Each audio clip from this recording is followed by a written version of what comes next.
Chapter 2682, Madness-inducing Silverwing City. As the various powers and adventurer teams' Tier 3 experts entered Silverwing City, the relatively empty streets of the city grew crowded. Sure enough, the city became much bigger after getting promoted. The density of the ambient mana also increased by a lot. It's a pity that the entrance fee is too high. If it were 5 silver instead, the neighboring kingdom's players would most likely pour in, crazed Bull sighed as he looked at the streets teeming with NPCs. If possible, he really wished to continue his development in Silverwing City. Unfortunately, the entrance fee of 10 silver was simply unaffordable for ordinary Tier 2 experts. After all, many players would most likely enter Silverwing City multiple times a day since Tier 2 players weren't as resistant to the foreign energies in level 100+ neutral maps as Tier 3 players were. They could survive in level 100+ neutral maps for only a few hours per trip. Fortunately, Tier 2 players recovered from these foreign energies very quickly, so they generally could make 2 or 3 trips to level 100+ neutral maps per day. However, each additional trip meant they had to pay another 10 silver coins to enter Silverwing City. Originally, earning money was already a difficult task in the Faux Saint monsters territory. Paying an additional 20 or 30 silver per day would be onerous on Tier 2 players' finances.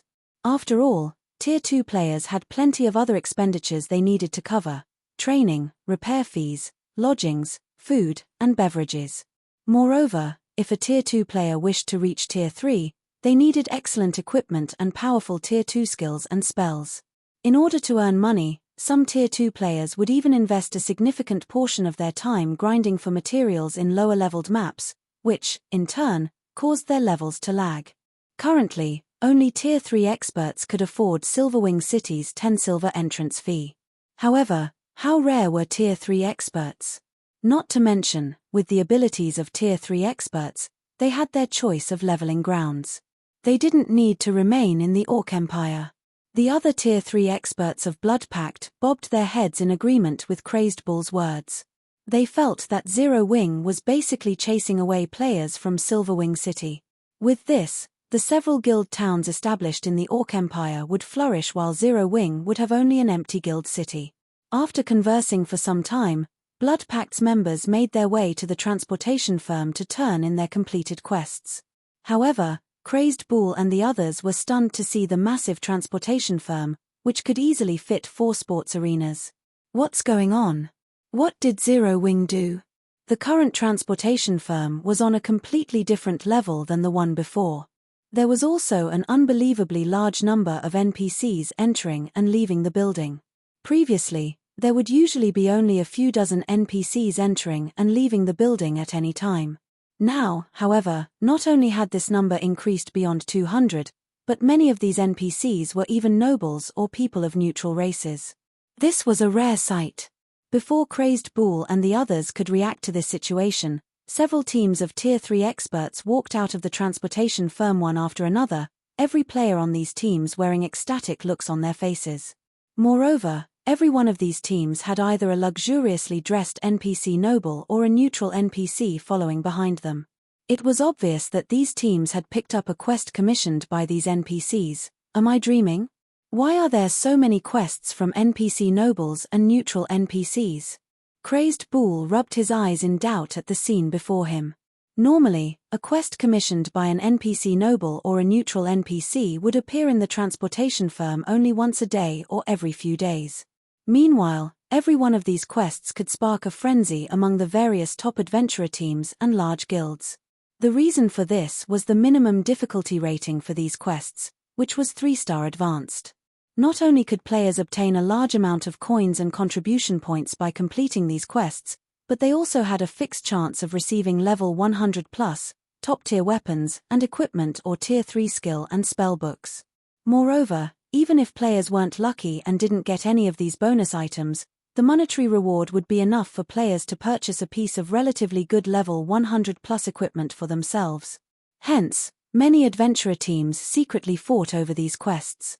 Now, however, multiple teams had actually managed to pick up such a quest. Crazed Bull couldn't believe his eyes. Quick! We need to hurry inside and take a look. Solid Wind barked after snapping out of her daze. Upon hearing Solid Wind's words, the other Blood Pact members nodded and charged into the building. They wanted to know what exactly had happened to the transportation firm for there to be so many 3-star advanced quests. When Solid Wind and the others entered the transportation firm, they were stupefied at the scene before them. Inside the transportation firm's spacious lobby, long queues of NPC merchants snaked in front of the reception desks. At a glance, these NPCs easily numbered more than 5,000. Moreover, many of these NPCs were even NPC nobles and neutral NPCs. The gigantic, translucent quest crystal hovering in the center of the lobby actually displayed numerous 3-star advanced quests. The top few entries of the list were even 4-star quests, something they had never seen before. Delivery to the Black Dragon Empire's border fortress threat, difficulty, 4-star. Requirement, Tier 3. Team must have at least one person that has completed 10 3-star advanced quests and 20 3-star quests. All other members must have completed at least 10 3-star quests. Remuneration, 50 gold and 3,000 contribution points. Additional rewards unknown. Recruiting 50 people. Delivery to the neutral zone Silent City, difficulty, 4-star. Requirement, Tier 3. Team must have at least one person that has completed 12 3-star advanced quests. All other members must have completed at least 5 3-star quests. Remuneration, 60 gold, 2,000 contribution points, and an elf's gift, 15% chance to obtain a dark gold item of the same level, 25% chance to obtain a fine gold item of the same level. Recruiting 100 people. When the eyes of Solid Wind and the other Blood Pact members landed on the rewards of the 4-star quests, they wished they could accept these quests immediately. Setting aside the additional rewards, just the coins and contribution points these quests awarded were more than enough to make Tier 3 experts like themselves go crazy. Bool, log out and contact the commander. Have the commander negotiate with the other adventurer teams. We need to secure these 4-star quests before the others do. Solid Wind said urgently. It was impossible for an individual adventurer team to take on a 4-star quest. At least 2 adventurer teams worth of Tier 3 experts would be needed to challenge a 4-star quest. However, if they could complete a 4-star quest, they would raise Blood Pact's overall strength by a small margin. Alright, logging out now, Crazed Bool said as he hurriedly clicked the logout button. Read latest chapters at Wuxia World. EU. As for Solid Wind and the others, they promptly contacted the other Blood Pact members outside the city and had them come to the transportation firm right away. Their excitement was palpable to the other players around them. However, none of the surrounding players found the reactions of Blood Pact's members surprising at all. After all, Blood Pact wasn't the only group aiming for the 4-star quests. The members of other adventurer teams and guilds that had visited the transportation firm earlier had reacted in a similar fashion. They all either notified their superiors about the transportation firm or had their other companions rush to the transportation firm. For a time, large numbers of the Tier 2 players camped outside Silverwing City thronged to the city's main gate with bloodshot eyes. In the blink of an eye, the main gate swarmed with players. If not for everyone fearing the personal guard stationed by the gate, they would have most likely started a fight to enter the city. Meanwhile, when the black-clad summoner from Frost Heaven, who had already entered the city, saw the disturbance at the gate, she was stunned. What's going on? Chapter 2683, Crimson-Eyed Sword Saint's Legacy. At this moment, the female summoner from Frost Heaven wasn't the only person surprised by the sudden turn of events at Silverwing City's main gate. The Tier 3 experts who had just entered the city were similarly stunned to see the mob of Tier 2 players desperately trying to get in. Have these people lost their minds? For current Tier 2 players, a 10 silver entrance fee was a significant expenditure. Not to mention, just a short while ago, these Tier 2 players were still complaining about the expensive entrance fee and hoping to see Silverwing City flop. Now, however, these same Tier 2 players were desperately trying to get the NPC stationed at the gate to take their money, their bloodshot eyes making it seem as if they would start a fight if the NPCs refused to take their money. However, before the Tier 3 experts standing before the city gate could properly process the situation, batch after batch of Tier 2 players rushed into the city, their numbers simply staggering. As soon as these Tier 2 players got past the gate, They dashed toward Silverwing City's transportation firm like a pack of cheetahs, expressions of ecstasy writ large on their faces. What did Zero Wing do? The female summoner from Frost Heaven could not help her confusion when she saw the various powers and adventurer teams' Tier 2 members running past her toward a distant corner of the city. Just a moment ago, the players had clearly given up on Silverwing City because of its exorbitant entrance fee. Now, however, players were jostling to enter the city. Moreover, there did not seem to be an end to the stream of players pouring in. At this rate, Zero Wing would become filthy rich just from the entrance fees of Silverwing City.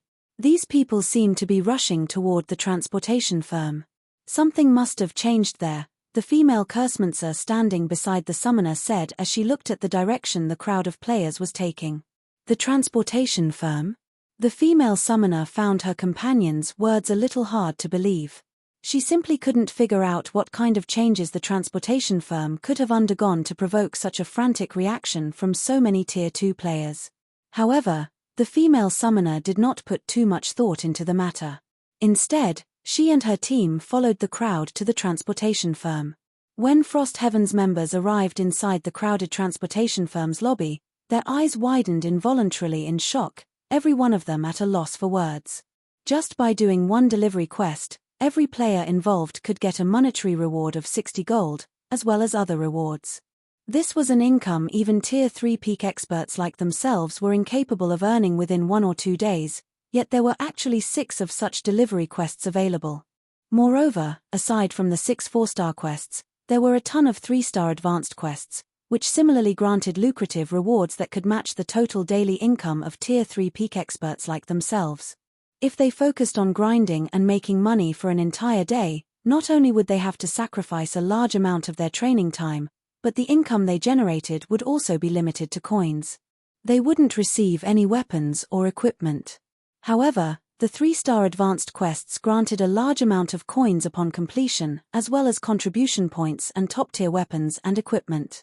Doing these delivery quests was even more lucrative than raiding super large-scale team dungeons. With how low the drop rate was in team dungeons, there definitely wouldn't be enough weapons and equipment dropped for everyone in the team. Moreover, there was also the problem of class compatibility. On the other hand, every player that took part in the delivery quests would have a considerably high chance of obtaining a top-tier weapon or equipment that suited their class. One could say that, so long as players kept doing these 3-star advanced delivery quests, their income, EXP gain, and equipment acquisition rate would already rival those of Tier 3 peak experts. It's no wonder these people reacted so crazily. I truly underestimated Zero Wing. With these tempting quests, let alone a 10 silver entrance fee, even if the fee were 20 silver, there would still be a ton of players seeking to develop in Silverwing City, the black-clad summoner commented as realization dawned upon her. Since even a Tier 3 peak expert like herself felt tempted by the delivery quests available in the transportation firm, the attraction the firm held for Tier 2 players and ordinary Tier 3 experts was easy to imagine. Mushin, I just relayed this information to the guild leader. The guild leader says we can proceed with the partnership, the female Cursmancer said. Isn't the guild leader being too hasty? Although the transportation firm's quests and Silverwing City's defenses will ensure the city's future as the trade hub of the Orc Empire and the neighboring kingdoms, it still won't be easy for Zero Wing to take the initiative to strike back at the faux saint monsters. Zero Wing won't be of any help to our alliance at all. At best, we can only use its Silverwing City as a resting spot, the female summoner named Mushin said, frowning.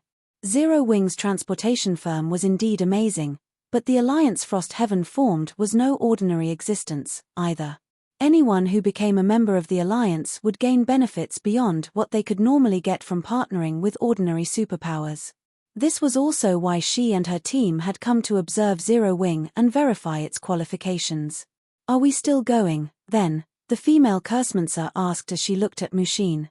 Aside from being a domain realm expert and a vice-guild leader of Frost Heaven, Mushin was also the heiress of the Boulder Corporation, a top-ranking international corporation that stood above even the Starline Corporation.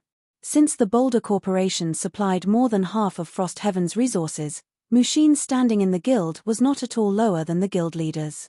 Hence, The guild leader had to take Mushin's opinion into heavy consideration on important matters. Since the guild leader has already said so, let's go take a look first. If Zero Wing really has the potential and strength to fight the faux saint monsters, letting it join the alliance isn't exactly impossible, Mushin said after giving the matter some thought.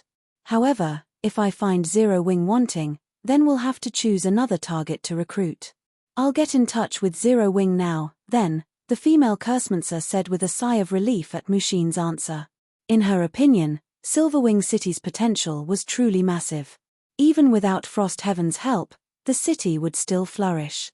In fact, it might even become an integral location for the Alliance's fight against the faux saint monsters in the future. However, if Mushin was really opposed to Zero Wings joining the Alliance, then even the guild leader would have difficulty persuading her. While Mushin and the others were conversing, news regarding the transportation firm also spread quickly. As a result, many of the powers heading back to their respective kingdoms promptly did a U-turn, with some even planning to make Silverwing City a long-term headquarters of theirs.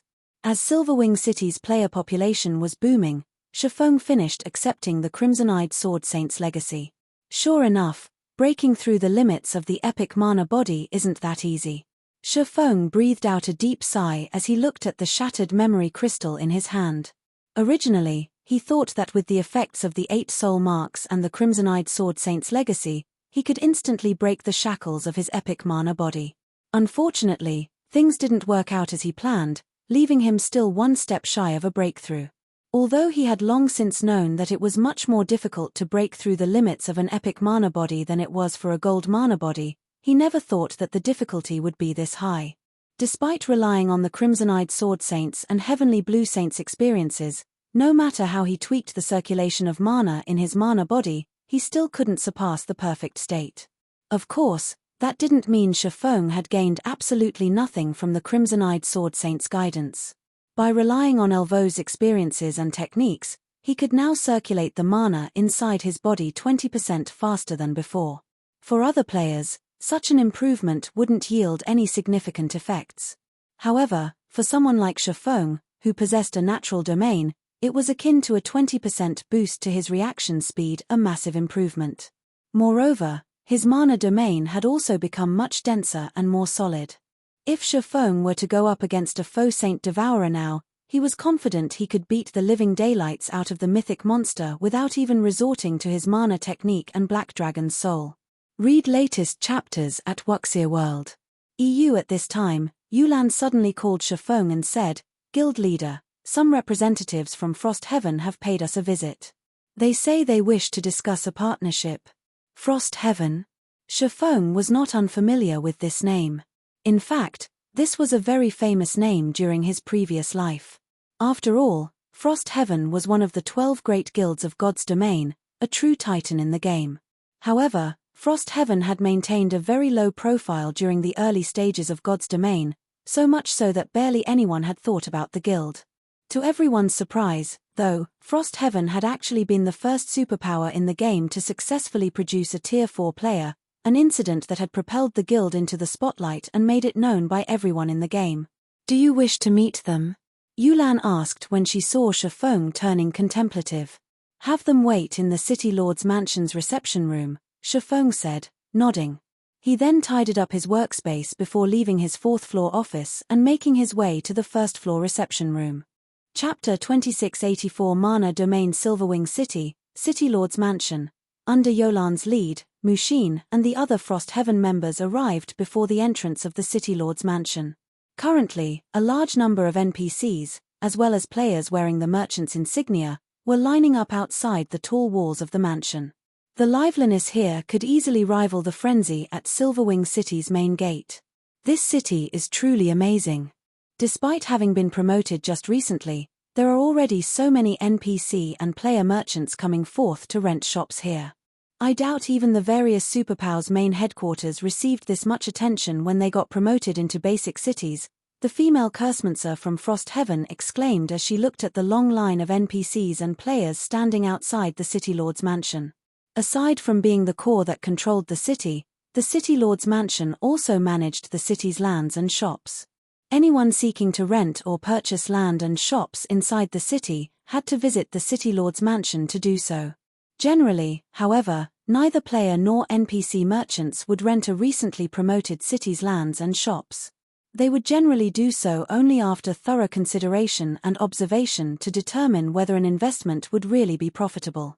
However, despite Silverwing City having just been promoted and opened to the public less than an hour ago, there were already close to 1,000 players and NPCs waiting to enter the City Lord's mansion. This response was unbelievable. This should be considered normal. After all, Silverwing City is currently the only guild city in the Orc Empire. With that transportation firm here, high player traffic is guaranteed. These cunning merchant players and NPCs definitely won't let this opportunity get away. The only question now is, how many shops and lands is Zero Wing willing to rent out? Mushin said, her expression remaining unfazed as she took in the long queue before her. In fact, after seeing what Silverwing City had to offer, Mushin had already resolved to rent some of its lands and shops in preparation for her guild members' development in the city.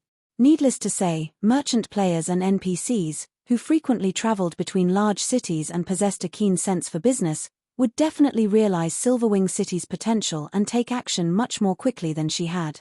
The player merchants waiting outside the City Lord's mansion turned their heads automatically toward Mushin's group, surprise flashing across their eyes when they recognized the group.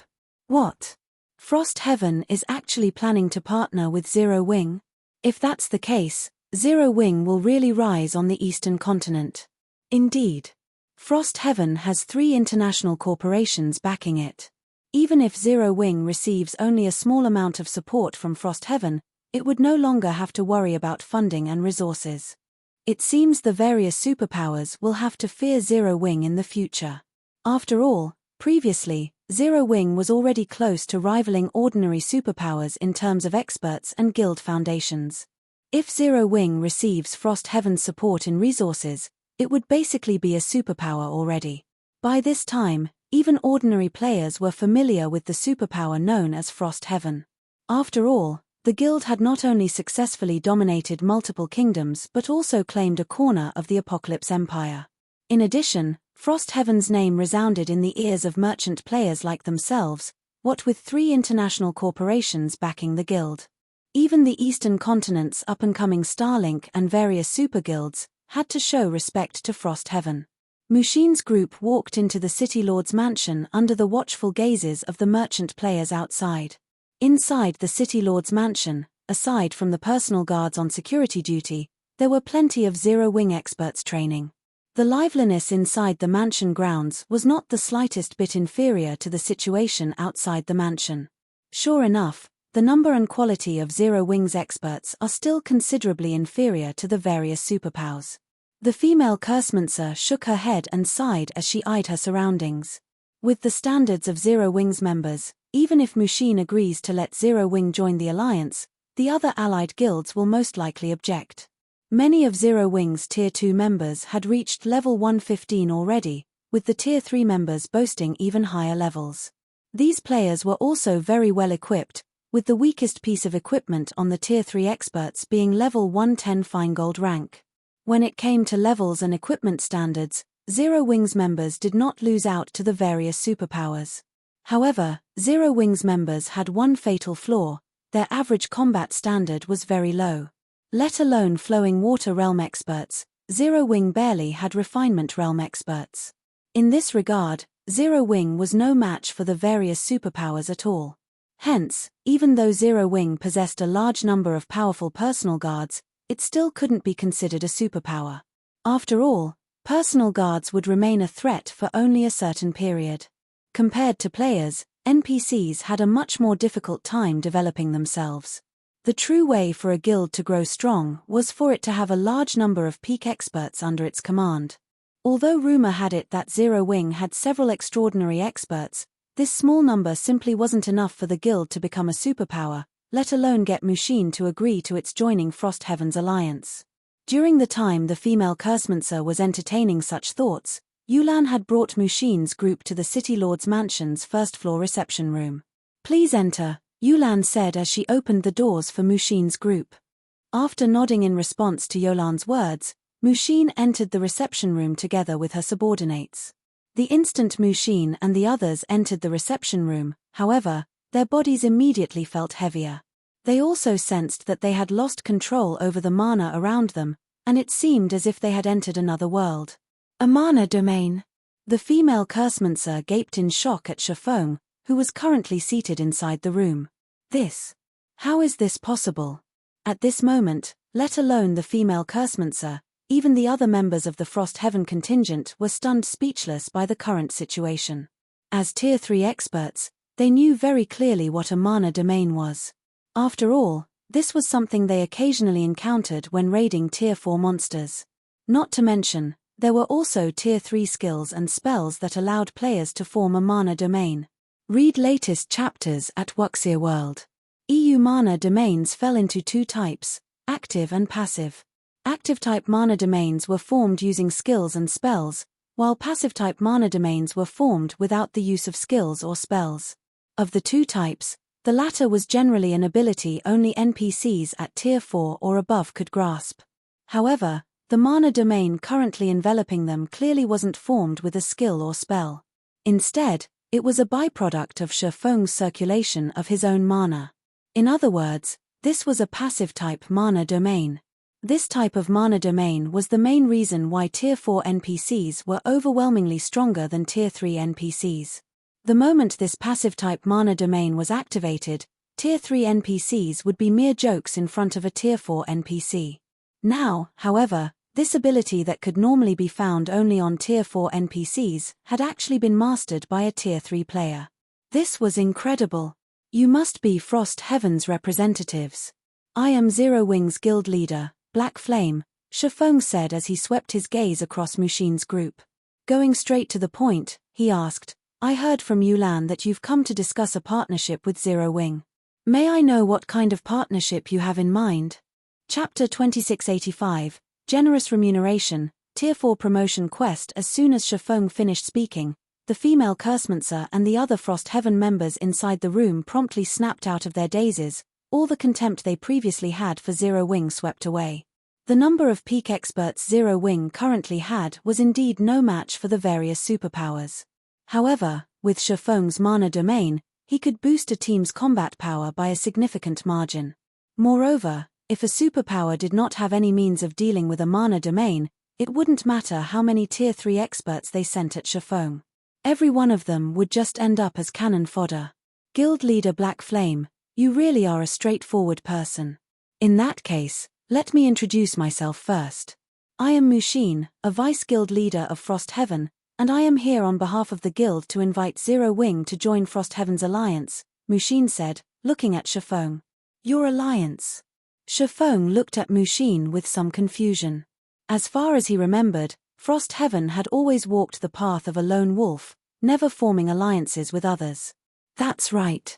You can consider it an alliance targeting the Faux Saint monsters, Mushin explained, nodding. So long as Zero Wing joins the alliance, not only will we attack and defend against the Faux Saint monsters together, but we will also share plenty of information with Zero Wing, especially information related to the Faux Saint monsters' activities. This way, if the Faux Saint monsters try to conduct any large-scale operations, we will be prepared for them. What are the entry requirements? Shifeng asked. For the current Zero Wing, the offer of help in attacking and defending against the Faux Saint monsters wasn't particularly important. However, information regarding the Faux Saint monsters' activities was something that interested him greatly. Although Zero Wing's members could collect plenty of information regarding the Faux Saint monsters' movements, the scope of that information would drastically pale in comparison to what several superpowers working together could obtain. With such information, he would have a better grasp of the Faux Saint monsters' movements and could have Zero Wing make preparations ahead of time. After all, the problem of the Faux Saint monsters wasn't something that could be dealt with in the short term. In fact, these monsters would remain a big problem for Zero Wing far into the future. Guild leader Black Flame, you're overthinking things. There are no conditions for joining the alliance, Mushin said, a faint smile appearing on her face. If I have to give one, then it is receiving Frost Heaven's recognition. Does that mean Zero Wing has received this recognition already? Shifeng asked curiously. Of course. Moreover, aside from inviting Zero Wing into the alliance, I also wish to extend an invitation to Zero Wing to take part in a secret operation our alliance is planning, Mushin said earnestly. Secret operation? Is it compulsory to join? Shifeng asked when he noticed a hint of excitement on Mushin's face. It's not compulsory, but if Zero Wing is willing to help, I can personally provide you with a generous remuneration. For example, I can give you 50 bottles of S-rank nutrient fluid, something that the various superpowers are currently in urgent need of, Mushin said. The other Frost Heaven members standing beside Mushin turned to her in shock. Mushin, what are you thinking? That's an absolute secret. Even within the alliance, only 2 other guilds have the qualifications to take part. If you invite Zero Wing, even if the Grand Elders agree, the other 2 guilds will most likely have strong opinions about it, the female Cursemancer murmured to Mushin. The female Cursemancer wasn't particularly surprised that Mushin had agreed to Zero Wing's joining the alliance. After all, with Silverwing City's benefits and Shifeng's mana domain, Zero Wing indeed possessed the qualifications to do so. However, inviting Zero Wing to participate in the alliance's secret operation was a completely different story. The secret operation Mushin referred to was extraordinary. Frost Heaven and the 2 other superpowers involved in this operation had paid an enormous price to secure this opportunity. Mushin was simply insane to invite Zero Wing along. Relax.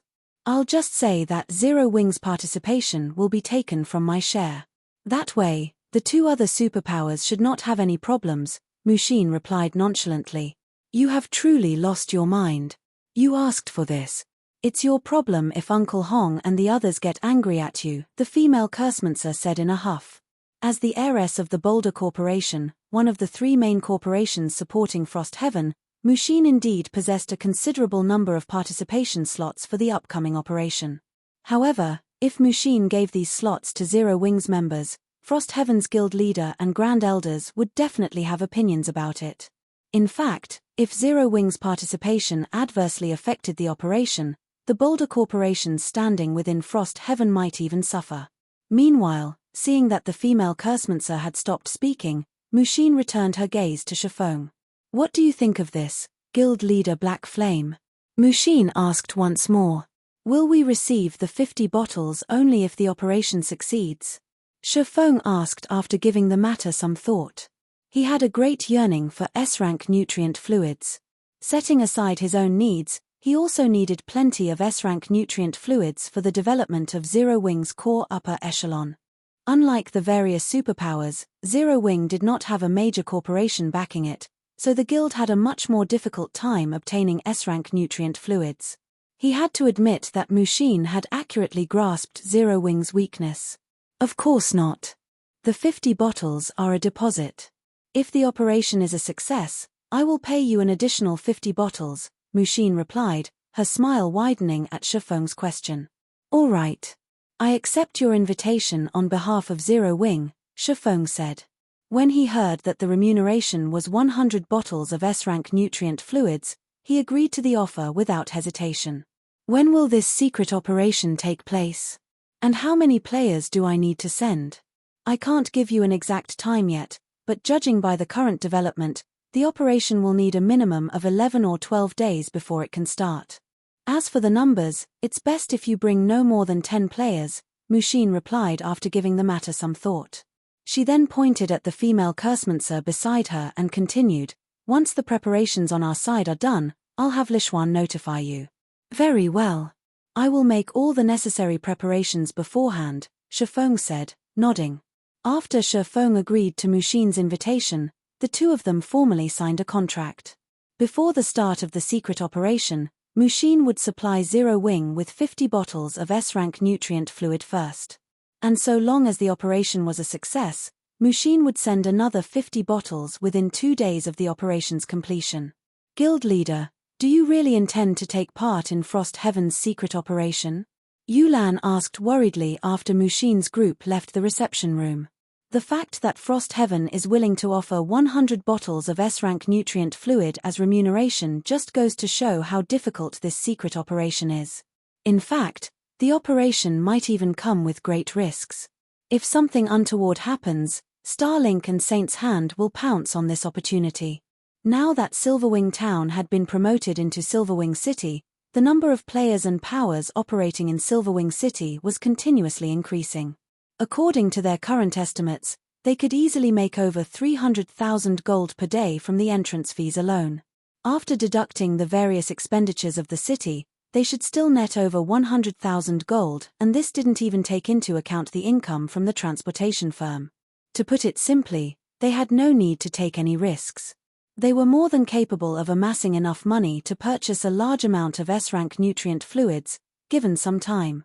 I understand, but we'll also need to live long enough to make that kind of money, Shifeng replied with a bitter smile. Read latest chapters at Wuxia World. EU if possible, he would prefer to refuse Mushin's offer as well. After all, S-rank nutrient fluids were not common goods that were readily available. Even for Frost Heaven, S-rank nutrient fluids were an extremely precious resource. The fact that Mushin was willing to pay such a hefty price for Zero Wings help meant that the secret operation in question was incredibly difficult. However, 100 bottles of S-rank nutrient fluid would alleviate a significant portion of the pressure on Zero Wing. Not to mention, now that his identity had been exposed, purchasing S-rank nutrient fluids would become even more problematic than before. After Shifeng finished conversing with Yulan and had assigned all the necessary work in Silverwing City, he stealthily made his way to the core room located on the City Lord's mansion's second underground floor. He then took out a tattered scroll from his bag. Although I haven't made all possible preparations, in order to ensure the success of my future operations, I have no choice but to get promoted as soon as possible.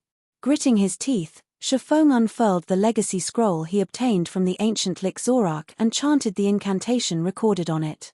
Chapter 2686, Legacy Land. As Shifeng chanted the incantation recorded on the legacy scroll, the divine runes on the legacy scroll started releasing an array of colorful lights that brightly illuminated the dimly lit core room. Following which, the divine runes detached from the legacy scroll and linked up into a ring before Shifeng. A short moment later, an incomparably dark vortex appeared within this ring of runes. The black vortex was 3 meters tall. Just its existence alone thinned out the mana within the core room considerably. The vortex was like an insatiable beast that devoured everything. Just how harsh is the environment in the Legacy Land? Shifeng was astonished when he sensed the incomparably thin mana around him. Originally, he had planned to challenge his Tier 4 promotion quest only after he had broken through the limits of his epic mana body. That way, he would have a much greater chance of success. After all, unlike the promotion quests for lower tiers, the Tier 4 promotion quest did not have any difficulty options for players to choose from. How much improvement they gained from their Tier 4 promotion quest depended entirely on how much progress they made in the Legacy Land. Of course, there were also some differences between Legacy Lands. Naturally, the harsher the environment at a Legacy Land, the more difficult it would be for players to obtain their Tier 4 legacy. However, searching for Tier 4 Legacy Lands was arduous. In fact, when challenging the Tier 4 promotion quest, players generally spent 90% of their time searching for a Legacy Land. In short, players would be very fortunate to come across a Legacy Land. They didn't have the luxury to choose between different Legacy Lands. Hence, luck played a considerably important role when challenging the Tier 4 promotion quest. With luck, one would find a good Legacy Land and have an easier time obtaining the Tier 4 legacy. Without it, one would find a Legacy Land with an extremely harsh environment and might suffer failure as soon as they set foot into the Legacy Land. This was a situation Shifeng had faced before.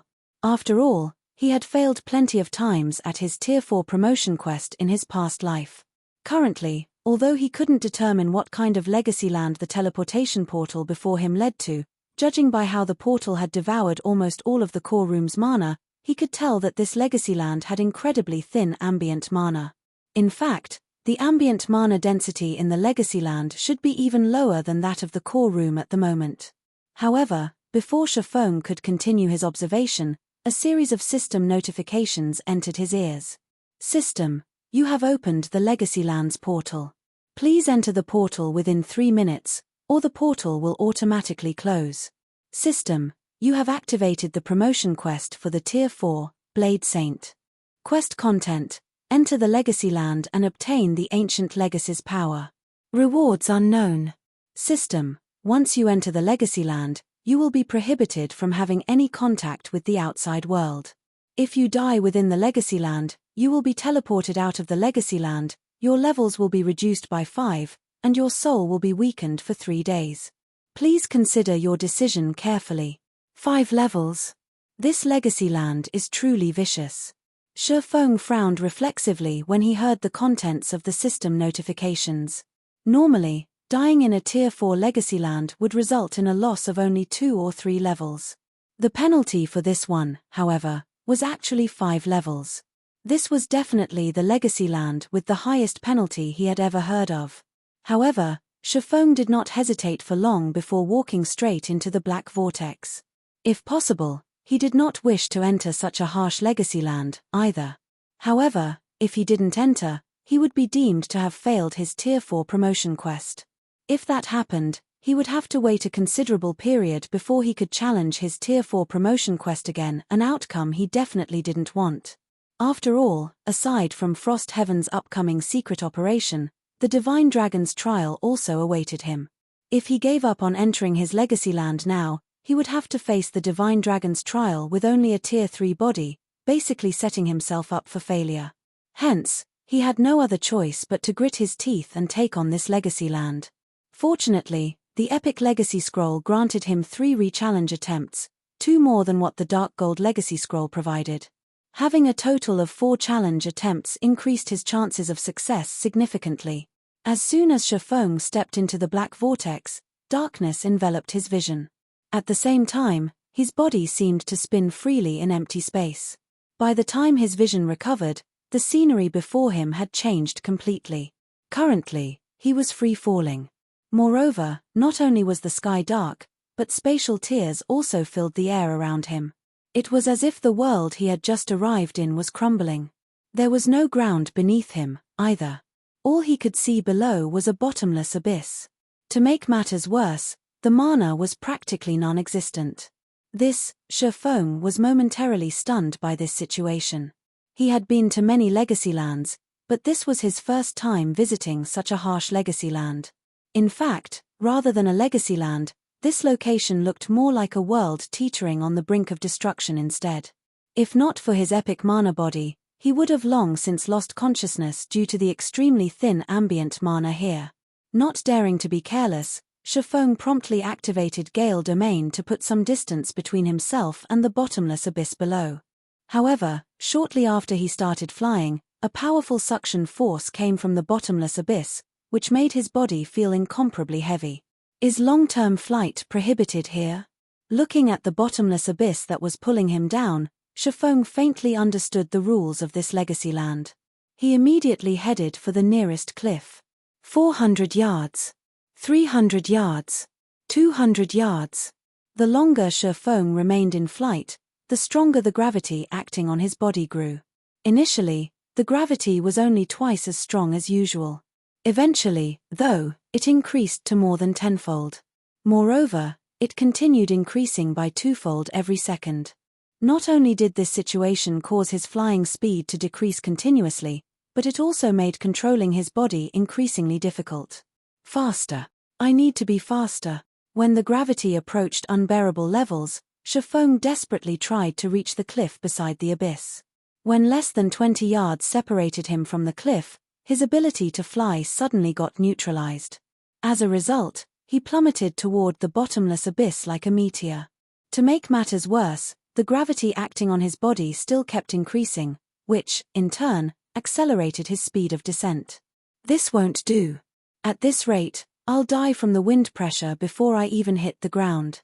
After free-falling for a dozen seconds, Shifeng already found the increasing wind pressure pushing against his body unbearable. At this rate, he would most likely die after another few dozen seconds of free fall. He took out a bunch of advanced frost grenades from his bag and detonated them on his back. Boom! Boom! Boom! Along with the sounds of explosions, a series of ice flowers appeared in midair. Although Shifeng ended up losing over 20% of his HP and got himself covered in a layer of frost from the frost grenades, the impact of the explosions propelled his body a lot closer to the nearby cliff. However, despite the distance to the cliff narrowing, his complexion remained grim. After all, if he collided with the cliff at his current speed, he was still unlikely to survive. In the next moment, the armor Surpasses wore also started turning red-hot. Just as he was about to crash into the cliff like a blazing meteor, he activated Heavenly Dragon's power, instantly increasing his basic attributes, defense, and HP by a significant margin. He then unsheathed the abyssal blade and stabbed it into the cliff. Boom! After getting stabbed into the cliff wall, the abyssal blade tore the rocky surface as Surpasses continued sliding down. At the same time, his HP also started depleting rapidly. 75%. 60%. 30%. Fortunately, his body finally came to a grinding halt with his HP just below 500,000. After pulling himself out of the clutches of death, he breathed out a deep sigh of relief. If not for Heavenly Dragon's power, he really would have died just now. Is this really a legacy land? Confusion filled Surpasses' heart as he gazed at the bottomless abyss beneath him. Although legacy lands weren't known for their friendly environments, none of them had such a harsh environment, either. Currently, he couldn't see any signs of life in this legacy land, let alone monsters. Aside from the bottomless abyss, the only other thing within sight were the cliffs surrounding it. He couldn't find any traces of an ancient legacy at all. Read latest chapters at Wuxia World. EU. However, as Surpasses was trying to figure out what he needed to do in this legacy land, several thunderous roars came from the bottomless abyss. A short moment later, gigantic figures emerged from the abyss. And upon seeing these figures, Surpasses could not help being dumbfounded. How is this possible? Surpasses' eyes widened with astonishment as he gaped at these gigantic figures. After all, these figures belonged to the rarely seen dragon race. Meanwhile, these dragons had clearly discovered his presence already. Chapter 2687, Infant Black Dragons. Before Surpasses could snap out of his daze, the three black dragons with 60-meter wingspans flapped their wings and transformed into a blur as they flew straight at him. Infant Black Dragon, Great Lord, Level 122 HP 4, 200 0000004, 200 0000000. Crap. Surpasses cursed out loud when he saw the three infant black dragons zooming toward him. Although his opponents were merely Tier 3 infant dragons, as creatures belonging to the apex race in God's domain, they were still far stronger than ordinary Tier 4 mythic monsters. Not to mention, there were three of them. With the power these infant dragons wielded, they could easily destroy the current Silverwing city. They simply weren't existences individual Tier 3 players could hope to go up against. In fact, even Tier 4 players would have to take the long way around if they came across a force of three Tier 3 infant dragons. To make matters worse, not only was Surpasses currently stuck to a cliff, but an incredibly powerful gravitational force was also dragging on his body. Despite having Heavenly Dragon's power activated right now, he couldn't move his body normally. Clashing with these infant black dragons would simply guarantee an early death. He immediately unsheathed Killing Ray and stabbed it into the cliff wall, as well. He then started climbing up the cliff with all his might using his two swords. However, the gravitational pull from the abyss was simply too powerful, and Surpasses could not climb quickly, even if he wanted to. In the end, before he could climb 20 yards, one of the infant dragons had already arrived before him and sent its massive claw smashing at him. The speed of the claw was also so fast that his only option was to receive it. Scram! Surpasses bellowed as he swung the abyssal blade at the claw, the power the magic weapon carried so great that it even tore through space itself. When the abyssal blade came into contact with the infant dragon's claw, not only did the magic weapon repel the gigantic claw, but the force of the blow even pushed the infant dragon backward by more than 10 yards. This result shocked the infant dragon, and its golden eyes gazed at Surpasses in astonishment. As a member of the apex race that represented destruction, it had actually lost to a lower existence of the same tier in a direct confrontation. Normally, something like this should be impossible, yet this impossible feat had actually occurred just now. However, despite having repelled the infant dragon's attack, Surpasses did not show any signs of excitement at all. Due to the strength boost provided by the Heavenly Dragon's power and the Dragon's Domination passive skill, his strength indeed surpassed that of a level 122 infant black dragon. However, as he was currently stuck on the side of a cliff, the only thing he could do was passively defend against the infant dragon's attacks. He couldn't launch any counterattacks or run away. Meanwhile, Heavenly Dragon's power had a very limited duration. Once he lost the strength buff from the Berserk skill, he would have a much harder time coping with the infant dragon's attacks. Roar. As the repelled infant dragon roared angrily, another infant dragon appeared beside Shifeng and attacked him. While Shifeng had his hands full with the second infant dragon's attack, the first infant dragon, which had gotten repelled, actually opened its mouth and used dragon breath on him. Even with his current basic attributes, Shifeng did not dare take on the dragon breath of a true dragon. Gritting his teeth, he yanked Killing Ray out of the cliff and let the gravity drag himself down. When produced by a true dragon, a Tier 3 dragon breath carried enough power to rival even ordinary attacks at the peak Tier 4 standard. Moreover, dragon breath was an AoE attack, so defending against it with normal attacks was impossible. Although Shifeng had the option of using his mana technique, with how thin the ambient mana was in this legacy land, by the time he gathered enough mana to execute Light Shadow, he would have already been burned up by the infant dragon's dragon breath. Boom! In the next moment, a black beam struck at the spot where Shifeng was originally hanging and bored a hole into the cliff.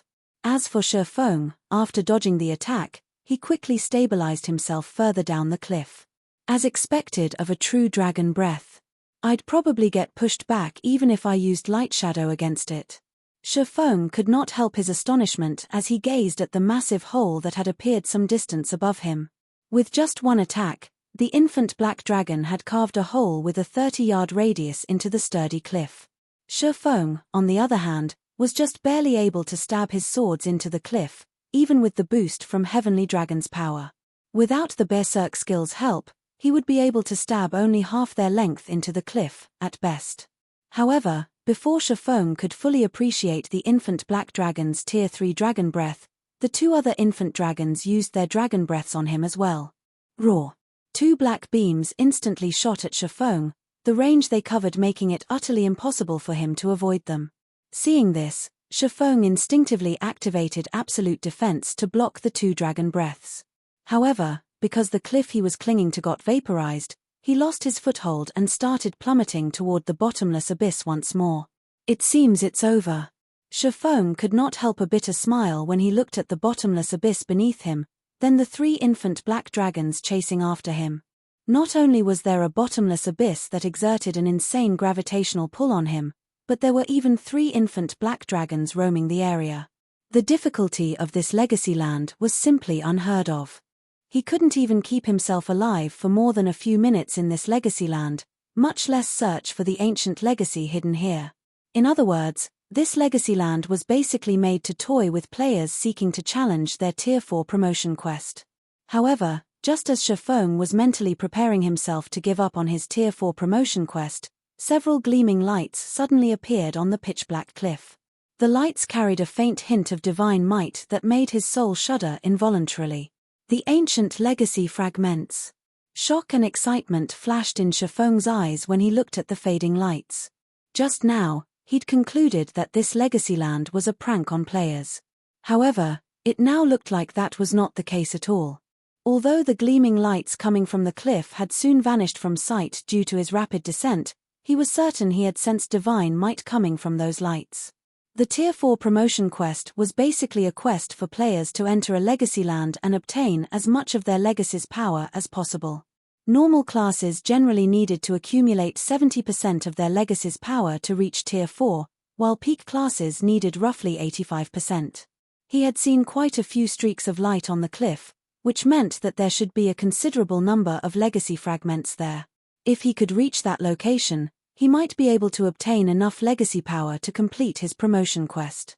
After reaching this conclusion, Shifeng abandoned the idea of giving up on this legacy land. Locating the legacy fragments hidden within a legacy land was generally incredibly difficult and time-consuming. Now that he knew where they were, he naturally couldn't give up without trying. However, despite his change of mind, Thinking back to the 3 infant black dragons gave him a huge headache. Read latest chapters at Wuxia World. It might have been fine if his opponents were any other Great Lord-ranked monsters. In fact, even if he had to go up against 3 Tier 4 mythic monsters simultaneously, he was confident he could collect the legacy fragments while keeping himself alive. However, going up against 3 Tier 3 dragons simultaneously was simply too much. In fact, 1 infant black dragon would most likely be more than enough to whittle him to death within a short time. After all, the gravitational pull the abyss exerted was simply too powerful. While subjected to this gravitational pull, he couldn't bring out even half of his strength. At the same time, he didn't have any footholds he could shift to, which made dodging and blocking the infant dragon's attacks extraordinarily difficult. No, that's not right. So long as I can create a sufficient number of footholds, it might be possible to go up against 3 infant black dragons simultaneously with the dragon's domination's effect. While free-falling down the cliff, Shifeng suddenly recalled the gigantic holes the infant black dragons created. If he could carve out a sufficiently spacious path into the cliff, then defending himself against the 3 infant dragons wouldn't be an impossible dream. After thinking up to this point, he no longer waited for the abyss's gravitational pull to kill him. Instead, he took out the epic legacy scroll from his bag and activated it, starting another challenge for this legacy land. Chapter 2688, Legacy Land's True Purpose. As soon as Shifeng activated the legacy scroll, darkness enveloped his vision once more, and the world seemed to spin around him. Everything was just like how he first walked into the dark vortex in the core room. The legacy scroll was a treasure highly sought after by the various superpowers, something they were willing to trade even fragmented legendary items for. And it was so coveted because it allowed players to re-challenge the same legacy land. While this function might not seem like much, it was heaven sent for players challenging their Tier 4 promotion quest. Normally, players had only one opportunity to challenge a legacy land. So long as they died, they would be teleported out of the legacy land, and the portal to the legacy land would disappear and reappear in another random location. Even if players found another legacy land portal later on, the chances of that portal leading to the same legacy land were abysmally low. Hence, it was almost impossible to challenge the same legacy land twice, which, in turn, made it impossible to learn from experience. For players, the difference between having a lot of experience when challenging a legacy land and challenging it cold was massive. Their chances of successfully clearing their Tier 4 promotion quest would skyrocket if they had foreknowledge of their legacy land. Hence, the various superpowers in the past had been willing to go as far as exchanging fragmented legendary items for legacy scrolls. In the eyes of ordinary players, this transaction would seem somewhat stupid. In reality, however, the difference between Tier 3 and Tier 4 was like the difference between life in the mud and in the clouds. Moreover, as players reached higher levels, the disparity in strength would only widen. After all, the opportunities Tier 3 and Tier 4 players could encounter and secure during the later stages of the game were completely different. Moreover, there was the difference in the amount of basic attributes Tier 3 and Tier 4 players gained whenever they leveled up. Meanwhile, after a short moment in the darkness, Shifeng reappeared in the sky above his first legacy land. And like before, his body started free-falling toward the bottomless abyss below him. Moreover, the cooldown of all of his skills and spells had been refreshed, the current situation making it seem as if he had gone back in time. Good. A quick check found that even the additional skills of his weapons and equipment had been refreshed. He immediately activated Gale Domain and flew straight to the nearest cliff. Previously, he had wasted a lot of time observing the legacy land. As a result, by the time he activated Gale Domain, the gravitational force acting on his body had already increased considerably, which had, in turn, reduced his speed and maneuverability by a significant margin. This time, though, as he had activated Gale Domain almost as soon as he arrived in the legacy land, he was able to fly at nearly double the speed he had before. In the end, he managed to reach the nearest cliff in just 15 seconds, with a lot of flight time, remaining. Break. After arriving before the cliff, Shifeng immediately executed Light Shadow at it. Boom! An explosion rang out as rubble went flying. However, to Shifeng's surprise, The Phantom Greatsword had only managed to carve out a single tear the size of a human adult, barely enough for one person to stand in. Light Shadow's power was actually reduced this much? Shifeng frowned at the tear in the cliff. The power of Light Shadow was much weaker than he expected. He had given his all in that attack, yet it had barely reached the intermediate rank Tier 4 standard. Had he used such an attack against the infant Black Dragon's Dragon Breath, he definitely would have ended up dead. However, Shifeng did not dare to waste time. Quickly, he executed Light Shadow against the cliff once more. By the 8th time he executed Light Shadow, Gale Domain finally expired. Fortunately, he had managed to carve out an adequate foothold for himself. With this foothold, he should have enough space to dodge and block the infant Black Dragon's attacks. However, when Shifeng gazed down at the bottomless abyss, he could not help massaging his temple. Although his current situation was much better than before, he still had massive problems to deal with. Setting aside the 3 infant dragons, just the fact that he needed to carve a path down the cliff was already a huge problem. Each use of Light Shadow only allowed him to carve out a small hole fit for one person to stand in. The hole was also only 1 meter deep. However, by his estimates, he needed to descend several kilometers to reach the area where he had seen the legacy fragments. In that case, he wouldn't be able to reach the legacy fragments even after executing Light Shadow for a month. Although he could increase the destructive power of his attacks by using Berserk skills were meant to save his life. They should not be used unless absolutely necessary, especially in this godforsaken legacy land. There were simply too many unknown dangers here.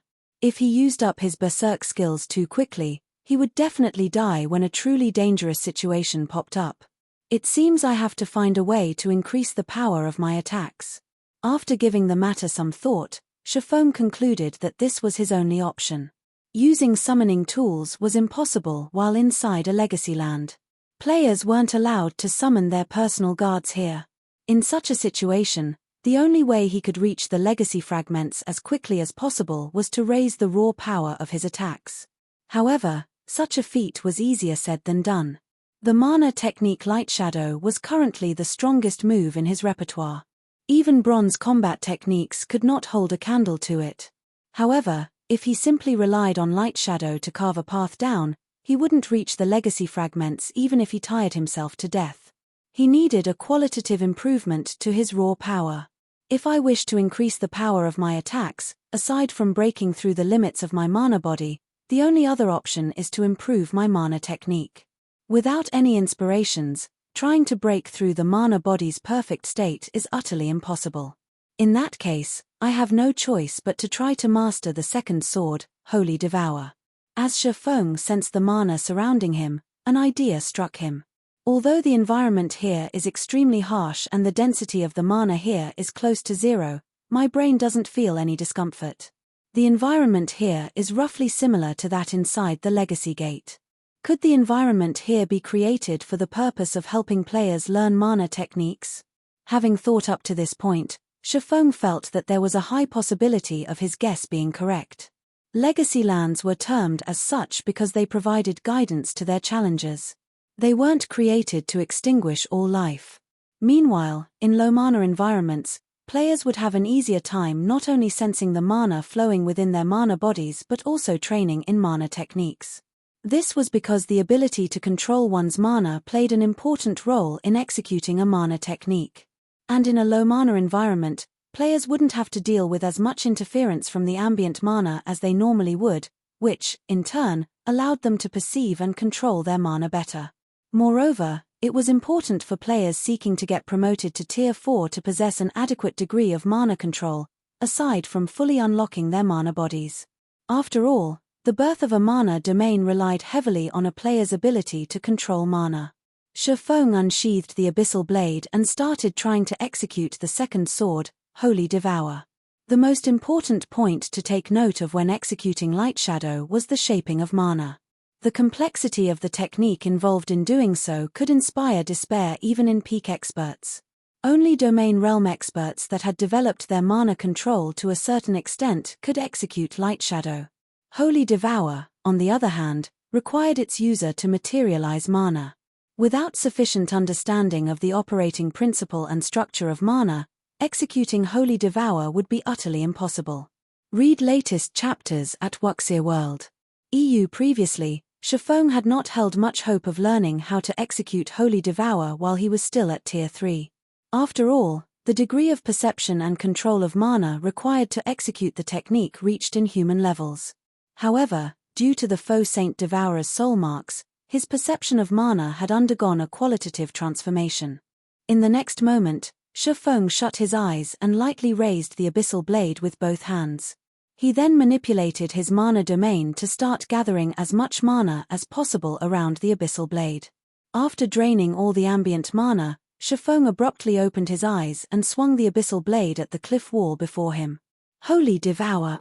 Chapter 2689, simplified Holy Devour. As Shifeng swung down the abyssal blade, a bundle of blazing red flames enveloped the magic weapon, causing even the surrounding space to tremble.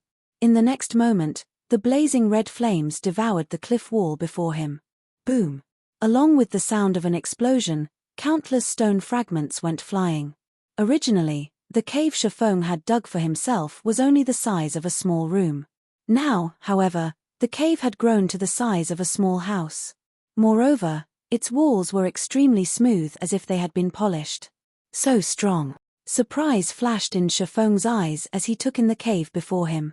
He had only been trying to execute Holy Devour. He never thought that he would actually succeed on the first attempt.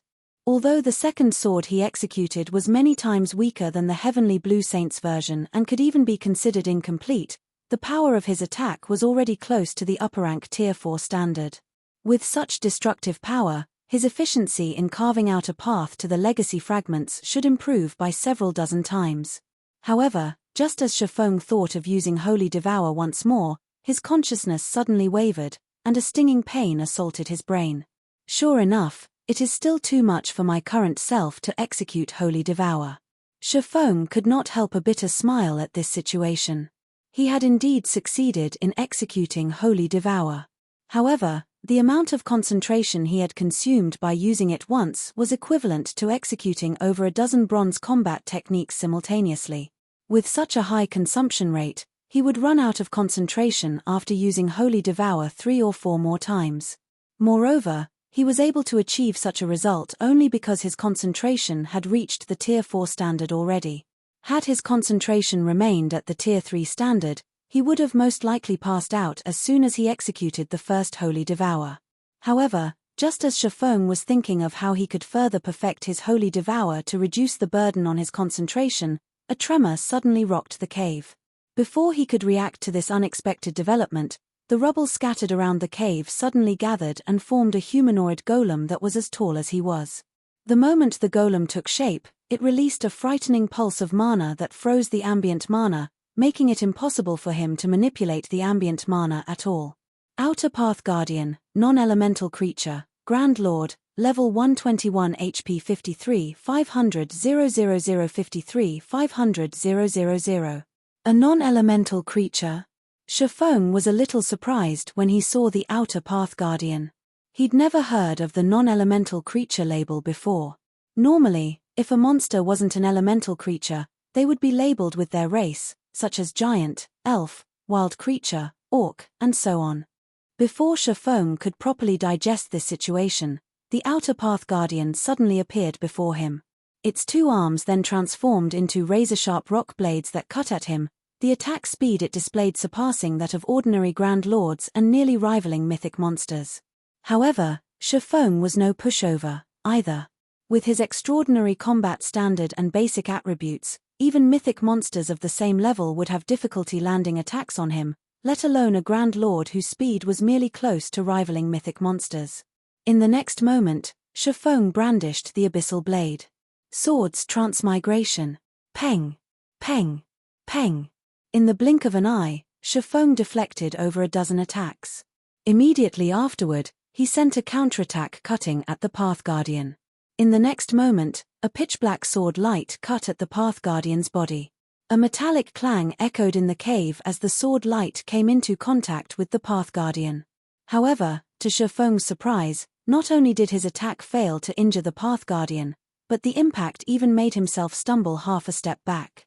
The abyssal blade he wielded also vibrated violently as if it had just struck on an impenetrable wall. What kind of monster is this? Shifeng stared at the outer path guardian in astonishment. The abyssal blade was capable of cutting through even the skin of superior mythics, yet not only did the magic weapon fail to scratch the outer path guardian's body, but the Grand Lord didn't even lose a single HP from the attack. The guardian's defense was simply heaven-defying. Regardless of Shifeng's surprise, the path guardian did not stop its actions, launching attacks at him one after another. Even after fighting for several minutes consecutively, the path guardian showed no signs of weakening or slowing down at all. It was like a tireless machine. Although Shifeng had landed over 100 attacks on the path guardian, he had failed to cause any damage whatsoever to the Grand Lord.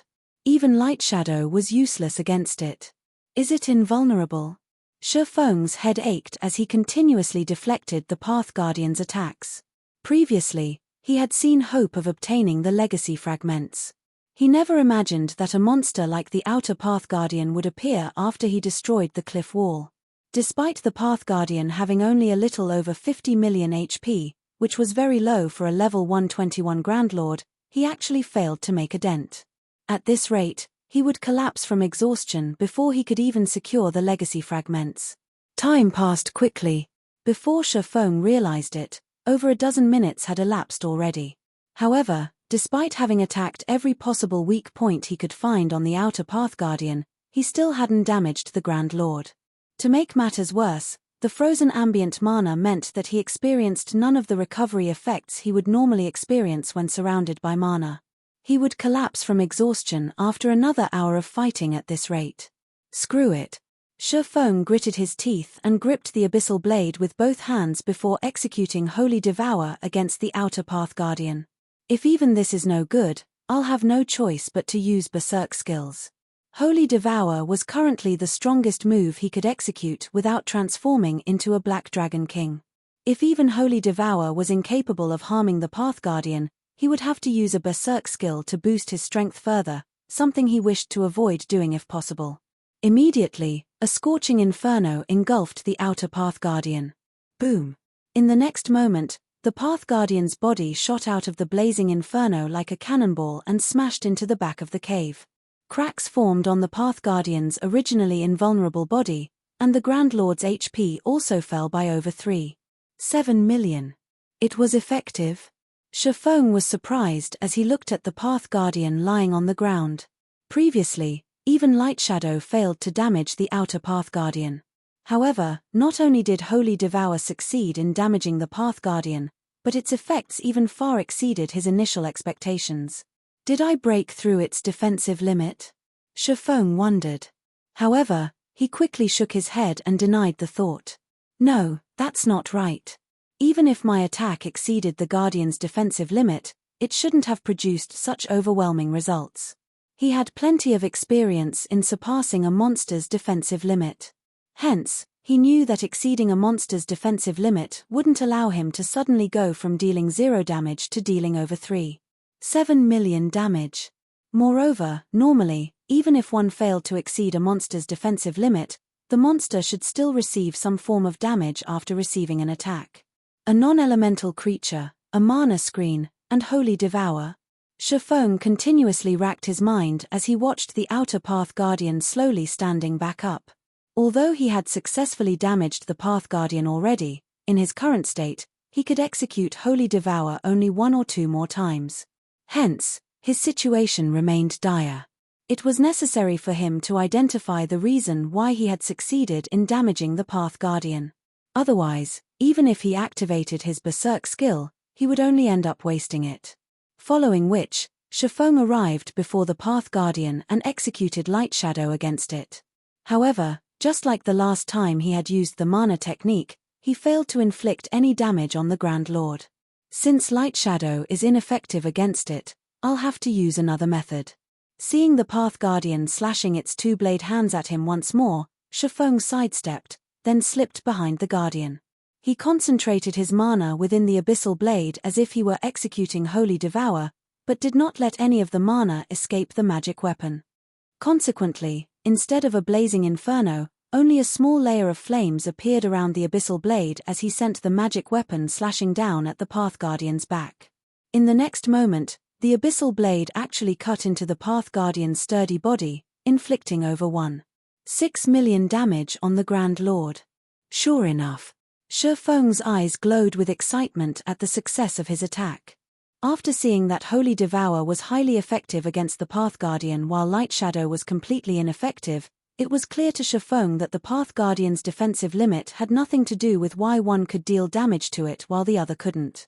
Instead, the reason for this situation lay in the difference between the two techniques, the method of utilizing mana.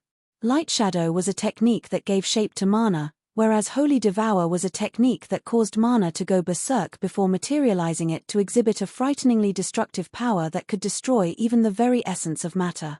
Currently, although he did not fully execute Holy Devour, he had materialized his mana and concentrated it on the abyssal blade. By doing so, he was able to drastically reduce his consumption of mana and concentration while still utilizing the effects of materialized mana. Only, the raw power and scale of his attack were considerably smaller compared to those of the real Holy Devour. Basically, he had executed a simplified version of Holy Devour. Meanwhile, after achieving success once, Shifeng promptly started bombarding the Path Guardian with attacks. In terms of combat power, the outer Path Guardian was significantly inferior to ordinary mythic monsters. The only thing that made it a challenging foe was the fact that it could be damaged only after certain conditions were met. However, now that Shifeng had met these conditions, the Path Guardian's 53.5 million HP was nothing. In less than 2 minutes, Shifeng had depleted all of the outer Path Guardian's HP. The Guardian's rocky body then crumbled and scattered on the ground. Meanwhile, along with the outer Path Guardian's death, not only did Shifeng's experience bar fill up by a significant margin, but a stream of black mist also flowed into his heart. In the next moment, fragmented images appeared before him one after another. At the same time, a system notification also entered his ears. Read latest chapters at Wuxia World. EU. System. You have obtained 5 legacy power points. Tier 4 legacy completion rate at 0.5%. When legacy completion rate reaches 85%, you may attempt to activate your Tier 4 legacy. Legacy power?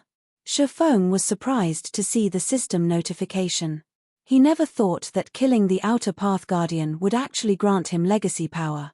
Collecting legacy power using this method would be much easier than trying to descend into the abyss and reach the legacy fragments. Meanwhile, shortly after the outer Path Guardian died, its body exploded into bundles of light that hovered quietly in midair, expelling all the mana in the surrounding space. Chapter 2690, Unknown Metal Fragments. What a powerful phenomenon. Shifeng's heart was filled with surprise when he saw the dozen or so items quietly hovering in midair. He had seen many kinds of monster loot before. He had even seen loot accompanied by a holy chant. However, this was the first time he had seen or heard of the phenomenon the outer Path Guardian's loot created. Currently, all mana within a 50-yard radius of the dropped items was getting banished from the area. Even the mana within his body was rapidly depleting. Right now, if a player with a silver mana body were standing here, they would most likely have lost consciousness instantly from mana exhaustion. Seeing this situation, Shifeng did not dare hesitate for too long. Immediately, he stepped forward and tried to store the loot in his bag space. However, the instant he touched one of the dropped items, a system notification entered his ears.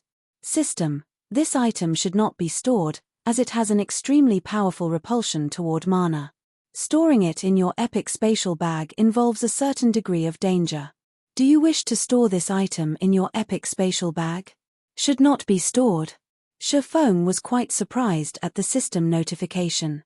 However, despite his surprise, he still chose to store the loot in his epic spatial bag. After all, he would lose his life if he didn't put the items into his bag space and allowed the mana repulsion field to continue existing. As he stored the items in his bag one after another, the mana environment within the cave gradually recovered. Upon seeing this, he could not help a sigh of relief. How close! These items truly are strange. Had I been a few seconds later in taking action, they probably would have drained all my mana. Sitting down, Shifeng shuddered involuntarily as he checked the 15 new items inside his bag space. Previously, the Outer Path Guardian was already plenty astonishing, as it could actually freeze the mana around it, preventing players from using the ambient mana. For players that relied heavily on skills and spells during combat, this was a fatal ability. However, these dropped items were even more amazing. They had directly banished all the mana within a 50-yard radius. Not even the mana within his body was exempt. This situation was simply unheard of. If players encountered these extraordinary items without any means to store the items, they would definitely meet their deaths. Despite Shifeng's wariness toward these items, he could not hold back his curiosity and started inspecting them. After he used his identification skill on these items, he was stunned. He couldn't appraise any of these 15 metal fragments. Even after he activated Omniscient Eyes, all he got was that these metal fragments were named as Unknown Metal Fragment and that they were originally part of a weapon. Crap. What kind of weapon was it? Isn't it a little too amazing? Just its fragments alone are so powerful already. Even legendary weapons are not that powerful. Shifeng was astonished when he saw the little information Omniscient Eyes obtained. In God's domain, legendary items usually deteriorated into fragmented legendary items because their core component had suffered damage, which prevented them from exhibiting their true might. However, if a legendary weapon got shattered into numerous fragments, rather than becoming multiple fragmented legendary weapons, the legendary weapon would become garbage. Only if the shards were recast and more material was added was there a chance of them becoming a fragmented legendary weapon. Yet, despite not having undergone any rework, the fragments in his bag still exhibited such a powerful mana repulsion effect. Even the strongest legendary weapons he had heard of were unlikely to be so powerful. However, Shifeng did not dwell on the metal fragments. After getting enough rest, he left them sitting inside his bag space and resumed attacking the cliff wall. Since he now knew that the Outer Path Guardians provided legacy power and that the Guardians spawned from the rubble of the cliff, he naturally wouldn't let this opportunity to kill two birds with one stone get away. However, despite Shifeng repeatedly using Holy Devour on the cliff wall, not every attack of his caused an Outer Path Guardian to spawn. Roughly one Guardian spawned for every 3 or 4 attacks he executed. As a result, his accumulation of legacy power wasn't going as fast as he initially expected. Moreover, because of the legacy land's harsh environment, which severely hampered stamina and concentration recovery, Shifeng's recovery rate wasn't particularly fast despite the high-ranking foods and beverages he consumed. At best, it was like he was resting inside an ordinary town. Fortunately, he was familiar with the harsh environments of Tier 4 legacy lands and had made preparations beforehand. Long before he could challenge his Tier 4 promotion quest, he had already tasked Melancholic Smile with stockpiling a large amount of high-ranking foods and beverages in the guild's warehouse for both himself and the rest of the guild's core upper echelon. Hence, he currently had more than enough high-ranking foods and beverages to last him for 2 whole months. As Shifeng relentlessly attacked the cliff and killed Outer Path Guardians, his experience bar filled up rapidly. His mastery over the simplified Holy Devour also improved. Only, as the number of Outer Path Guardians he killed increased, the number of unknown metal fragments he obtained conversely decreased. Initially, each kill yielded him more than 10 fragments. Eventually, that number dropped to single digits. Now, he got just 1 or 2 from every kill. As Shifeng progressed down the cliff, he had unknowingly spent 9 days inside the Legacy Land. After 9 days of constant grinding, Shifeng had reached level 124. If not for Demon God Atlok's soul curse, he would have already reached the level 125 threshold. As for the accumulation of legacy power, he had reached 83% completion rate already, just 2% away from the minimum requirement to activate his Tier 4 legacy. As for the unknown metal fragments, he had collected a total of 96. Meanwhile, a lot had also happened in the outside world during these 9 days. Thanks to the 50 bottles of S-rank nutrient fluids Mushin provided as a deposit, Shifeng could afford to consume 1 bottle per day, meeting the energy requirements of his brain. His body's condition also improved considerably. However, if he wished to recover to his peak state, he still needed life potions. Aside from that, Zero Wing's main force members also started exiting the spatial maze one after another. However, as Fire Dance, Aqua Rose, Gentle Snow, and 24 or so other players had taken different paths midway through the maze, they remained trapped inside. Along with the return of the majority of Zero Wing's main force, the prosperous Zero Wing flourished even more. After returning to the eastern continent, Zero Wing's main force members continuously raided large-scale and super-large-scale team dungeons, enriching the guild warehouse with plenty of rare materials. Including the rare materials brought back from the western continent, Melancholic Smile and the others produced batch after batch of level 120 weapons and equipment. Now, when it came to level 120 weapons and equipment, Zero Wing surpassed the various superpowers. For a time, Zero Wing entered the spotlight of the neighboring kingdoms and empires, and many expert players and well-known adventurer teams applied to join Zero Wing. However, during all of this, a very shocking matter got exposed. The true identity of Zero Wing's mysterious guild leader, Black Flame. When this information spread, it shocked the Eastern Continent's various powers. This was especially true for Unyielding Soul, Crimson Emperor, and the Secret Pavilion, superpowers that were partners of Zero Wing. None of them had ever thought that Zero Wing was truly a guild that had no background whatsoever and that a youth like Shifeng had developed it from scratch. God's Domain's various powers no longer feared Zero Wing. Many powers started secretly targeting Zero Wing's internal members. At the same time, they spent huge sums to snatch the Heaven's Rumble Training Center's disciples and customers of Zero Wing's virtual combat platforms. They even offered astronomical prices to poach Zero Wing's core members, resulting in a brain drain of Zero Wing's internal members and core members day after day. Guild Leader, another dozen core members have applied for withdrawal today. In addition, quite a few training centers and dojos disciples have come challenging our training center's disciples, and several of our disciples got injured. Even Master Lei Bao himself got challenged by a mysterious half-step Grandmaster martial artist on his way home and ended up suffering heavy injuries. That mysterious expert warned Master Lei Bao that if he remained in Zero Wing, there would be more of such incidents. Moreover, several superpowers have sent representatives to our headquarters. They say that so long as we let them become shareholders of Zero Wing, they'll make all these problems go away, Liang Jing reported in frustration. However, these still aren't the most crucial matters. The biggest problem is that the suppliers that previously provided us with S-rank nutrient fluids and state-of-the-art training facilities now refuse to do business with us. Moreover, nobody is commissioning our guild for tasks anymore. At this rate, we can only rely on exchanging coins for credits to maintain our guild's daily operations. Read latest chapters at Wuxia World. EU. I understand. For now, make use of Silverwing City's income to fill in the gaps, Shifeng said, nodding. Also, did you find out which superpower sent that expert that injured Lei Bao? I checked with the Secret Pavilion. Although the other party hid themselves quite thoroughly, the Secret Pavilion still managed to find out who sent that expert. It's Dragonheart Island's War Blood Adventurer team, Liang Jing said. War Blood? In an icy tone, Shifeng said, it seems these superpowers really think Zero Wing is some kind of pushover. Do they honestly believe I can't do anything against them? Guild Leader, we don't have the home ground advantage on Dragonheart Island.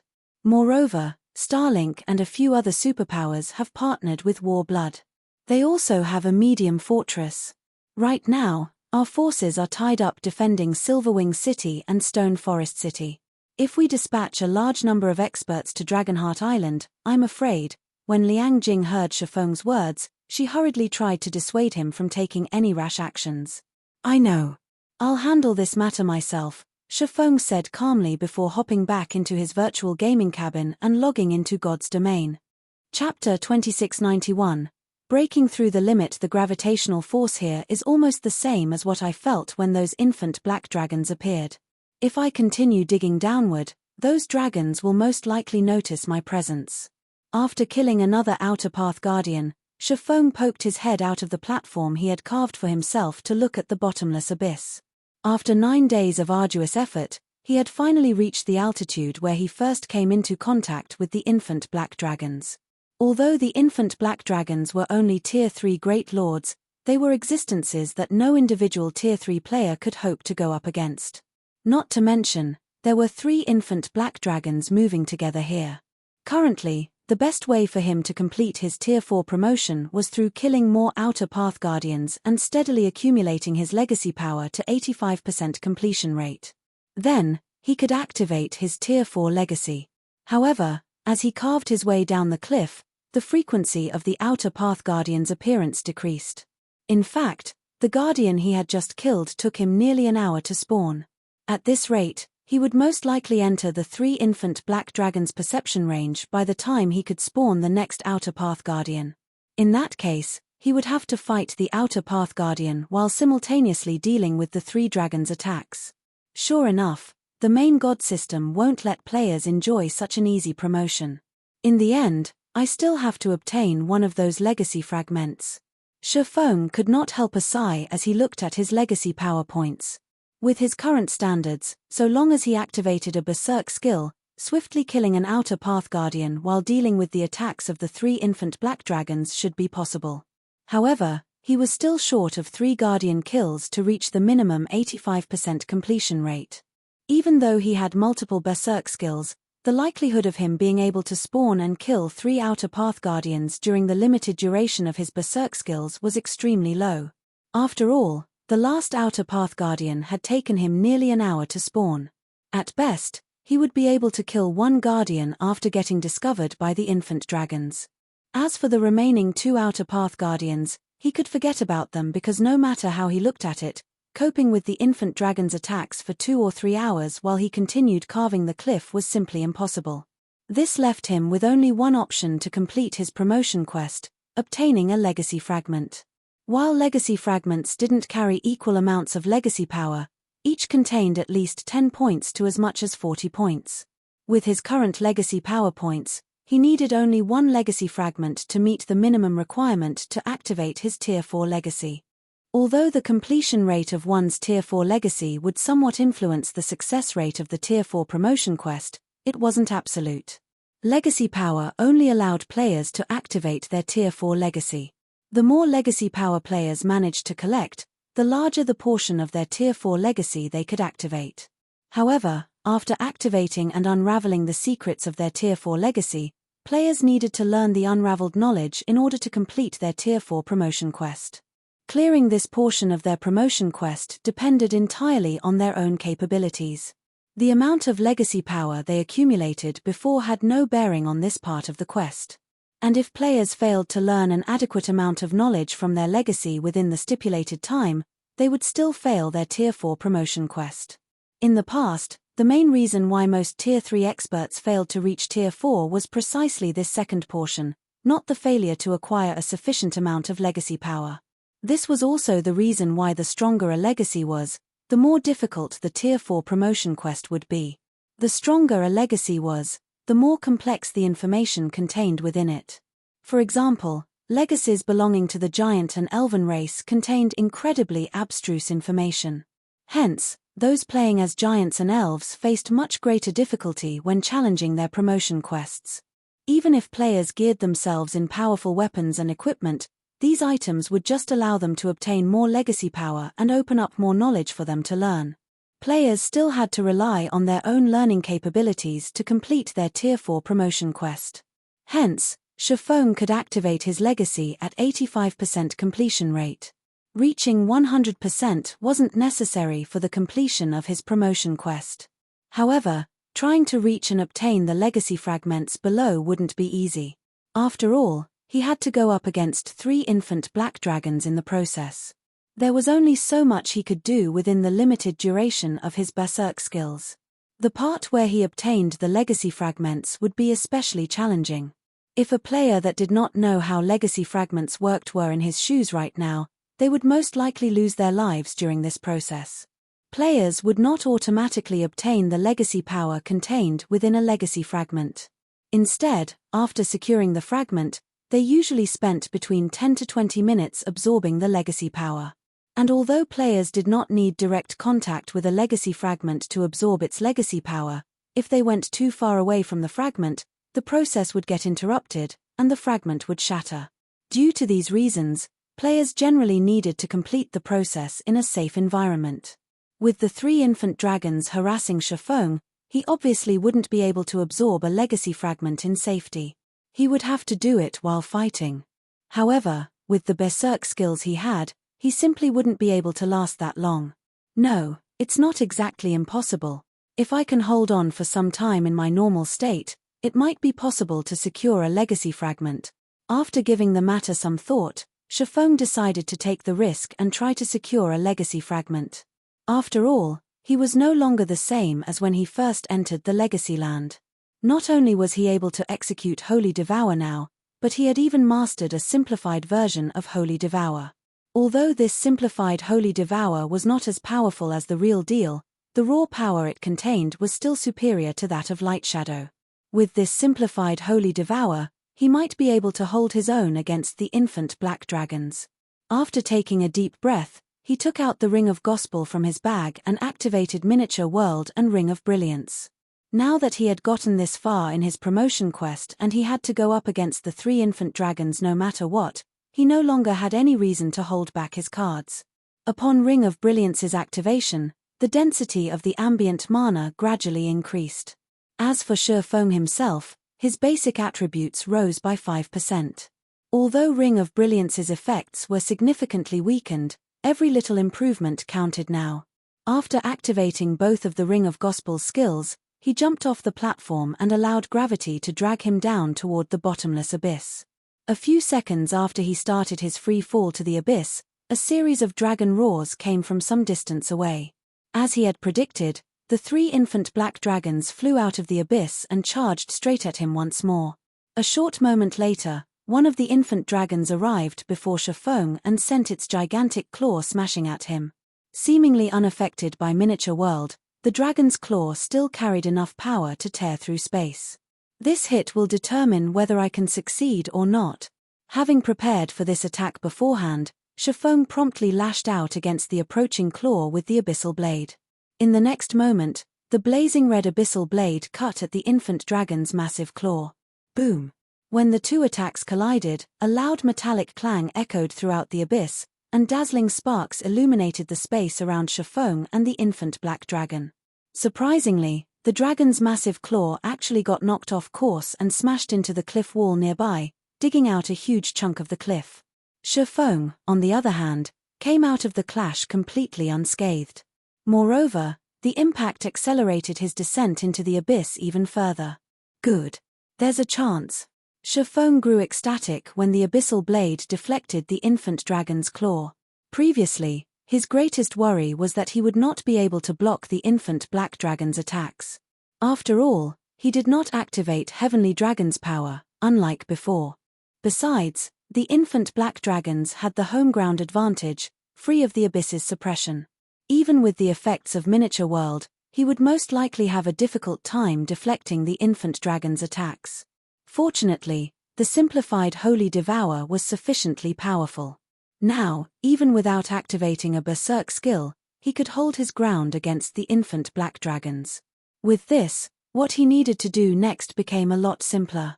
Following which, Shifeng continued free-falling while frantically deflecting the 3 infant dragons' attacks.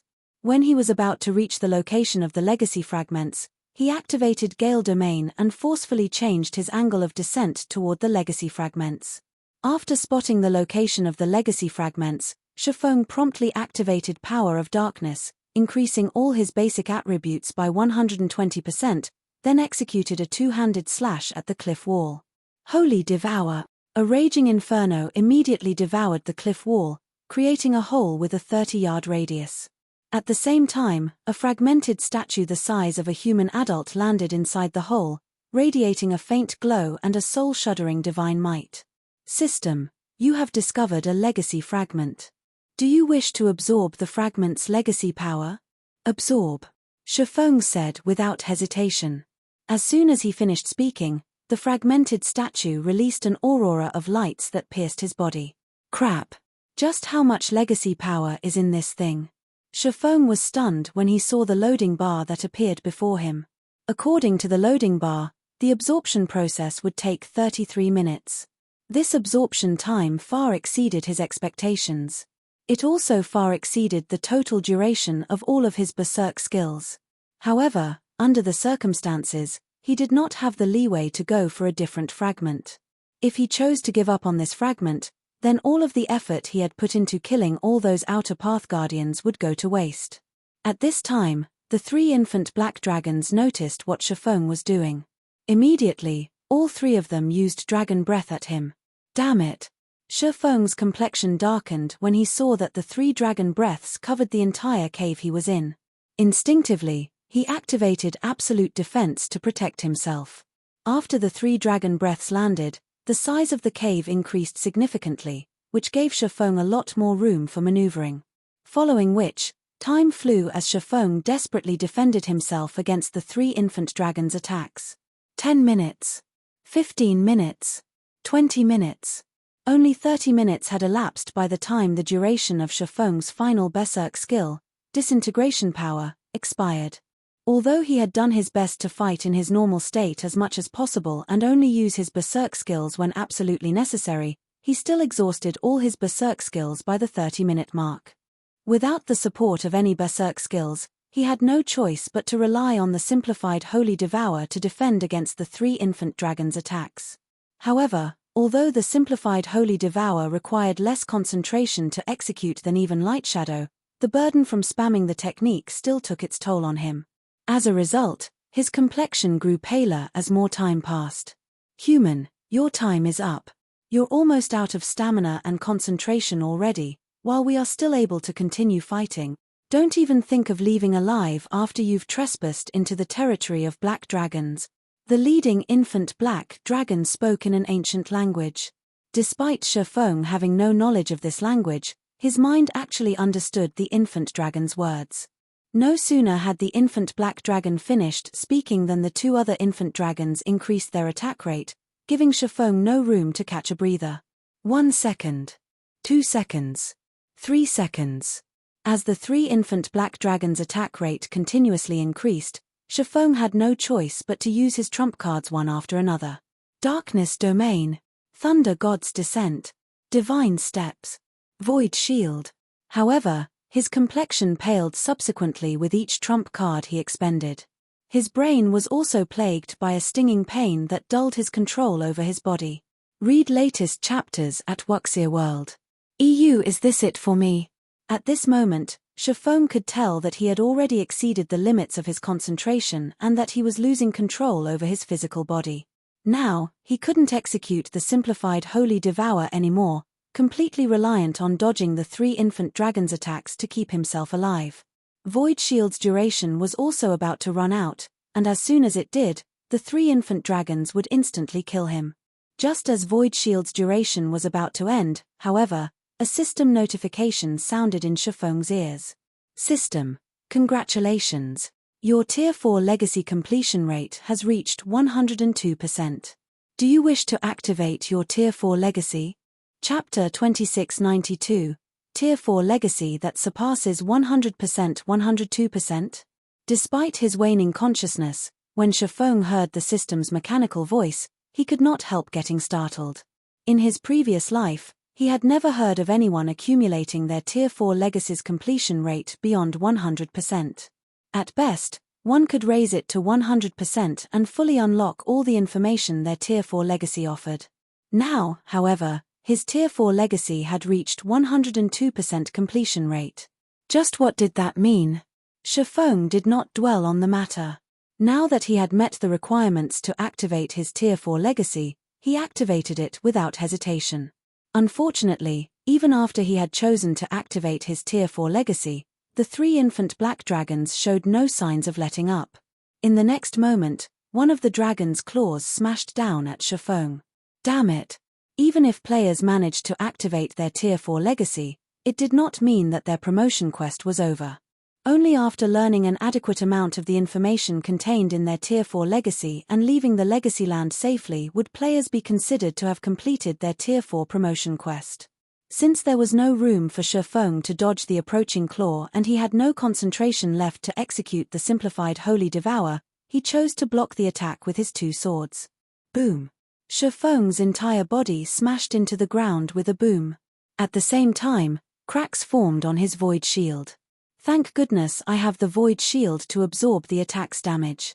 Otherwise, that move would have taken away at least 1/5 of my HP. Shifeng inwardly celebrated when he saw the cracks on the void shield.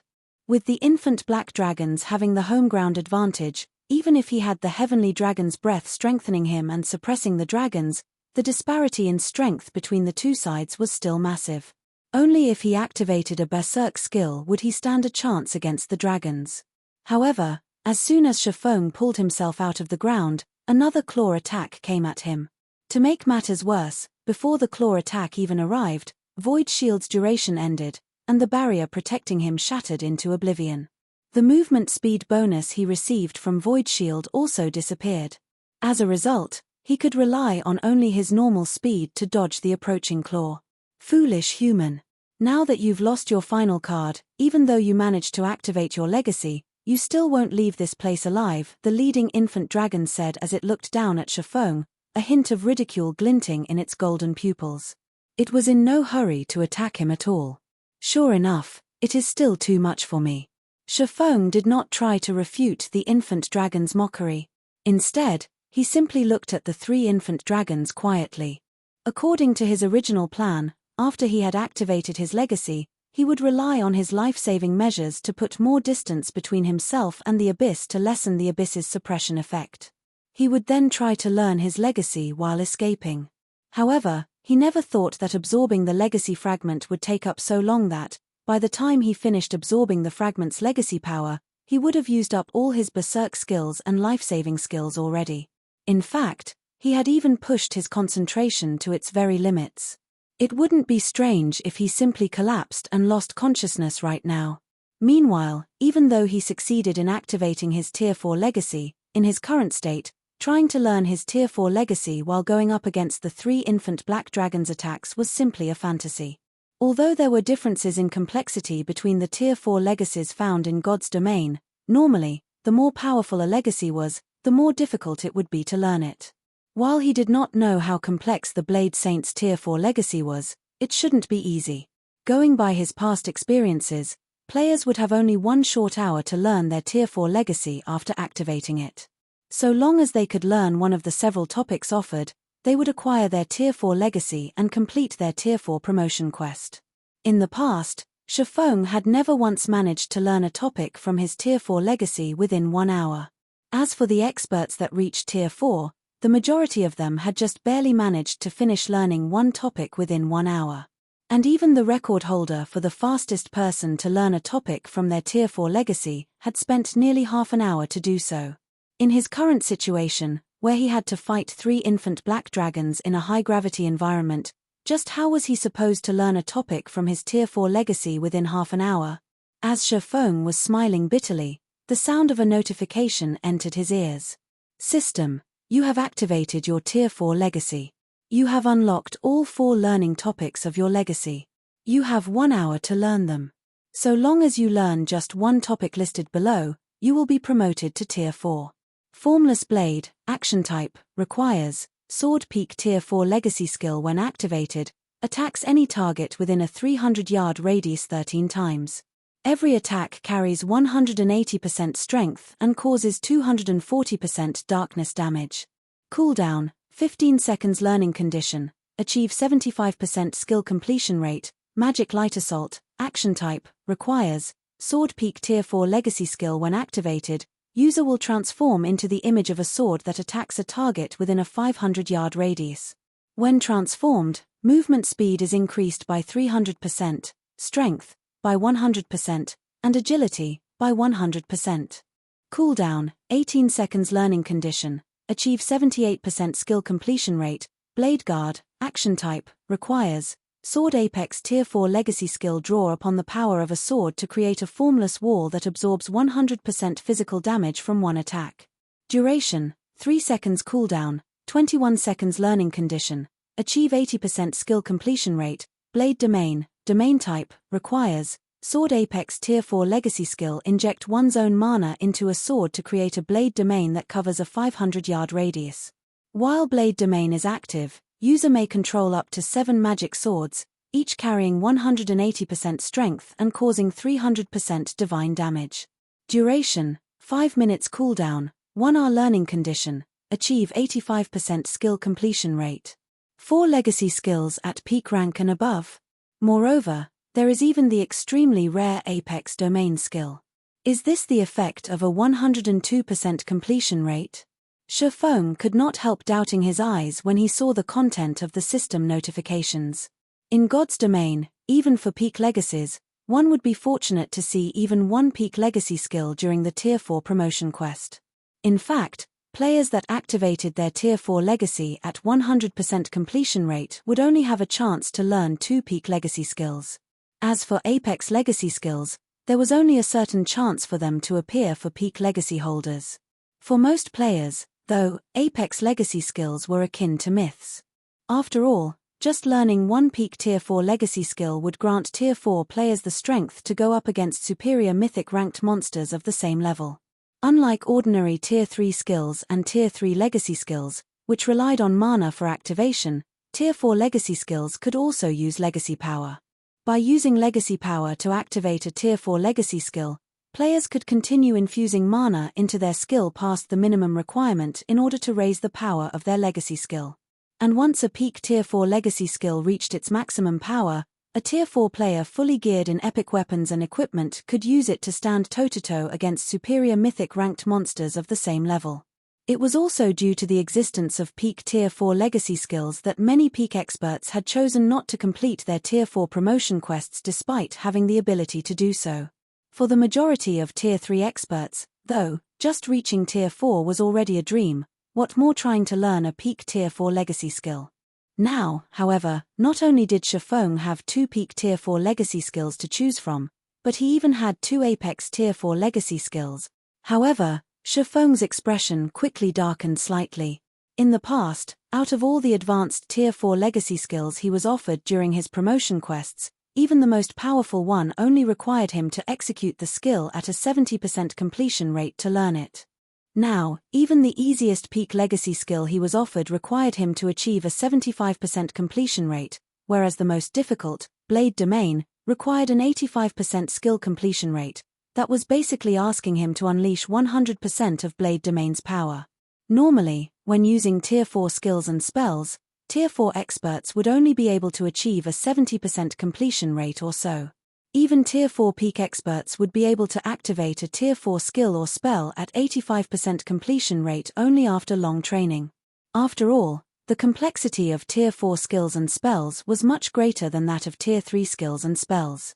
Now, however, he was given only 1 hour to learn at least one peak legacy skill to such a high standard.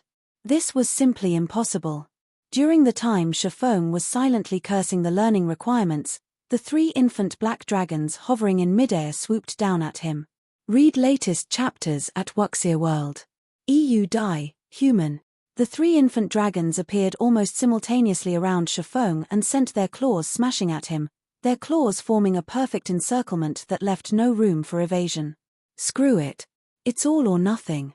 Since there was no way for him to dodge the incoming claws, Shifeng gritted his teeth and chose to learn the most difficult of the 4 legacy skills offered. Blade Domain. Chapter 2693, Blade Domain's might. Just as the 3 dragon claws were about to hit Shifeng, paragraphs of texts and numerous images suddenly filled his mind. These texts and images were none other than the introduction to Blade Domain. Right after these texts and images appeared, an invisible ripple from the abyssal blade spread up to 500 yards into the surroundings in the blink of an eye. Boom!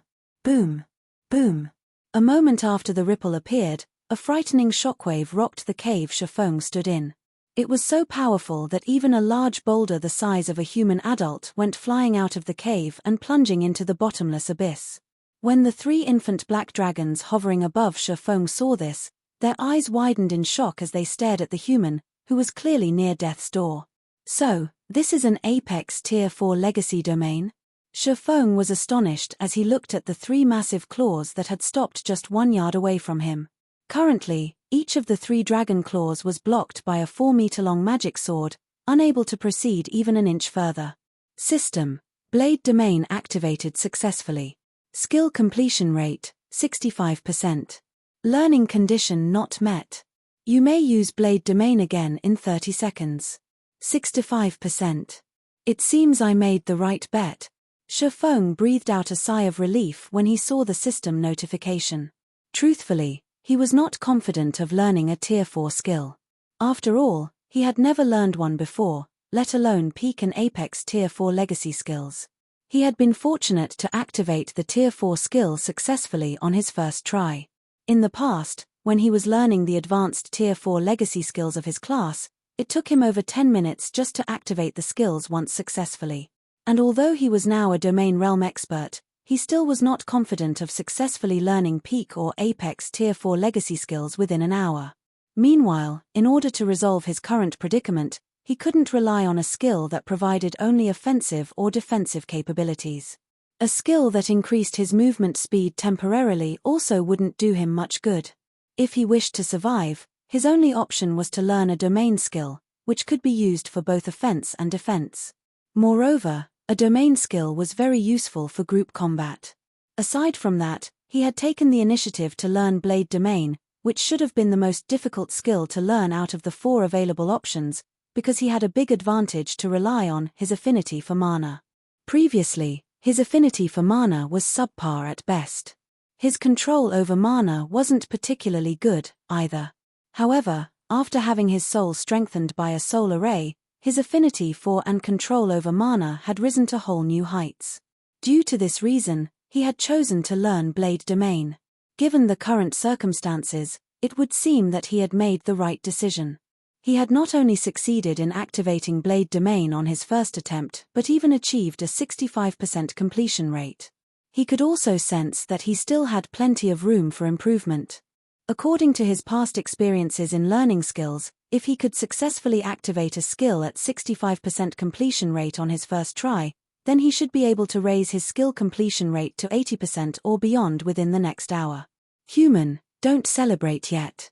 Although a Tier 4 domain skill is indeed powerful, without a Tier 4 body, you won't be able to exhibit its true power at all, the leading infant black dragon sneered when it saw Shifeng sighing in relief. After saying so, the infant dragon swept its tail at Shifeng and shattered the magic sword that had managed to stop its claw attack earlier.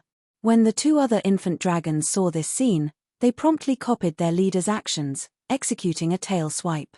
This situation forced Shifeng to reconstruct the magic swords frantically to defend against these tail swipes. For a time, magic swords continuously formed and shattered around Shifeng.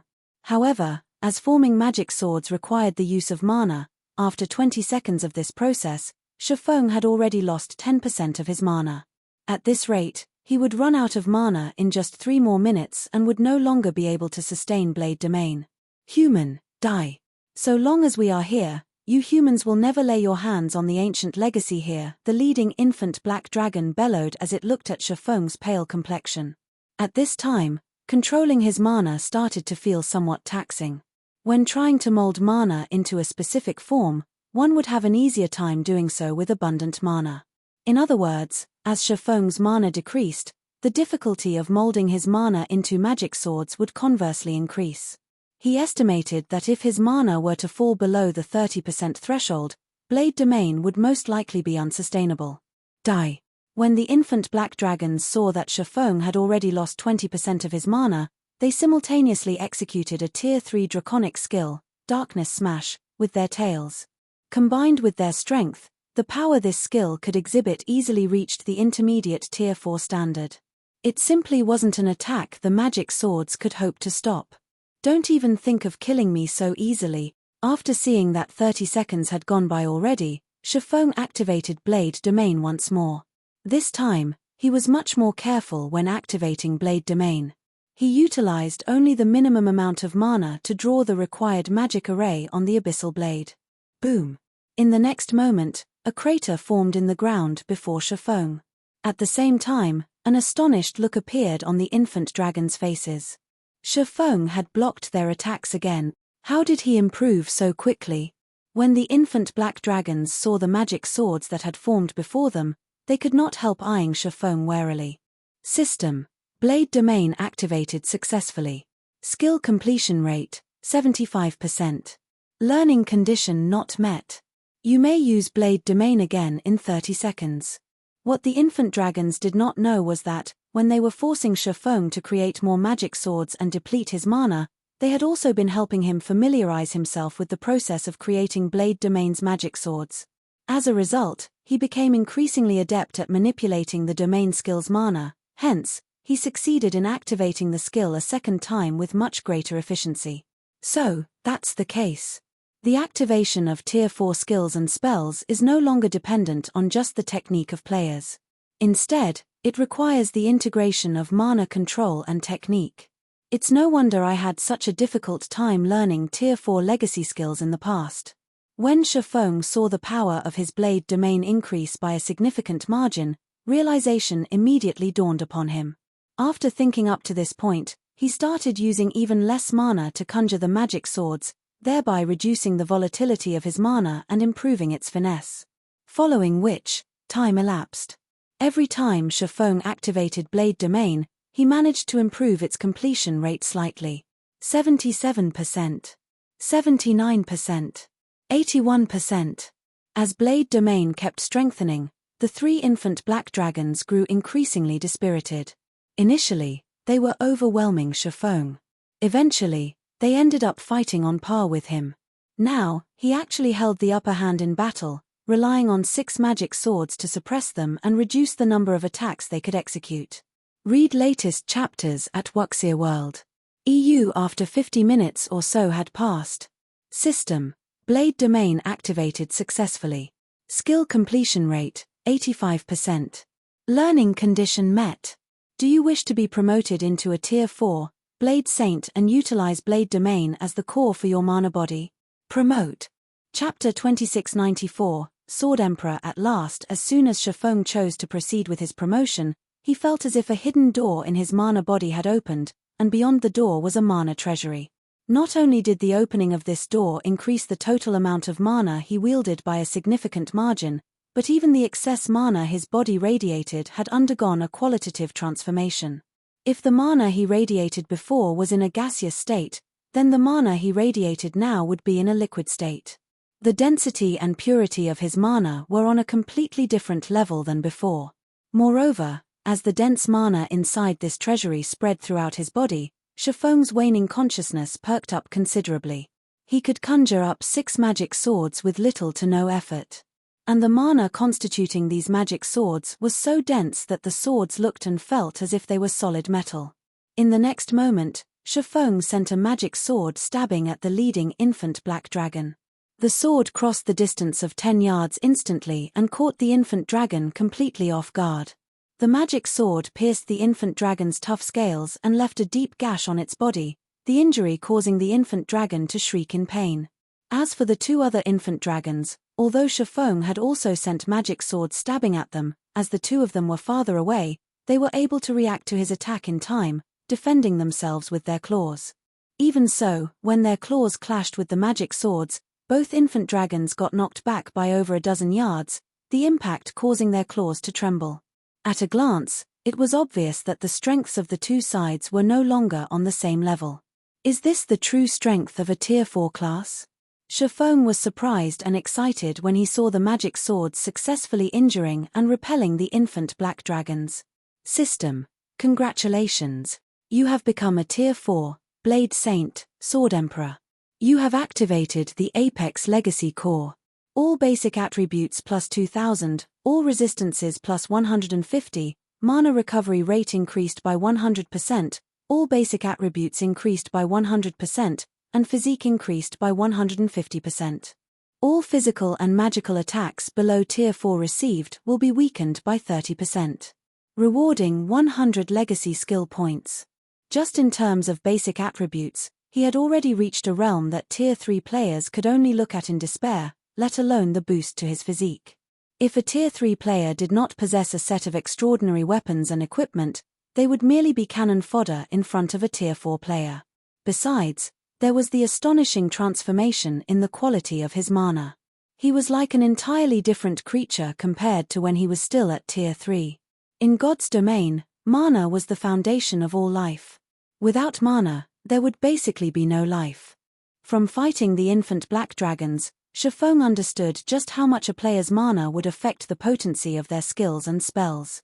Now that his mana was practically liquid, even if he had the same basic attributes, combat standards, and physique as a Tier 3 player, the said Tier 3 player still wouldn't last more than a few moves against him. After all, the power of the skills the two of them wielded would be on completely different levels. However, even though Shifeng had successfully repelled the 3 infant black dragons, he did not dare to idle around. He immediately manipulated his mana and formed his mana domain, then flew up and away from the bottomless abyss. He had no intention of clashing with the 3 infant dragons at all. Currently, he might have reached Tier 4 already and even gained the strength to hold his own against the 3 infant black dragons, but that was it. Killing the 3 infant dragons was still impossible for him. After all, now that he had gotten promoted to Tier 4, he could no longer spam Blade Domain like before. Once Blade Domain's duration ended, he would be forced to utilize his own body to clash with the infant dragons. With his limited stamina, he would definitely fall first before he could kill the 3 infant dragons. Now that he had already achieved his goal, he naturally had no reason to continue fighting the 3 infant black dragons. The sooner he left this dangerous place, the better. Fortunately, so long as players reached Tier 4 in God's Domain and managed to form the passive-type mana domain, they could fly using their own mana, no longer reliant on external items to do so.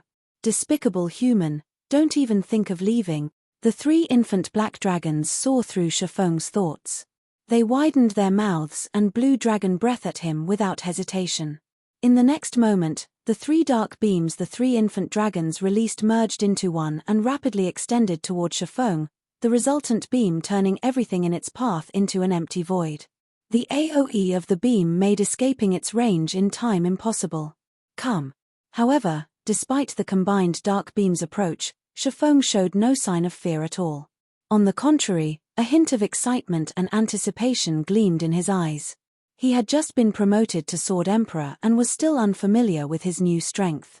When he was controlling Blade Domain's magic swords, he had merely executed the most basic forms of attack using them.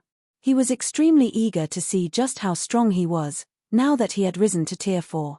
Meanwhile, the 3 infant dragons' combined dragon breath was undoubtedly the perfect target for testing his strength. In the next moment, Shifeng started executing his defensive combat technique, Sword's Orbit, using the 6 magic swords he had conjured, creating a defensive sphere that covered a 30-yard radius around him. Boom! When the massive beam of light came into contact with the beautiful galaxy of stars around Shifeng, space around them suddenly transformed into an empty void, as if Armageddon had just arrived. If other players were to see this scene, they would definitely be dumbfounded. While looking at the empty void that had formed above them, the 3 infant black dragons revealed a smirk on their faces. The combination attack they had just executed was far stronger than a single dragon breath. It was also the strongest move the 3 of them possessed. Although Shifeng had already been promoted to Tier 4, if he received the attack without using an invulnerability skill, he would still sustain heavy injuries. However, when the empty void started recovering to its original state, the smirks on the infant dragons' faces disappeared, replaced with a look of shock. After all, at this moment, let alone Shifeng suffering injuries, even his equipment wasn't scratched. It was as if their combination attack was nothing but a light breeze to him. Read latest chapters at Wuxia World. Even an advanced combat technique has been strengthened to such an extent. Shifeng was astonished as he looked at the empty void around him.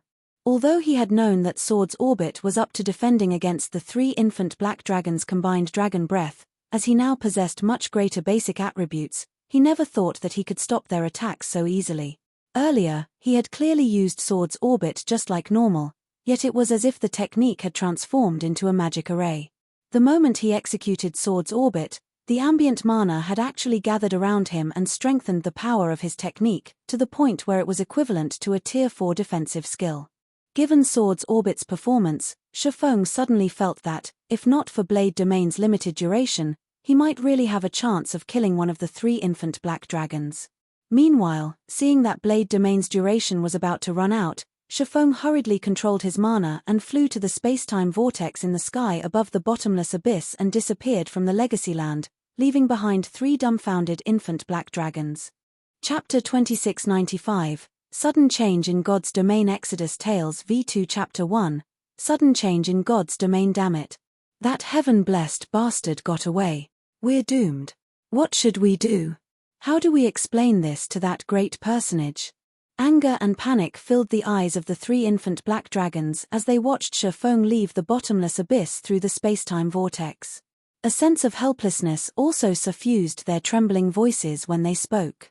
Our original plan is already ruined, now that the legacy has been stolen.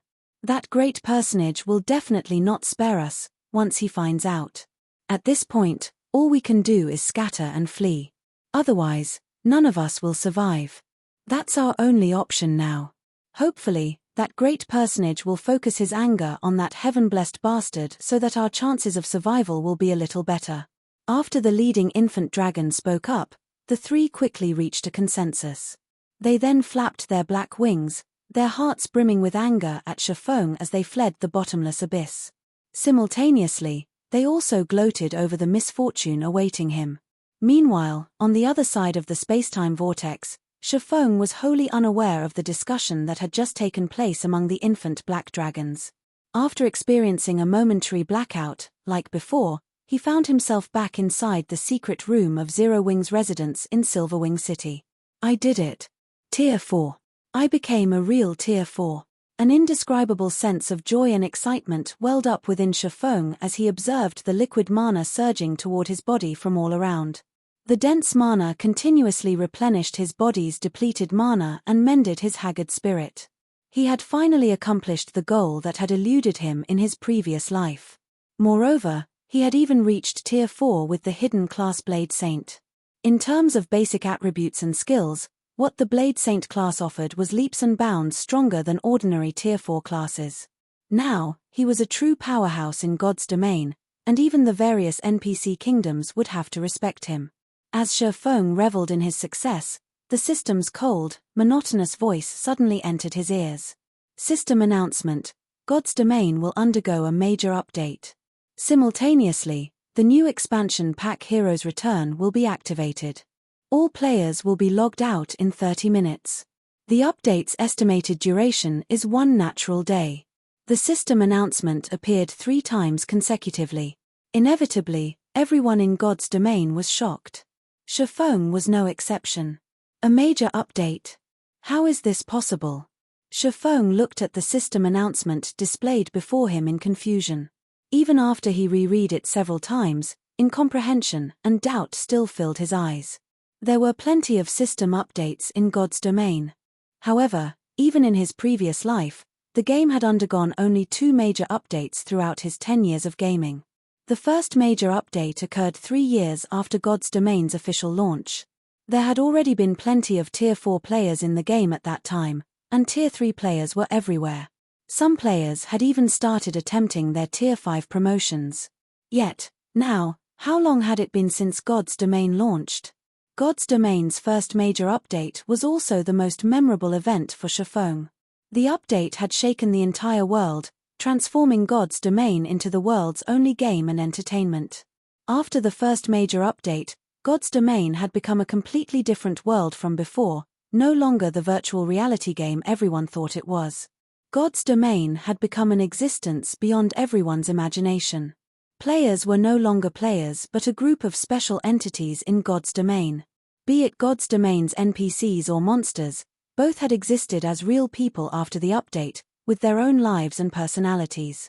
They had existed for the sake of survival. These changes had made God's domain a completely different world, no longer just a virtual reality game, but an existence that could instead affect the real world.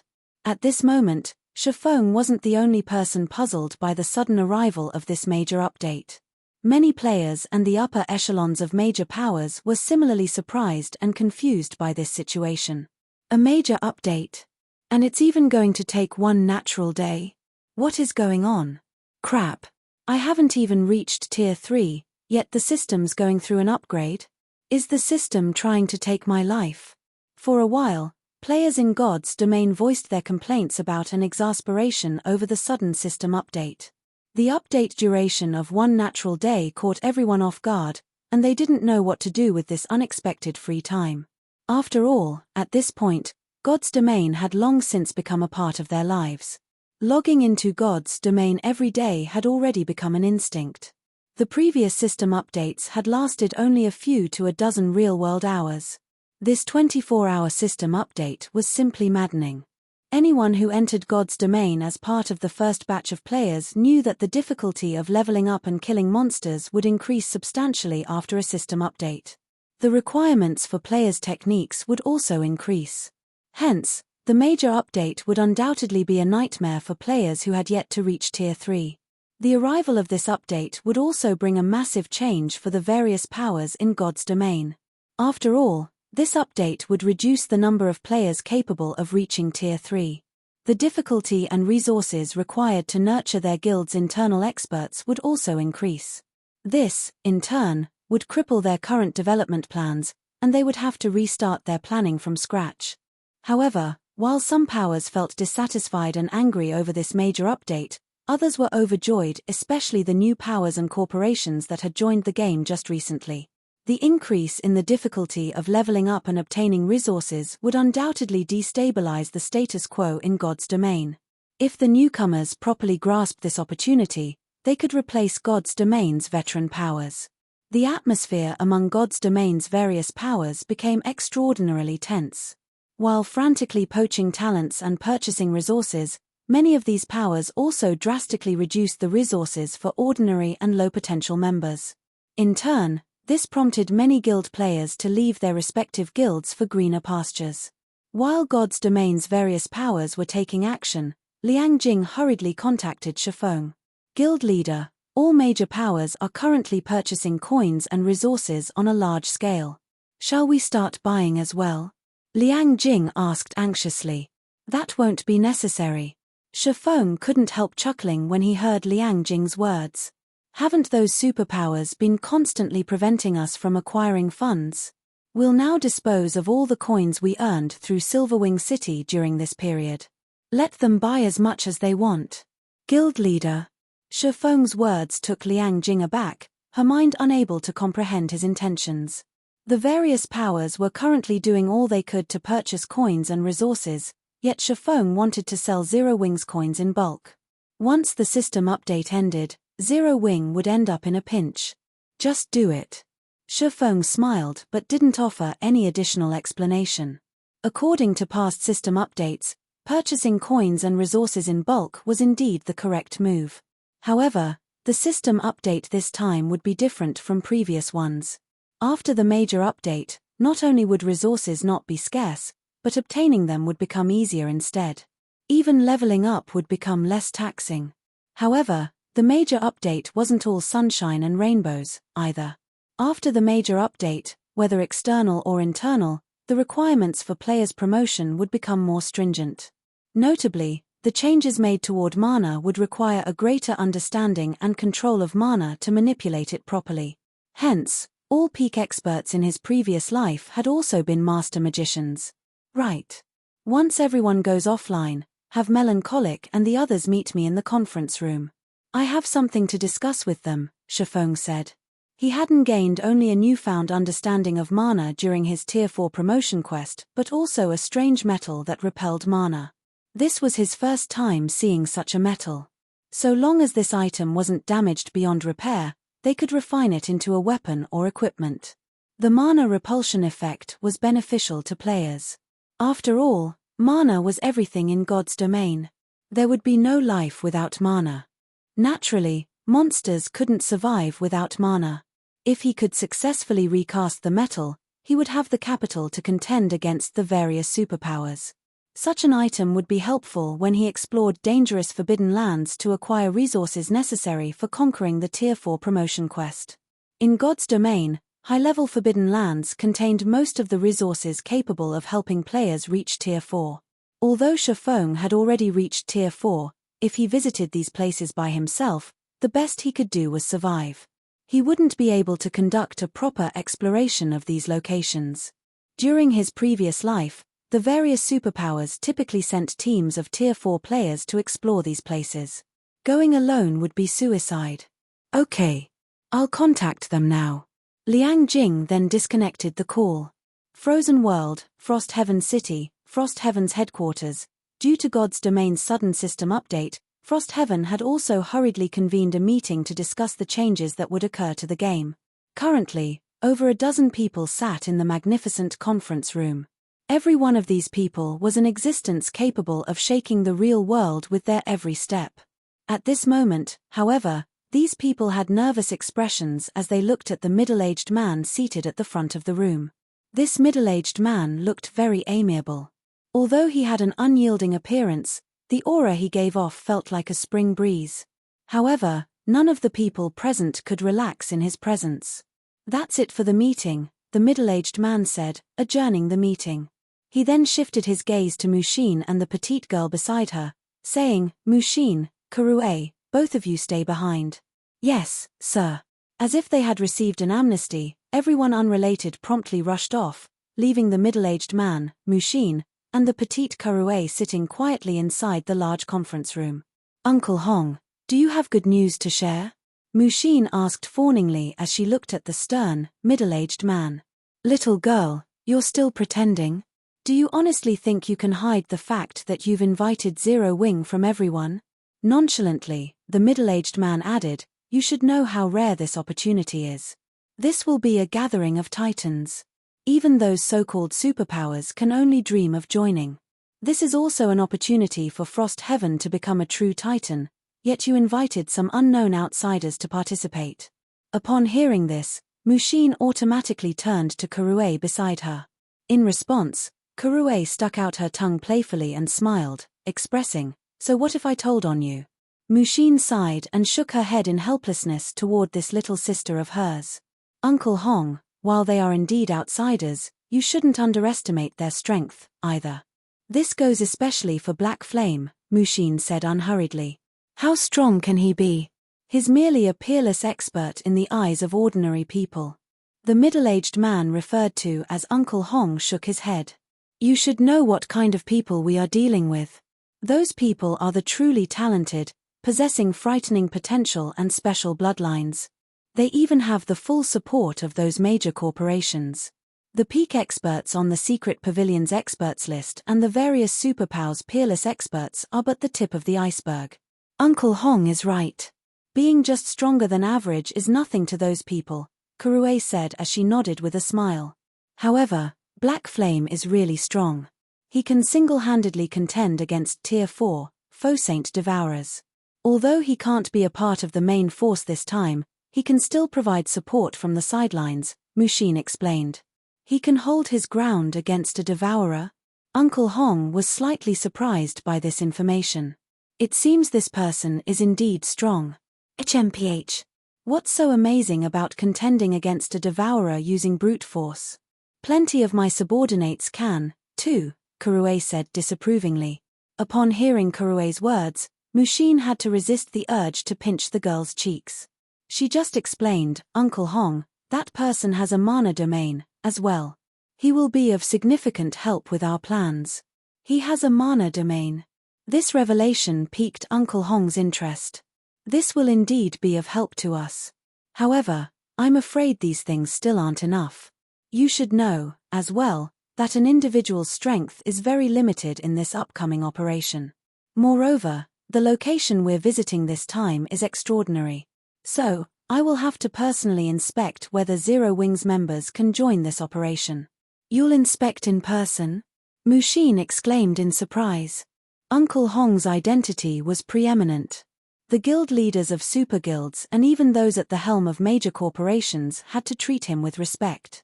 If he visited Zero Wing's headquarters and news of it got out, it would cause a sensation among the various major corporations. "Of course."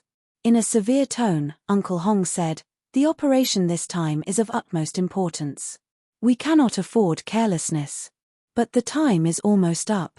This system update is also going to take one whole day. We'll be tight for time if we proceed with the inspection," Mushin objected. "Don't worry. We'll just pay Zero Wing's headquarters a short visit. It won't take much time," Uncle Hong said, smiling. "Since you've made up your mind, leave Zero Wing's inspection to me, Uncle Hong," Kurue suddenly suggested. "Zero Wing is a local tyrant. If they join in the operation this time, they will behave arrogantly. Also, seeing how much Big Sis admires that person's strength, I'm thinking of bringing Tian Cheng of Frost Heaven's 10 swords along.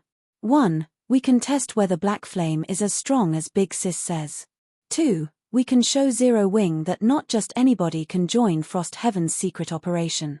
Even if Zero Wing passes the inspection, they'll know how to behave during the operation. Mushin fell speechless upon hearing her little sister's words. The 10 swords were geniuses the Boulder Corporation had nurtured using all their technology and resources. Every one of them was a monster among monsters. They were also among the core combatants for the upcoming operation. It would be overkill to test Zero Wing using one of the 10 swords. Mushin, what do you think? Uncle Hong asked. I don't have any objections. Mushin agreed after giving the matter some thought. In her opinion, Shifeng shouldn't have any problems going up against Tian Cheng with his strength. Good. Then if Zero Wing's strength is no good, you'll have to modify your agreement with them, Uncle Hong said, nodding. I understand. Mushin nodded obediently. Although she was the Boulder Corporation's heir, she couldn't go against her Uncle Hong's decisions. Big Sis, I have great expectations for you. Karue revealed a cute smile before logging off. Read latest chapters at Wuxia World. EU. Hopefully, his performance won't disappoint Uncle Hong too much, Mushin prayed inwardly after seeing Karue leave. She had incurred a considerable expenditure to invite Zero Wing this time. If she annulled their contract, she would have to provide a lot of compensation. Meanwhile, in the top-floor conference room of Zero Wing's headquarters, Shifeng, who had just logged off, was sorting through the unknown metals information when he heard a knock on the door. Subsequently, the door to the conference room opened slowly, and a clear and pleasant voice came from outside. Guild Leader, they're here. Chapter 2696, Ancient Fragments. Exodus Tales. Chapter 2696, Ancient Fragments. Under Liang Jing's lead, Melancholic Smile and several other people entered the luxurious and spacious conference room. Dressed in white lab coats, the group looked very much like a bunch of scientific researchers. At this time, Melancholic Smile and the others looked much more worn out than before. Exhaustion was apparent on their faces, and their hair was a mess, as if they had just recovered from a serious illness. Shifeng couldn't help his surprise at this situation. What's the matter with you? Why do you all look so haggard? Shifeng asked curiously. Since Zero Wing was now a large organization, it had plenty of management and production talents. There was no need for Melancholic Smile and the others to handle everything personally. Guild Leader, I want to file a complaint, protested Cream Cocoa, who had a shy personality. A complaint? Shifeng was taken aback. Cream Cocoa was a master forger of Zero Wing. She also ranked among the top 3 in forging standards. It was only a matter of time before she became a Grandmaster Forger. Countless people in Zero Wing were hoping to get her to make them a weapon. If these people were to form a line, it would stretch from one end of Fenglin City to the other. After all, although Cream Cocoa and other master forgers had a meager chance of producing epic weapons and equipment, their chances of making dark gold weapons and equipment were considerable. In God's domain, epic weapons and equipment were exceedingly rare. Even the core members of first-rate guilds wouldn't necessarily own one. Hence, level 100+ dark gold weapons and equipment could already draw envy from passers-by. What more custom-made dark gold weapons and equipment? To put it simply, nobody in God's domain would dare bully Cream Cocoa. Anyone who did would be fortunate if Cream Cocoa just outright ignored them. Yes. I want to complain, Guild Leader, Cream Cocoa said resolutely. What do you want to complain about? Shifeng asked curiously. Aqua Rose and Gentle Snow. Cream Cocoa said with her cheeks puffed out. They're too much. Guild Leader, you need to give me justice. They're bullying you. That can't be, right? Shifeng couldn't help being surprised once more. Aqua Rose and Gentle Snow were the vice guild leaders of Zero Wing. They managed the guild properly, and everyone in the guild also respected them. He found it hard to imagine the two bullying a cute girl like Cream Cocoa. The 2 vice guild leaders asked us to complete 500 customized dark gold weapons in 5 days. They even threatened to cut our research funding if we don't meet the quota, Cream Cocoa complained. Guild leader, you're a master forger too, so you know how difficult it is to make level 100 plus dark gold weapons. Let alone 5 days, we'll barely be able to make 500 in 10 days. The whole forging department has been working overtime, but we are still short 300 weapons after 3 days. No matter how you look at it, we can't complete them within the next 2 days. Melancholic smile and the others nodded in agreement with Cream Cocoa's words. Customized level 100 plus dark gold weapons were not cabbages. They were delicate works that required all of a forger's attention. The slightest mistake would lead to failure. That many? The number Cream Cocoa reported shocked Chiffon. 500 customized dark gold weapons was a significant number. Moreover, these weapons were level 100 plus weapons. So many of such weapons could elevate a first-rate guild's core team's overall combat power to a whole new level. What weapon did those two ask you to make? Chiffon asked. It's this one.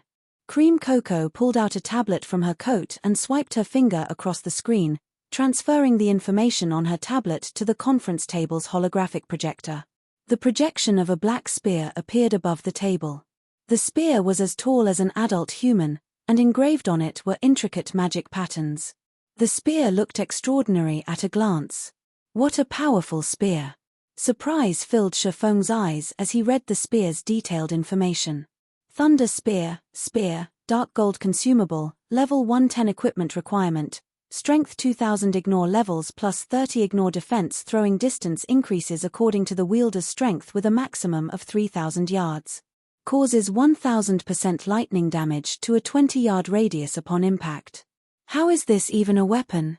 It's a long-range missile. Unfortunately, the spear was only for one-time use. If it had no limit, raiding field bosses would be child's play. Even Tier 2 players could easily challenge Tier 4 mythic bosses with such a spear. If they could mass-produce this spear, siege warfare would become a joke. However, Chiffon also had to admit that the Thunder Spear's production was truly challenging. The required materials were secondary, costing only 20 gold or so in all. The crucial problem was the drawing of the magic patterns. If one weren't at the Master Magician standard, the production success rate would drop dramatically. Guild leader, please talk to the vice guild leaders. 5 days is too short. We need 10 days, at least, Cream Cocoa pleaded pitifully. I can talk to them about it. Chiffon nodded.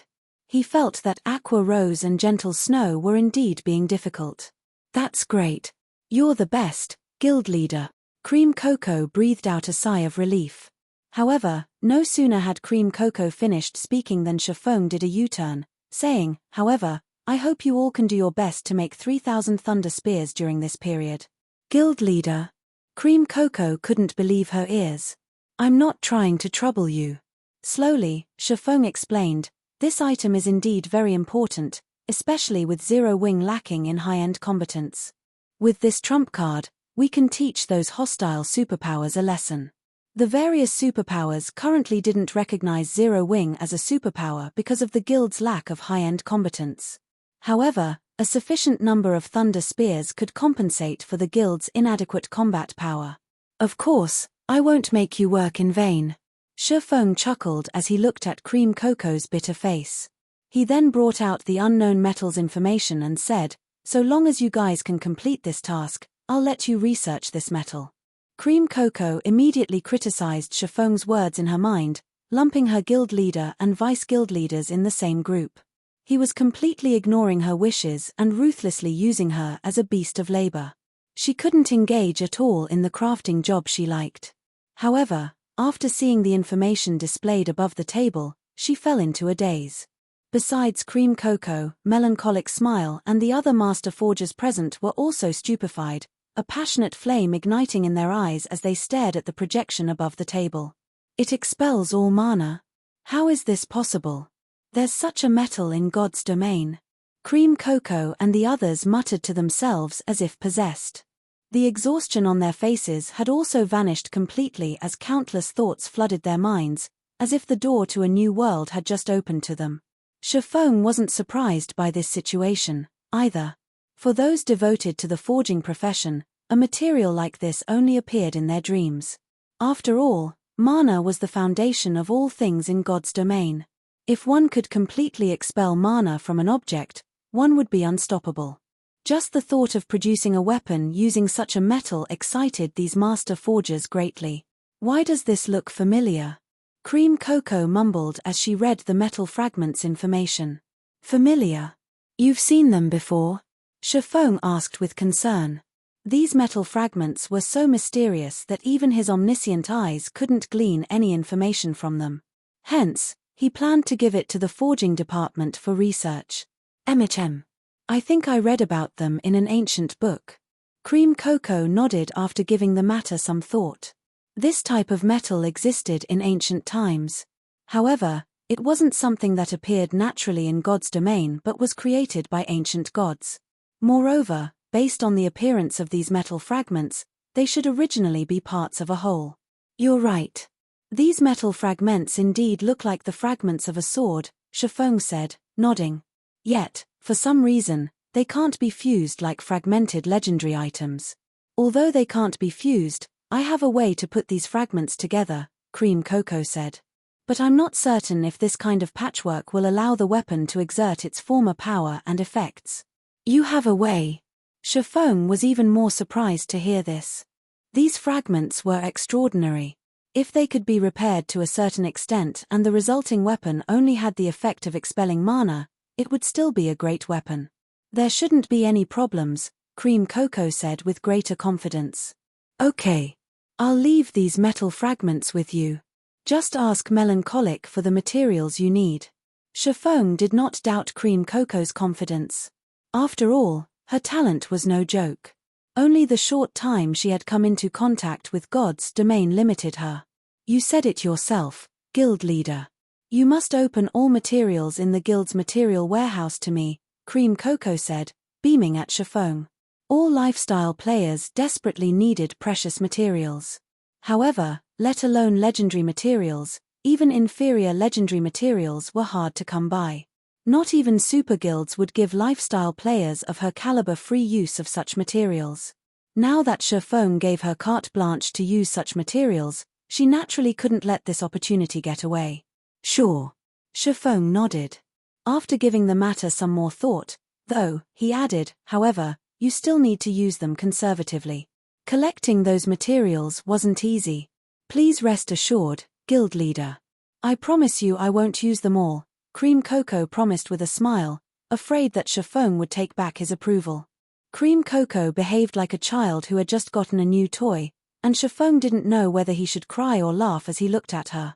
Afterward, he sent all the information relevant to the metal fragments to Melancholic Smile and the others. As for whether the fragments could be repaired, he would leave that to luck. By the way, guild leader, the Azure Chamber of Commerce's members arrived yesterday. They are currently training with our guild's core members, and Duan Hanshan is their leader. However, as you have been busy, I didn't bother you about it, Liang Jing suddenly said. Duan Hanshan came in person? This piece of news puzzled Shifeng. Duan Hanshan was a giant in the Azure Chamber of Commerce.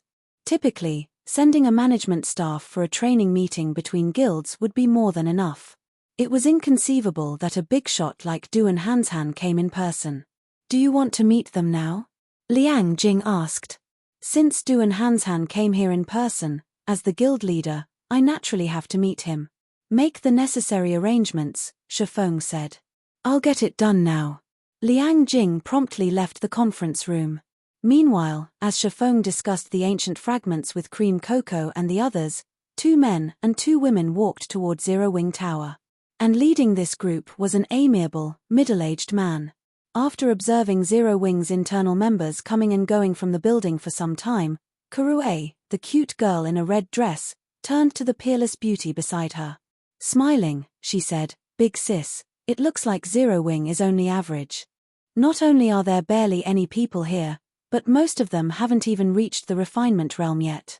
I can't imagine what powerful experts Zero Wing can offer the operation this time. Read latest chapters at Wuxia World. EU. Although Zero Wing's headquarters' prosperity wouldn't necessarily have any relation to Zero Wing's strength, it should still reflect some of it. Mushin remained silent in response to Kurue's comment. While she knew that Zero Wing had just recently emerged, she never thought that the guild's headquarters would have so few members stationed in it. Moreover, the average strength of these members was appallingly weak. Let alone superpowers, they couldn't even hold a candle to the members found in the various pseudo-superpowers headquarters. Alright, let's go in and have a look. Uncle Hong frowned slightly. However, he didn't dwell on the matter, entering the lobby of Zero Wing's headquarters together with Mushin and the others. Chapter 2697, Inspecting Zero Wing Tower's lobby. With a ceiling soaring 9 meters high, the lobby looked very much like a small stadium.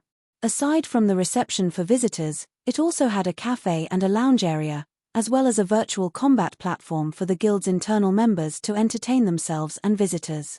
Due to these reasons, quite a lot of people had gathered in the lobby. When Mushin and her companions entered the lobby, they quickly noticed several hundred people thronged the virtual combat platform. These people were spectating a duel between Zero Wing's internal members, and the scene was very lively. After seeing Mushin's group entering the lobby, one of the front desk receptionists approached them and asked, "Hello, are you here to look around Zero Wing's headquarters? Or do you have other business to attend to here? My 2 nieces are interested in Zero Wing, so I brought them here for a visit today," Uncle Hong explained with a smile. "Certainly." The receptionist smiled and took out 4 visitor cards. "You may visit up to the 9th floor with this visitor card. The floors beyond are only for internal members. If you have any questions after your tour, feel free to consult with the front desk." "Thank you." Uncle Hong nodded and accepted the visitor cards. Afterward, the receptionist returned to her position at the front desk and allowed Mushin's group to roam about the building freely. Zero Wing sure is generous. They're actually allowing outsiders to tour their headquarters.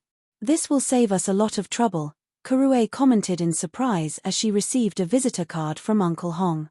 Usually, the various large guilds would place tight restrictions on their headquarters. Aside from the lobby, they generally wouldn't allow outsiders to visit other locations. "They might be trying to lure more people to join Zero Wing," Mushin said. She more or less understood Zero Wing's circumstances.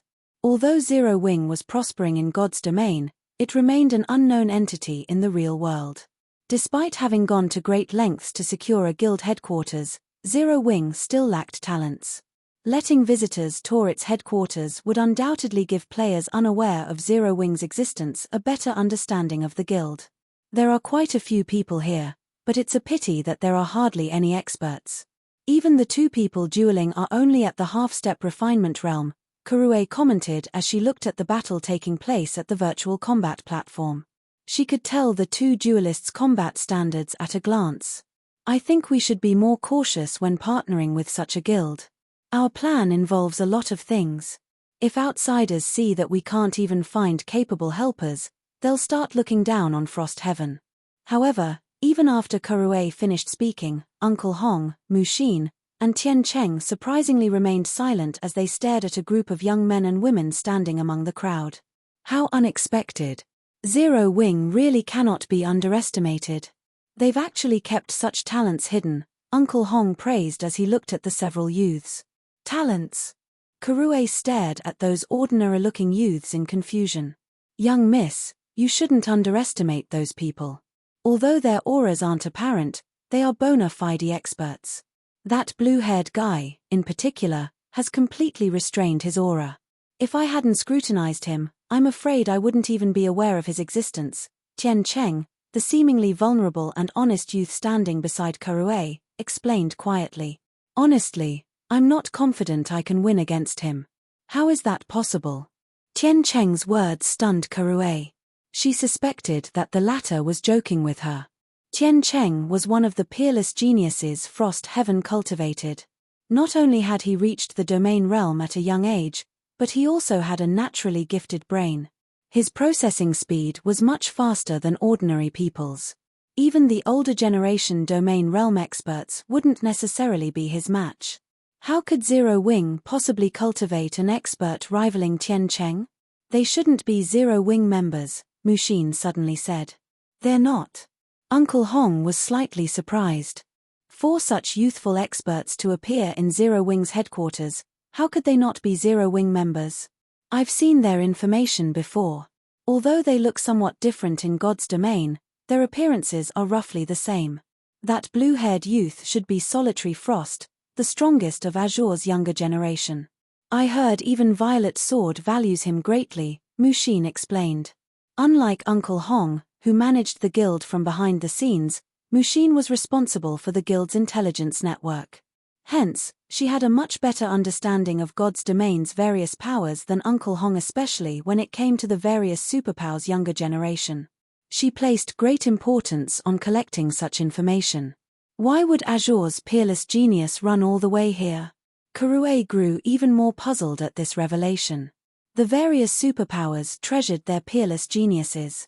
They would shower these geniuses with all sorts of precious resources and require them to undergo strict training regimens every day. They wouldn't let these people leave their headquarters at will.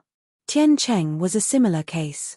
If not to inspect Zero Wing's strength this time, he wouldn't have received permission to leave Frost Heaven's headquarters. Zero Wing really is interesting. Not only did Azure's peerless genius come running over, but so did an old fellow from Azure, Uncle Hong said as he gazed at a cool-headed, middle-aged man resting and drinking tea in a corner of the lobby. Old fellow? When Kurue checked the focus of Uncle Hong's attention, her mouth dropped wide open subconsciously. The man Uncle Hong was looking at was none other than Duan Hanshan, the strongest person of the Duan family's second generation. Duan Hanshan's reputation in the virtual gaming industry was in no way inferior to Uncle Hong's. Or, to put it in another way, she had grown up listening to the stories of these men. For such a big shot to visit Zero Wing's headquarters personally was definitely big news. At the same time Hong Xinyuan noticed Duan Hansan also noticed Hong Xinyuan's presence.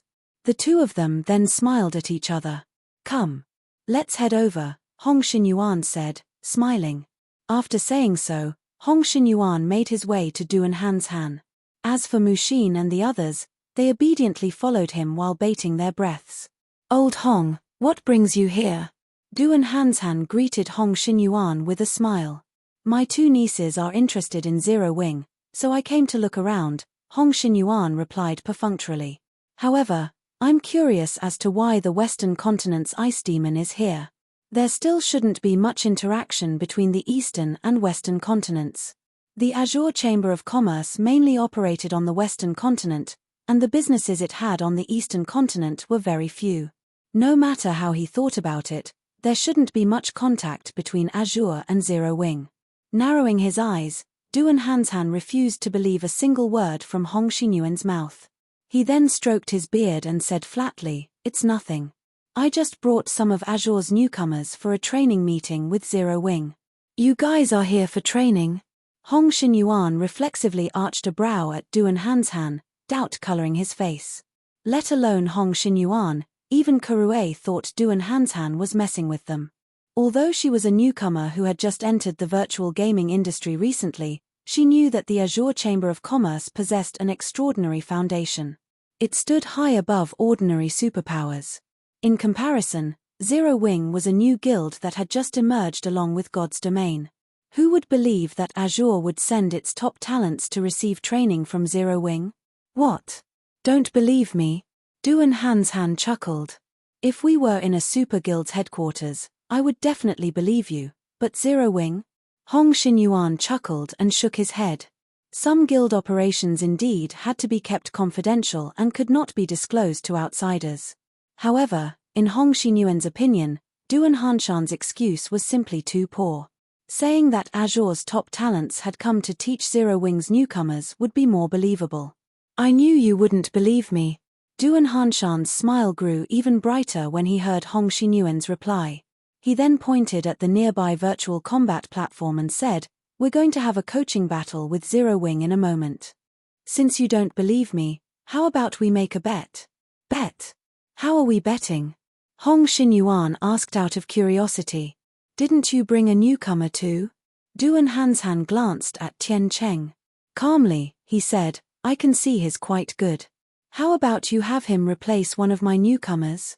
However, this is a precious spot, so I can't just let your newcomer join for free. I'll have to collect 5 bottles of S-rank nutrient fluid as a deposit. Hong Xinyuan nearly choked at Duan Hanshan's proposal. Not only was Duan Hanshan asking his side to contribute manpower, but he was even asking for 5 bottles of S-rank nutrient fluid. Duan Hanshan was too shameless. Don't be in a hurry to reject me. Upon seeing Hong Xinyuan's dark face, Duan Hanshan added, if you win this bet, I'll pay you back double. It seems you're quite optimistic of Zero Wing's members. Hong Xinyuan was somewhat surprised. 10 bottles of S-rank nutrient fluid were enough to supply a top talent for half a year, a significant amount to any superpower. Sort of. Duan Hanshan nodded. However, if you lose, you'll have to compensate me with an additional 10 bottles. Hong Xinyuan was momentarily at a loss for words. Why did Duan Hanshan make it sound as if they would lose no matter what? Read latest chapters at Wuxia World. When had Frost Heaven's reputation fallen to such a degree? How about it? Wanna bet? Duan Hanshan asked hastily when Hong Xinyuan remained silent for some time. However, Hong Xinyuan wasn't a young and arrogant rookie. He didn't pay any attention to Duan Hanshan's goading at all. Instead, he turned to look at the honest-looking Tian Cheng. Tian Cheng, what do you think? Hong Xinyuan asked. Chapter 2698, Zero Wing's Hidden Strength. Upon hearing Hong Xinyuan's question, Kurue hurriedly signaled Tian Cheng to agree. After all, this was an excellent opportunity to disrupt Mu Xin's plan. Tian Cheng was the 5th strongest person among Frost Heaven's 10 swords.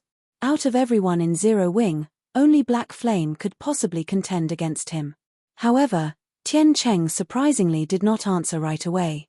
Uncle Hong, may I use my full strength in the match? Tian Cheng asked. The 10 swords were different from Frost Heaven's ordinary members. It was imperative that they conceal their strength from outsiders. Unless they received explicit orders from the upper echelon, they couldn't show their full power even if it meant suffering defeat. Tian Cheng's question didn't surprise Duan Hanshan. After all, this was also the case with the Azure Chamber of Commerce. Only during the annual competition before did Solitary Frost and the others have their restrictions lifted. You can use your full strength when necessary, Hong Xinyuan said after giving the matter some thought. Zero Wing's Black Flame possessed the strength to contend against the mythic-ranked foe Saint Devourers. If Black Flame stepped forward as Zero Wing's representative, Tian Cheng would undoubtedly lose if he held back his strength. Such an outcome wasn't what Hong Xinyuan wished to see. After all, his goal here today was to establish Frost Heaven's prestige. I don't have any problems, then. Fighting spirit flared in Tian Cheng's eyes. Good. I'll leave it to you, then. Hong Xinyuan nodded in satisfaction. He then turned to Duan Hanshan and said, Old Ice Demon, we have a deal. Initially, Hong Xinyuan had been considering how to go about making Zero Wing aware of Frost Heaven's might after doing a brief inspection of Zero Wing's headquarters. Now, it would seem he could save his efforts. That's settled. Duan Hanshan chuckled. He then turned to the blue-haired youth nearby and said, Jiyu Han, 1, step down for now. Let this kid take your place. Him. After scanning the honest-looking youth standing beside Duan Hanshan, Jiyu Han asked reluctantly, Are you sure? Immediately, both Tian Cheng and Hong Xinyuan had the urge to puke blood. Just how much were others underestimating Frost Heaven nowadays? However, Hong Xinyuan did not explode in anger. He merely signaled Tian Cheng with his eyes, conveying, you know what to do. They would let the Azure Chamber of Commerce know just how powerful Frost Heaven was through this duel. After a while, the coaching battle between Zero Wing and the Azure Chamber of Commerce officially began. At this time, more people thronged the virtual combat platform. Whether it was Zero Wing's members or Azure's members, both were ecstatic. I heard that a newcomer from Frost Heaven is taking Jiyu Han's place. I wonder how many seconds that newcomer can last. I heard the best record so far is only 16 seconds. 16? In that case, Frost Heaven's newcomer should last 10 seconds. 10? Bullshit. I bet he won't last more than 6 or 7 seconds. The sudden substitution for the coaching battle sparked a heated discussion among the audience. In particular, Azure's members placed all their focus on guessing how many seconds Tian Cheng could last in the duel. This situation had Karue gnashing her teeth and dumbfounded Mushin.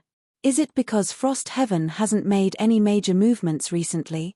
Is everyone treating us as pushovers already? Mushin felt that something was amiss as she eavesdropped on the discussions. The behavior of Azure's members was too strange. Every one of them spoke as if being able to last only several seconds against Zero Wing's representative was something to be proud of. None of them possessed the consciousness of an expert at all. After Tian Cheng sat within the virtual combat cabin, the door on the other side of the cabin slowly opened. A young and beautiful girl then walked in, sat on the battle seat directly opposite Tian Cheng, and gently donned the link helmet.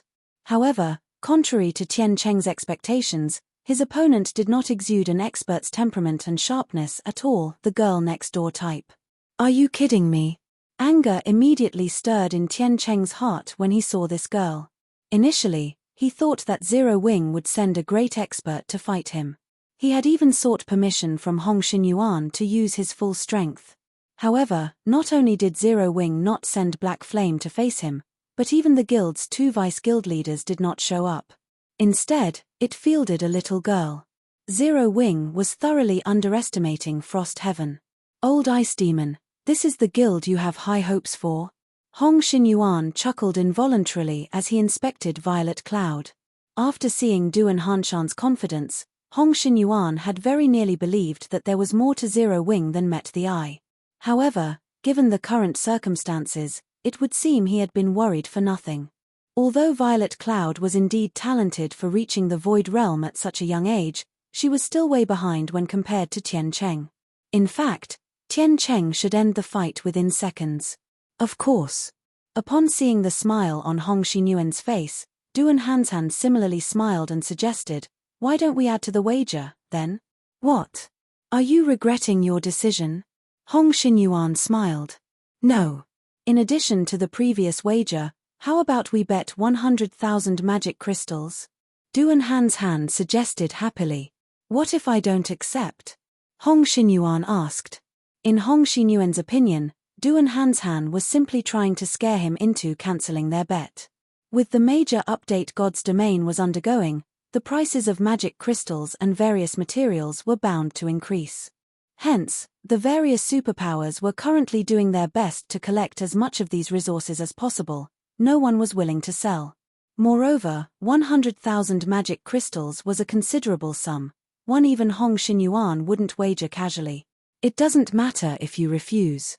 It's up to you," Duan Hanshan said indifferently. "Okay, I'll bet with you," Hong Xinyuan agreed after seeing Duan Hanshan give up so readily. "Good.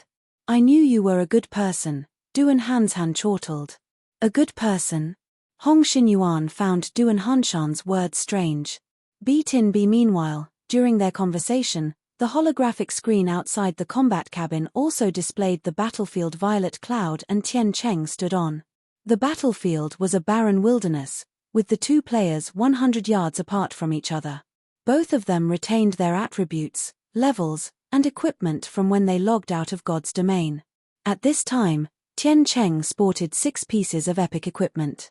The spear he held also gave off a dark glow and made the surrounding space tremble slightly, even while idle. With one glance, it was obvious that the spear was an extraordinary magic weapon with attributes that definitely surpassed those of ordinary epic weapons. As for Tian Cheng, he had already reached level 119. His level ranked at the top even among the entirety of God's Domain. "Hehe, now you know how powerful our guild is," Karue muttered. However, contrary to Karue's expectations, the crowd outside the combat cabin didn't reveal any surprise or exclaim in shock, remaining remarkably calm. On the other hand, complicated feelings flashed in Mushin's eyes as she looked at the holographic screen. It was as if she had just seen something unbelievable. Karue followed her elder sister's gaze. Violet Cloud, level 121. Violet Cloud was 2 levels higher than Tian Cheng. Level 121? Karue was dumbfounded. Frost Heaven had mobilized all its resources to help Tian Cheng reach level 119. Yet, a cleric from Zero Wing was actually 2 levels above him. Inside the virtual combat space, Tian Cheng was also surprised. He never imagined that someone would surpass him in terms of levels, and by 2 levels at that. It seems you're quite capable. However, this level difference won't bring you any advantages, Tian Cheng said as he looked at Violet Cloud. On the other hand, fighting in such an open wilderness is a huge disadvantage for a magical class like yourself. You won't have any room for evasion. That might not be the case. Violet Cloud shook her head, disagreeing with Tian Cheng's opinion. Is that so? Let me see if you're right. Then, after saying so, Tian Cheng suddenly charged at Violet Cloud, leaving behind an afterimage in his original location. Tier 3 skill, Shadow Thorn. Due to the virtual combat cabin's limitations, he couldn't replicate 100% of his strength in God's domain. However, his physique and basic attributes were the same as what he had in the game. While ordinary Tier 3 players might take some time to cross 100 yards, Tian Cheng boasted the Tier 3 hidden class Dragon Spear Warrior.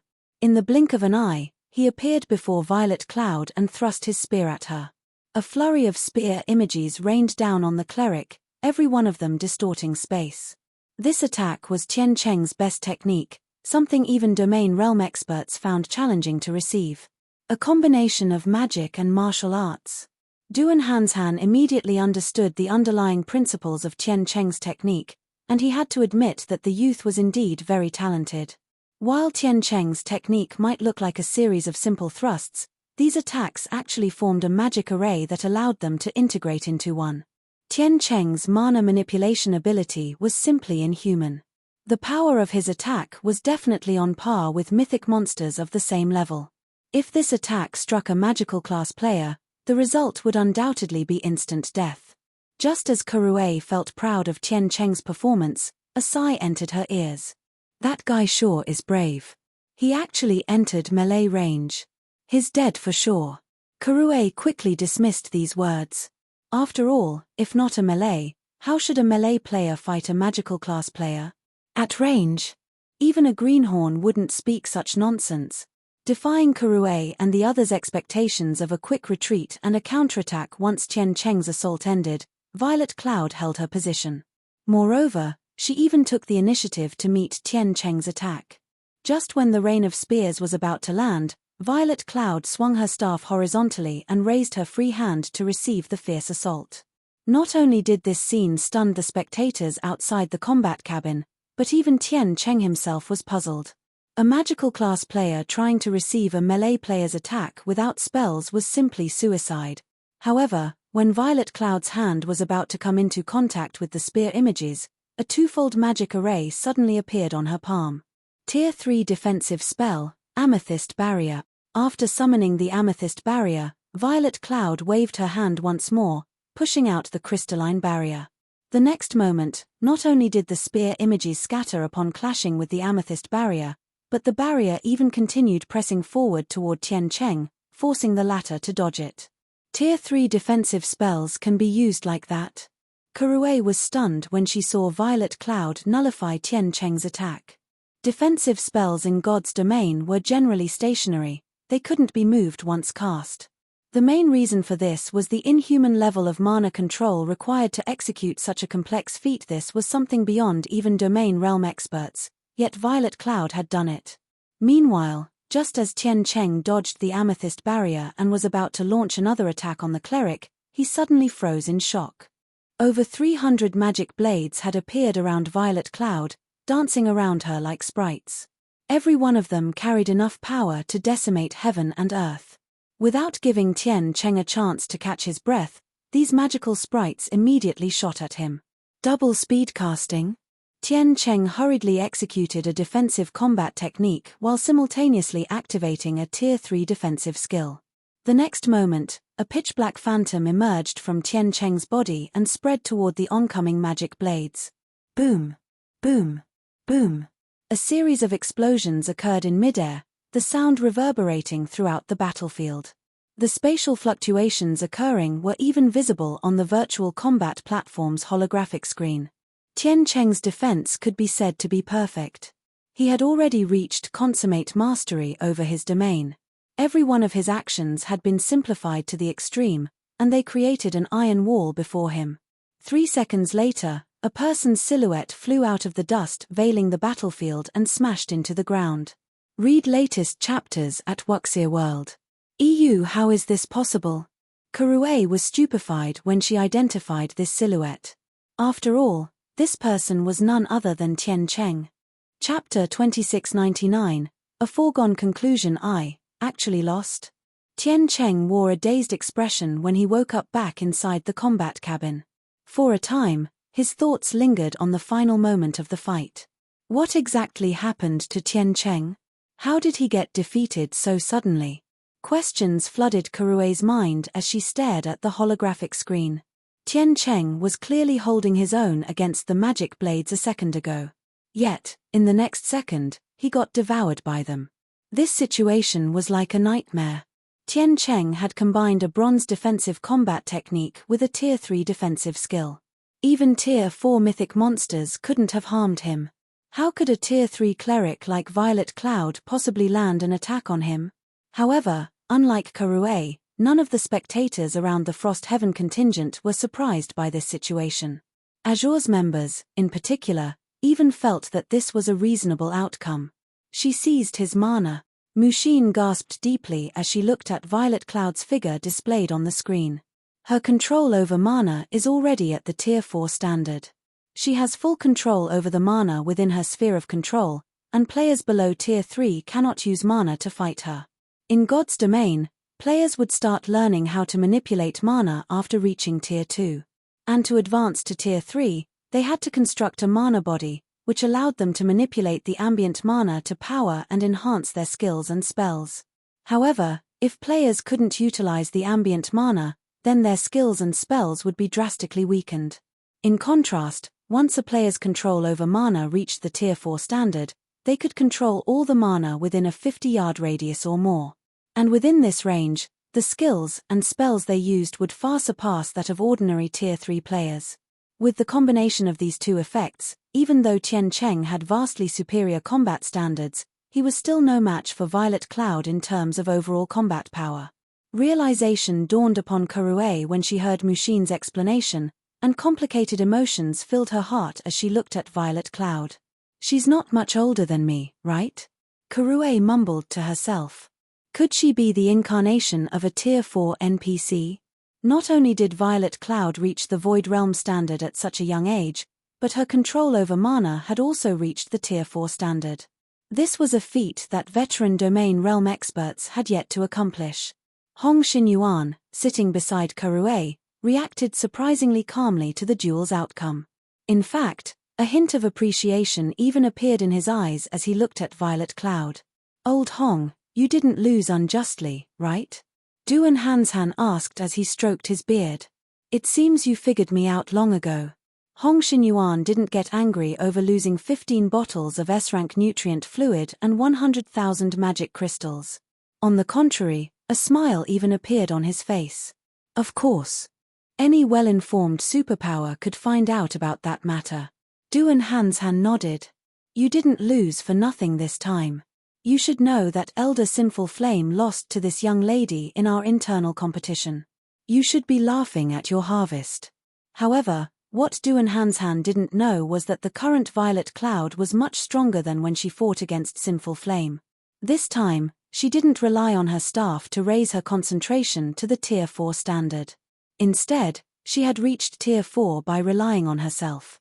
In other words, her mana control had improved by a significant margin. Yes, this is a worthwhile loss. Hong Xinyuan also couldn't help smiling at Duan Hanshan's words. This trip wasn't in vain, after all. Uncle Hong? Hong Xinyuan's happy reaction confused Kurue. That was 15 bottles of S-rank nutrient fluid and 100,000 magic crystals they were talking about.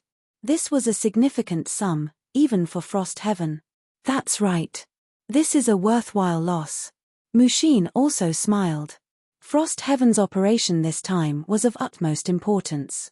It might even affect the situation of God's domain. It was naturally better for the foreign aid they requested to be as strong as possible. Although Tian Cheng couldn't display his full strength with the virtual combat platform, the abilities Violet Cloud had revealed thus far were already more than enough to qualify her as a capable helper. Mushin, you did a good job this time, Hong Xinyuan praised Mushin. I am only trying to help the guild. Mushin smiled in delight. It wasn't easy to earn Hong Xinyuan's praise. Afterward, notify Black Flame that I will give Zero Wing 20 slots for our secret operation. Also, aside from the 100 bottles of S-rank nutrient fluid, the Boulder Corporation will also give Zero Wing 3 slots to enter the upper zone if the operation succeeds, Hong Xinyuan said, smiling. Uncle Hong? Mushin was shocked. For a moment, she even thought her ears were playing tricks on her. Uncle Hong, aren't you giving too much? Karue's eyes were also wide with shock. She wondered whether Hong Xinyuan had lost his mind. Zero Wing was an outsider. Giving the guild some items and credits should already be more than enough. Yet, Hong Xinyuan was actually offering those precious slots as remuneration. If the corporation's Grand Elders were to learn of this, they would definitely jump in shock. After all, many of these Grand Elders' children and grandchildren didn't even get those slots. How generous of you, old Hong. If I remember correctly, you shouldn't have that many reserved slots in hand, right? Duan Hanshan was also astonished by Hong Xinyuan's decision. To ordinary people, entering the upper zone was but a dream. To the wealthy, this name was something they all desired. The upper zone was a special region the Green God Company had constructed, and only select megacities had it. In total, there were fewer than 60 upper zones worldwide. Meanwhile, the main reason why countless wealthy people sought to enter the upper zone was longevity and youth. According to statistics gathered 50 years ago, the average life expectancy of people living in the upper zones had already reached 130 years. In addition, residents could remain in their prime up to 80 years old. In other words, an 80-year-old person living in an upper zone could be as physically fit as a 50-year-old person living in the outside world. And this was only the statistics from 50 years ago.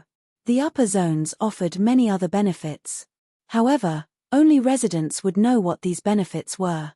Meanwhile, the number of people allowed to enter the upper zones every year was limited. Moreover, one wouldn't necessarily be able to enter an upper zone just by having money.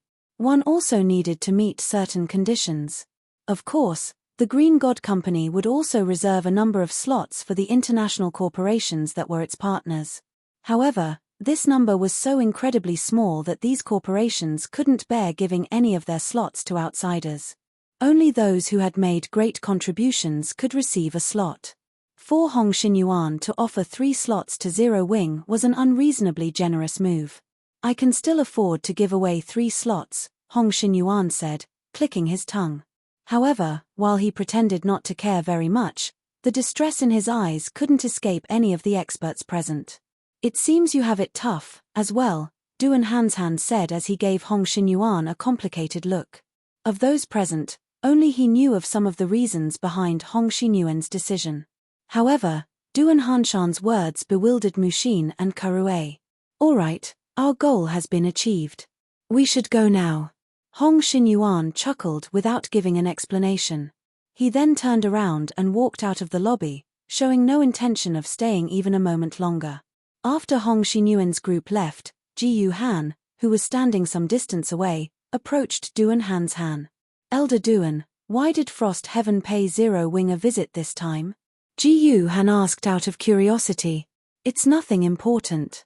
Duan Hanshan took a deep breath, complex emotions darkening his eyes as he watched Hong Xinyuan's group exit the building. It's just that a big change is imminent, and the time you youngsters have is dwindling. Read latest chapters at Wuxia World. EU a big change? Ji Yu Han grew even more confused at Duan Hanshan's words. Just as Ji Yu Han was about to ask more questions, Liang Jing walked out of an elevator and approached them. Elder Duan, our guild leader would like to see you, Liang Jing said respectfully. It seems your guild leader finally decided to come out. He really kept this old man waiting. Nodding, Duan Hanshan continued, it just so happens I want to talk to him about the Dragon Phoenix Pavilion. Lead the way. This way, please, Elder Duan. Liang Jing led Duan Hanshan to the express elevator to the building's top floor. Chapter 2700, Dragon Phoenix Pavilion's Disappearance. Zero Wing Tower, top floor reception room. Shifeng, meeting you truly isn't easy. This old man has waited 2 whole days, Duan Hanshan said facetiously as he took a sip of tea on the sofa. Despite Duan Hanshan's jocular words, a hint of surprise flashed in his eyes as he looked at Shifeng. He could feel something different about Shifeng, yet he couldn't put his finger on it at the moment. In God's domain, Shifeng felt like a vast ocean. Now, although he still gave off a calm and vast feeling, Duan Hanshan could also feel hints of wind and rain coming from the youth. It was as if this calm could explode at any moment. In fact, Duan Hanshan could even feel a faint trace of danger from Shifeng right now. However, this feeling was intermittent, leaving Duan Hanshan uncertain. Shifeng himself didn't notice this change. After completing his Tier 4 promotion and exiting his virtual gaming cabin, he only felt that his thoughts had become sharper and nothing more. This situation also puzzled Shifeng somewhat. Unlike the previous breakthroughs he had, his body didn't become deprived of energy because of the breakthrough. On the contrary, his current physical condition was surprisingly good. He had not entered a state of weakness after this breakthrough. Elder Duan, you jest. I truly had to go to great lengths to get out of God's domain, Shifeng explained. May I know why you decided to visit Zero Wing's headquarters personally this time? Did something big happen? Duan Hanshan was the Duan family's representative in the Azure Chamber of Commerce. His status was not the slightest bit inferior to that of the guild leaders of super first-rate guilds. No matter how one looked at it, there was no way someone of such status would escort a bunch of newcomers for training. This was especially true for Azure, a superpower that focused on commerce. Azure was much busier than combat-oriented guilds, as it had to maintain a vast and accurate information network. You really are a straightforward person. You behave nothing like the guild leaders of other powers. Duan Hanshan chuckled. However, I am similar to you in this aspect. In that case, I'll get straight to the point. Indeed, I didn't come here for the training meeting but another major event. This matter might even have something to do with Zero Wing. A major event that concerns Zero Wing? Shifeng couldn't help growing curious. May I know what this event is, Elder Duan? If even an individual like Duan Hanshan spoke of this matter as a major event, then it had to involve the various superpowers. However, based on what he heard from Liang Jing, aside from the system update, there shouldn't be any other major events in God's domain recently. You should be aware of what happened to the Dragon Phoenix Pavilion, right? Duan Hanshan asked. Yes. The Dragon Phoenix Pavilion's 3 pavilion masters disappeared together with their close aides, and there has been no news of them even now, Shifeng replied, nodding. The 3 pavilion masters' disappearance had caused an uproar among the various superpowers. He had also asked Mu Lingshaw to inquire into the situation, but she still hadn't discovered anything thus far. The matter I spoke of is somewhat related to the Dragon Phoenix Pavilion, Duan Hanshan said, his expression growing serious. 2 days ago, the guild leader and vice-guild leaders of the 9-star family all disappeared. The 9-star family's leadership disappeared? How is this possible? Shifeng was stunned by the news. Not only was the 9-star family a super first-rate guild, but its background was even stronger than the Dragon Phoenix Pavilions. According to rumors, the guild had suddenly gained the support of a powerful corporation. It currently occupied a portion of several empires and was close to catching up with Silenc. Moreover, the 9-star family had 6 vice-guild leaders, who independently managed the guild branches in different empires. The fact that all of them had disappeared overnight was even more unbelievable than the simultaneous disappearance of the Dragon Phoenix Pavilion's 3 pavilion masters. As for the possibility of someone attacking the 9-star family's headquarters, that was even more impossible. After all, powers of such caliber possessed comprehensive security systems. Even several Grandmaster martial artists shouldn't be able to kidnap these people in secret. News of this matter has been blocked. Not many superpowers know of it, Duan Hanshan said in a quiet tone. What does this have to do with Zero Wing? Shifeng grew even more curious after hearing Duan Hanshan's words. Could the Dragon Phoenix Pavilion have a hand in this matter? No. Duan Hanshan shook his head. According to Azure's investigations, both the Dragon Phoenix Pavilions and 9-star family's leaders disappeared after secretly meeting with Saint's Hand. And according to inside information from the 9-star family, After the guild's leaders disappeared from the game, a group of mysterious people took their gaming cabins away. A group of mysterious people took their gaming cabins? Is this Saint's Hand's doing? After hearing Duan Hanshan's explanation, Shifeng suspected that the Dragon Phoenix Pavilion had faced a similar situation. Also, did you find out where their cabins were transported to? While we still don't know if this incident is related to that mysterious bunch in God's domain, we did find out where the cabins were transported to, Duan Hanshan replied, chuckling. Where? Shifeng asked curiously. Logically, with the forces the Dragon Phoenix Pavilion and Nine-Star family wielded, the two guilds should have been able to locate their leaders quickly. However, even now, there was no news from the Dragon Phoenix Pavilion. This was truly a bizarre situation. The upper zone. Duan Hanshan said these words one by one. The upper zone. The fog enveloping Shifeng's heart grew heavy. He simply couldn't understand what was going on. Phoenix Rain was merely one of the leaders of a super first-rate guild. Why would someone of her status be dragged into such a huge incident? Shifeng knew a little about the upper zone. It was a special region capable of extending the lifespan of its residents. However, not just any wealthy person could enter it. In the eyes of the upper zone's residents, ordinary corporations were no different from ants. Even the leaders of the major corporations backing the Azure Chamber of Commerce would have to maintain a low profile while inside the upper zone, all the more someone like Phoenix Rain. It wouldn't be far-fetched to say that there shouldn't be any relations between Phoenix Rain and the upper zone. Saint's Hand is deeply involved in this matter. I came here this time to tell you that it's best not to provoke Saint's Hand too much during this time. Who knows? Zero Wing might end up becoming the next Nine-Star family, Duan Hanshan warned earnestly. Provoke Saint's Hand? Revealing a bitter smile, Shifeng said, I've never taken the initiative to provoke them.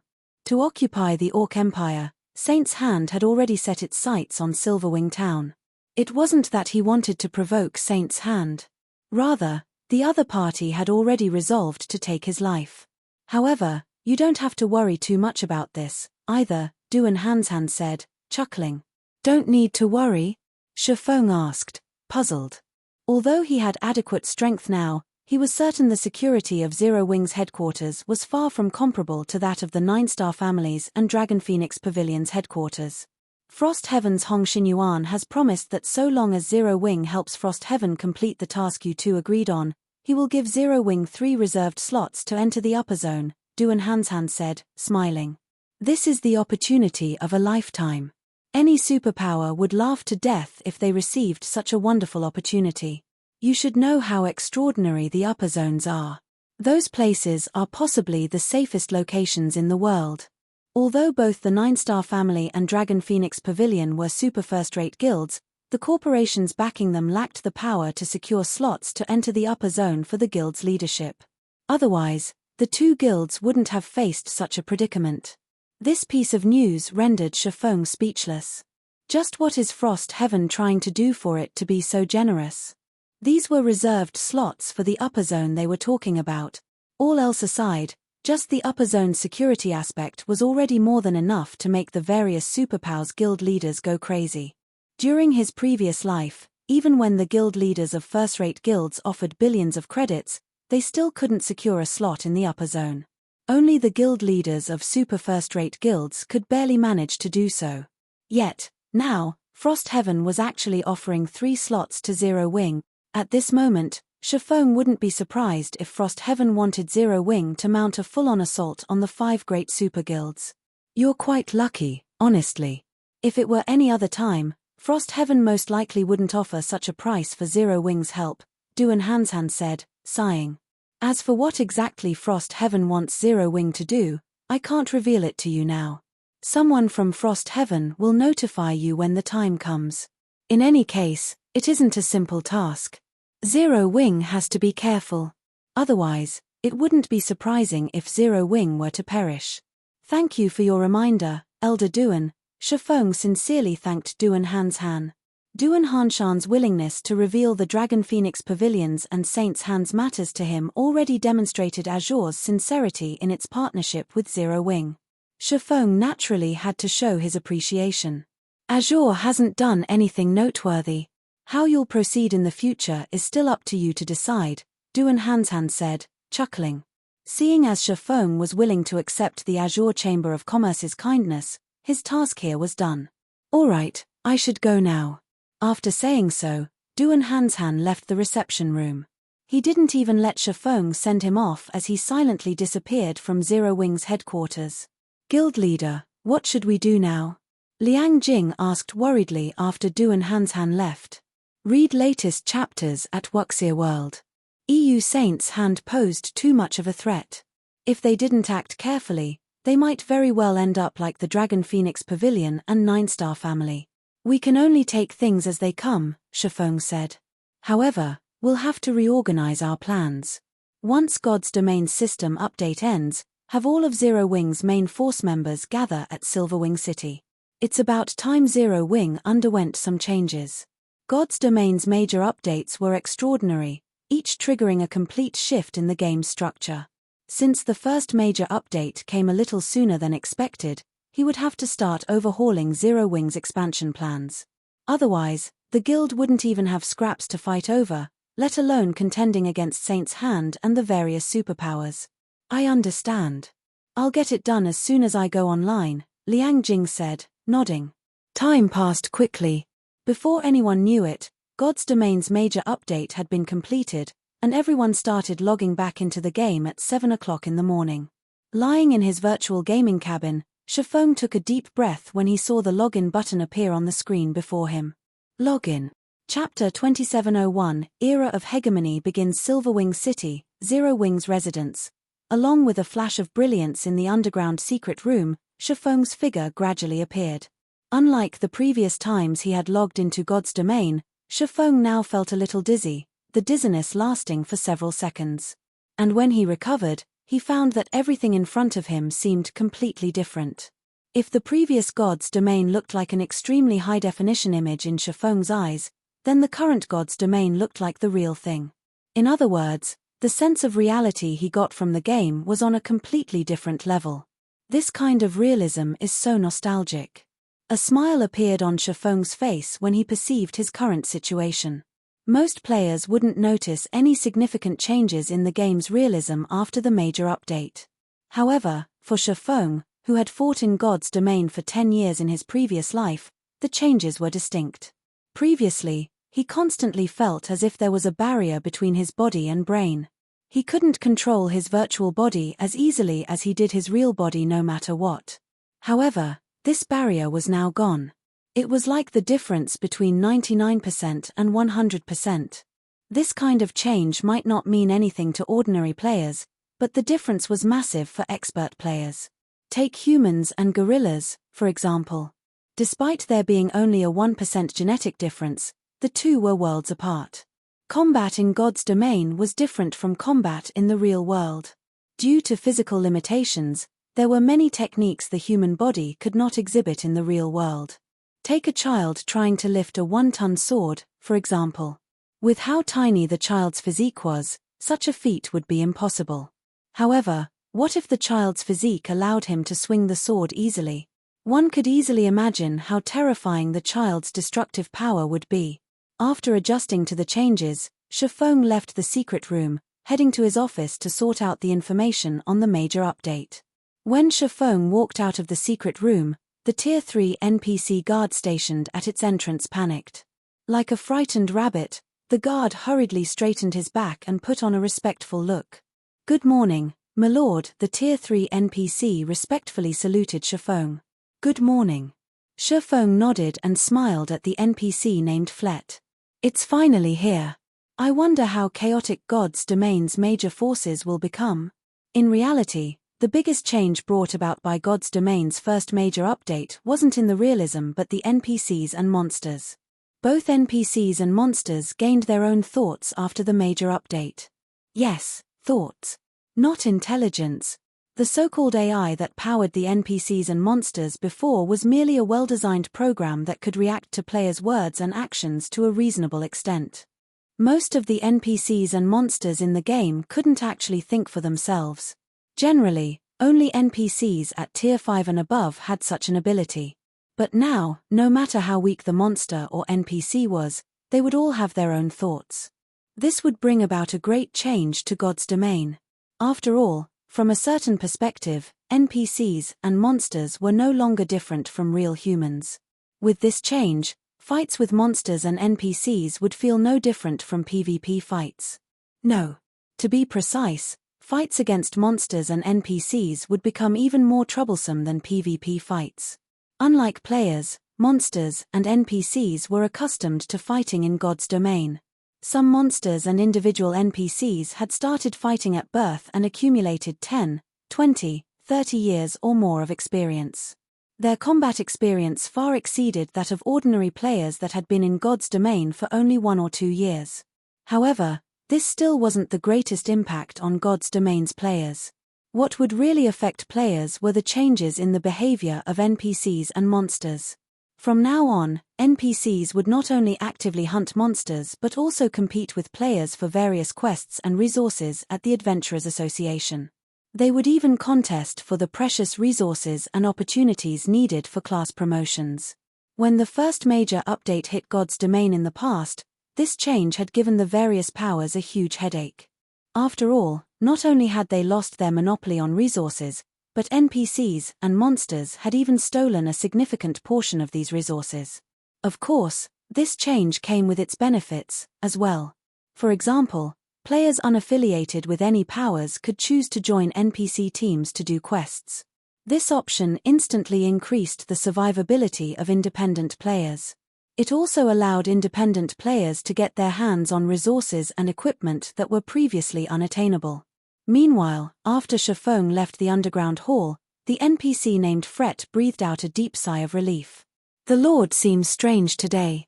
He normally doesn't talk to us guards, yet he actually said good morning to me today. Fret, who was clad in silver mail armor, thought in confusion as he looked at Shafong's departing back. Did the Lord notice me slacking, so he greeted me as a warning? Thinking up to this point, Fret shivered involuntarily. This won't do. I mustn't slack off anymore. Such a good job is hard to find in the entire Starmoon Kingdom. If I lose it, those former colleagues of mine will definitely treat me as a joke. Fret raised his vigilance and straightened his posture even further.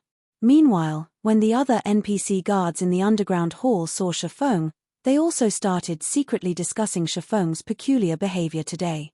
Shafong was someone standing in a lofty position. In the past, he normally wouldn't even say a word to them. He was basically the representation of coldness and ruthlessness. Yet, Shafong gave off the feeling of a spring breeze today. This sudden transformation made the guards in the underground hall uneasy for some time. At this time, these NPCs weren't the only ones feeling doubtful and insecure. The players throughout God's domain also felt surprised and confused by the changes to the game. The forums of God's domain were also burning with discussions. Why do those NPCs feel like living people? They're even discussing us players in private. What is going on here? You think that's strange? My personal guard actually asked for a day off to take care of his injured wife. You guys probably haven't been to the Adventurers Association yet, right? Right now, NPCs are taking on the quests posted there. One NPC even seduced the beauty in my party to go questing with him.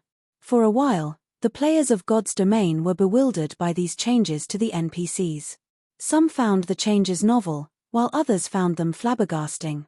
However, most players rejoiced at these changes. Such sentient NPCs were simply unheard of. The players felt as if they had actually come to another world. This was especially true when they heard these NPCs discussing them. The NPCs would even rave about the experts among players. Some well-known expert players even had fans among the NPCs, a situation ordinary players couldn't help envying. However, unlike ordinary players, God's domain's various major powers were far less delighted at these changes. In fact, these sudden changes were practically fatal to some of the smaller guilds. This was because the major update didn't just grant NPCs their own thoughts. The monsters out in the fields had also become much more troublesome to handle. This was especially true for monsters at the Lord rank or above. The wealth of combat experience they possessed made them even stronger than experts in terms of combat standards.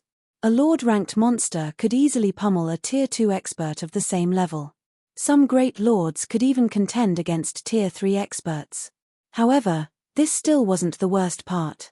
The truly terrible change the major update brought was the removal of fixed dungeons. Dungeons were a stable source of equipment and materials for the various major powers in God's domain. Quite a number of guilds would grind low-level dungeons for all sorts of materials rather than raid high-level dungeons. In fact, small guilds weren't the only ones to use this approach to secure materials. Even the various superpowers did so. After all, with the difficulty of high-level dungeons, raiding them would definitely result in casualties, which would, in turn, cause the players in the team to regress. Hence, the various superpowers took the more conservative approach to obtain materials. They would have only one vanguard team for raiding high-difficulty dungeons. That way, they could ensure that they possessed the latest and best equipment and materials available while simultaneously having a large amount of basic materials to supply the vanguard team. However, that all changed with the game's major update. After the update, all the fixed dungeons had disappeared. Now, only dungeons that appeared at random were available. Meanwhile, some of these dungeons were challenging, while some were a walk in the park. Moreover, every one of these dungeons could be raided only once before they disappeared. If one didn't raid the dungeon upon discovering it, there was a high chance someone else would raid it first. This change dumbfounded not only the various small guilds but even the superpowers. With this situation, how were they supposed to develop their guilds from now on? Similarly, the various adventurer teams in God's domain also started growing uneasy. Not only did resources grow scarcer, but NPCs had even emerged as competitors. One could easily imagine how intense the fight for resources would become in the future. The various superpowers might even remove their disguises and start fighting and competing for real. Silverwing City, Zero Wing's residence, Guild Leader's office. Guild Leader, everyone's arrived, Liang Jing reported as she looked at Shifeng, who was arranging the latest information on God's domain. Read latest chapters at Wuxia World. Are Aqua Rose and Gentle Snow also here? Shifeng asked. Although Aqua Rose and Gentle Snow had already exited the spacetime maze, as they were transported to a special location, they couldn't contact others through the game at all. They could only contact others through the real world. They're here, but hesitation appeared on Liang Jing's face. Puzzled, Shifeng asked, but what? Tentatively, Liang Jing whispered, I might be mistaken, but when I saw them just now, they felt alien. Chapter 2702, Silence Alien? Shifeng failed to comprehend Liang Jing's words for a moment. As his assistant, Liang Jing didn't just take care of affairs in Zero Wing's headquarters. Normally, she would also help Gentle Snow and Aqua Rose with tasks in God's domain. Hence, she had frequent contact with the two vice guild leaders. In fact, Liang Jing should be even more familiar with them than he was. Gentle Snow and Aqua Rose had been absent from the guild for only some weeks. No matter how he looked at it, Liang Jing shouldn't have a reason to describe them as alien. Are you saying that their temperament has changed? Shifeng asked after giving the matter some thought. A person's temperament would change along with the improvement of their knowledge and mental state, especially after a breakthrough in the limit of their brain activity. Shifeng was a perfect example of this. No. Shaking her head, Liang Jing whispered in a somewhat uncomfortable voice, that kind of feeling. It's like looking at complete strangers wearing their faces. Liang Jing's words surprised Shifeng. Are you sure? I'm very sure. Liang Jing said earnestly. Okay. Shifeng nodded solemnly. This matter ends here. Just treat them like you normally do. Guild leader, are the vice guild leaders all right? Liang Jing asked worriedly. No matter how she looked at it, this change simply wasn't normal. If Gentle Snow and Aqua Rose really had a problem, Zero Wing would be in great danger. After all, the two vice guild leaders were responsible for most of the guild's daily activities, whereas Shifeng was mainly a figurehead. I'm not sure yet. Shifeng shook his head. I'm afraid I'll know what's going on only after I meet with them in person. Spacetime mazes were very special existences in God's domain. Only an extremely small number of players would encounter a spacetime maze when traveling through spacetime passages. An even smaller number of players would encounter a mysterious space after leaving the spacetime maze. This mysterious space was unresolvable. Many people attributed its appearance to a bug in the game. Every player that entered this mysterious space would end up in a very special world. Nobody knew what kind of world it was, and only one thing existed in this world: slaughter. One would either be hunted down endlessly, or hunt others endlessly, or fight on an endless battlefield. It was as if the fragments of countless memories in God's domain were collected in this special world. Even when players were killed in this world, they wouldn't truly die. They would only go from one dream to another after their deaths, and this cycle would loop endlessly. Moreover, the pain players felt in this world wasn't mitigated in the slightest. The concept of time in this world was supposedly blurred. The time players experienced inside this world was something only their minds perceived, with no effect on their real bodies. Hence, even when a player spent 1 or 5 years inside this special world, only hours or days might have passed in the real world. However, time was the scariest thing in existence. After all, time could wear down everything, let alone humans. If Gentle Snow and Aqua Rose really came out from this mysterious space, a lot of time must have passed for them already, so much so that even their memories had blurred. Hence, it was only normal for them to change. The only thing Chiffon didn't know was how many years Gentle Snow and Aqua Rose had spent in that mysterious space. Meanwhile, according to the statistics from his previous life, the longer the time one spent in that special world, the greater the influence on one's mentality. Zero Wing Residence's top-floor conference room. Zero Wing's upper echelon and core team leaders were currently seated inside this magnificent conference room. Of these people, even the weakest was a level 116, tier 3 player, while the strongest were Violet Cloud and Fire Dance, who had both reached level 121 already. However, there was still a significant gap between them and Chiffon, who was level 125. Fire Dance had already replaced her old gear with a set of dark red leather armor. Based on the magic patterns etched into her armor, the armor was a set. Moreover, it even gave off the glow effect unique to epic items. Fire Dance also had her hair tied up with a ribbon that resembled the starry sky. The ribbon gave her an indescribable sense of fierceness, as if she were the empress of the night sky. It seems Fire Dance also reaped a considerable harvest in the spacetime maze. Chiffon was slightly surprised at the dagger hanging by Fire Dance's waist. Not only did the dagger exude a faint sense of hostility, but it even roiled the ambient mana. If this dagger were unsheathed, he couldn't even begin to imagine the impact it would have on the environment. Even fragmented legendary items paled in comparison to this dagger. However, when Chiffon swept his gaze across Gentle Snow and Aqua Rose, who sat on both sides of the conference table, he was taken aback. How can this be?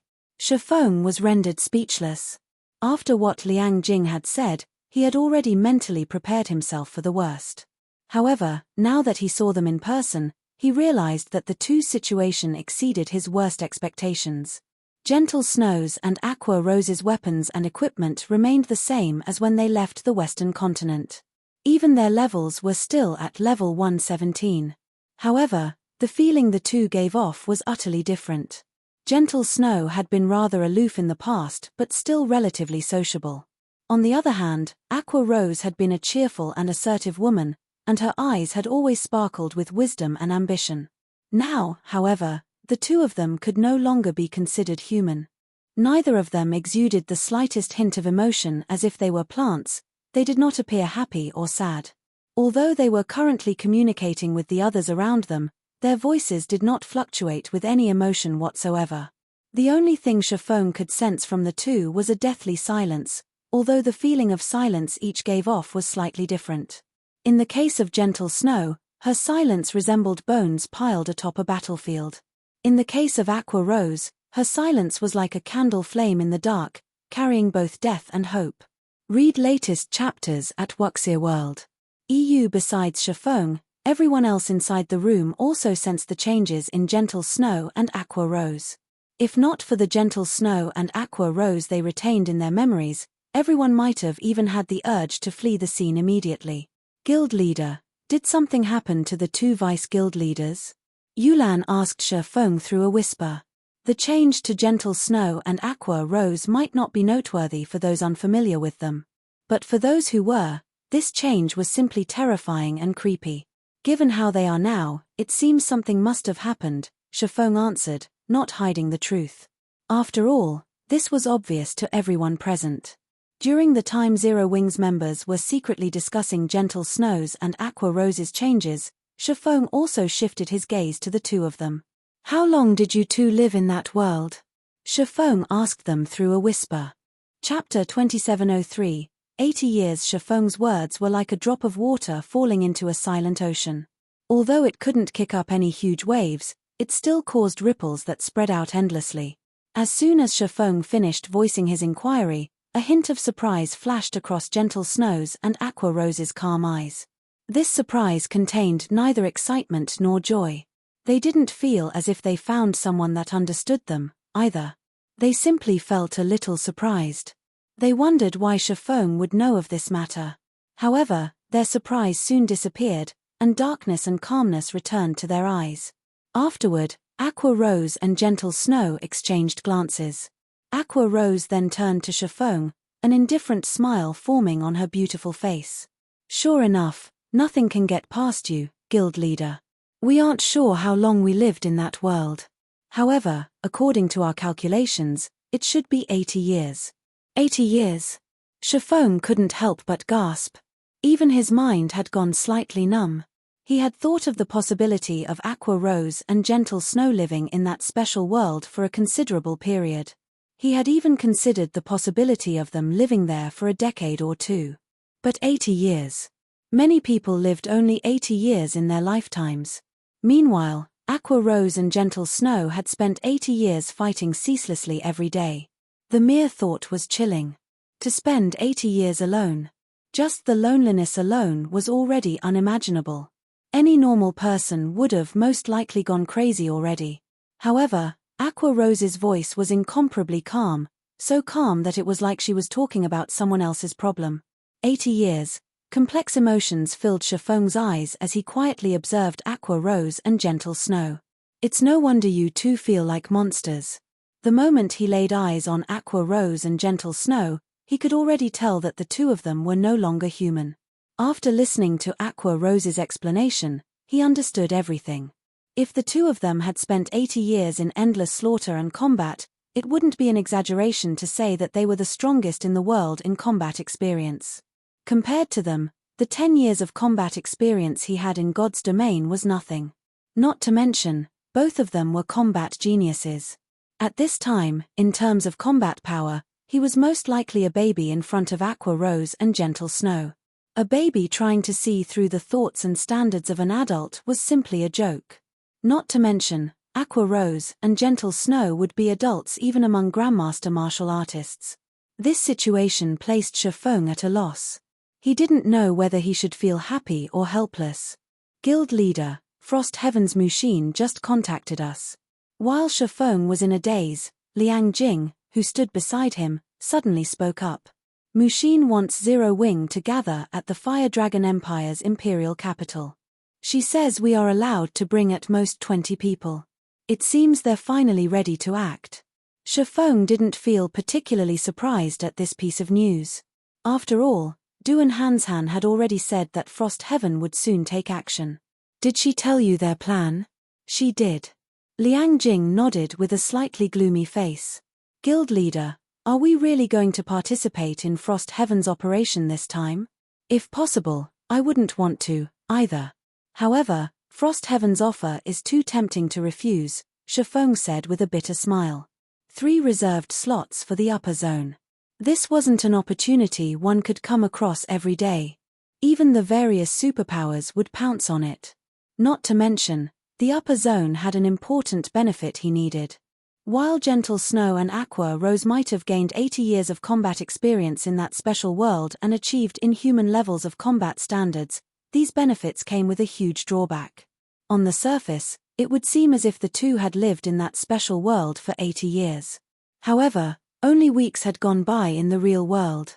The instant the two left that special world, It would be as if 80 years of memories had been downloaded into their brains, placing an unimaginable burden on both their brains and bodies. During his previous life, the players that lived in that special world for 2 or 3 years had gradually had problems with their bodies after they returned. Eventually, they became paralyzed and had to be hospitalized for a month before they recovered. After all, digesting all these memories had consumed a lot of their mental strength, which definitely wasn't a good thing. Meanwhile, both Gentle Snow and Aqua Rose had lived in that special world for 80 years. Shifeng didn't dare imagine how massive a backlash they would suffer. For the two's safety, he had to bring them to the upper zone. Although the S-rank nutrient fluid had great recovery effects on the human body, it only helped a little in healing a person's brain and spirit. Only medicines for brain and spirit recovery could resolve this problem. Of all the medicines Shifeng knew, even the life potion wasn't particularly effective in spirit recovery. The most the life potion could do was restore ordinary depletions of mental strength. It was utterly ineffective against a brain overload like this. The only solution he could think of now was the upper zone. The upper zone was a special region the Green God Company constructed. There were plenty of unknowns inside. In fact, the precious S-rank nutrient fluids and life potions circulating in the market were merely obsolete medicine the Green God Company produced. Guild leader, Frost Heaven is too ambitious, Liang Jing commented despite herself. If we're not careful, Zero Wing might very well perish. What are they planning to do? Shifeng asked curiously.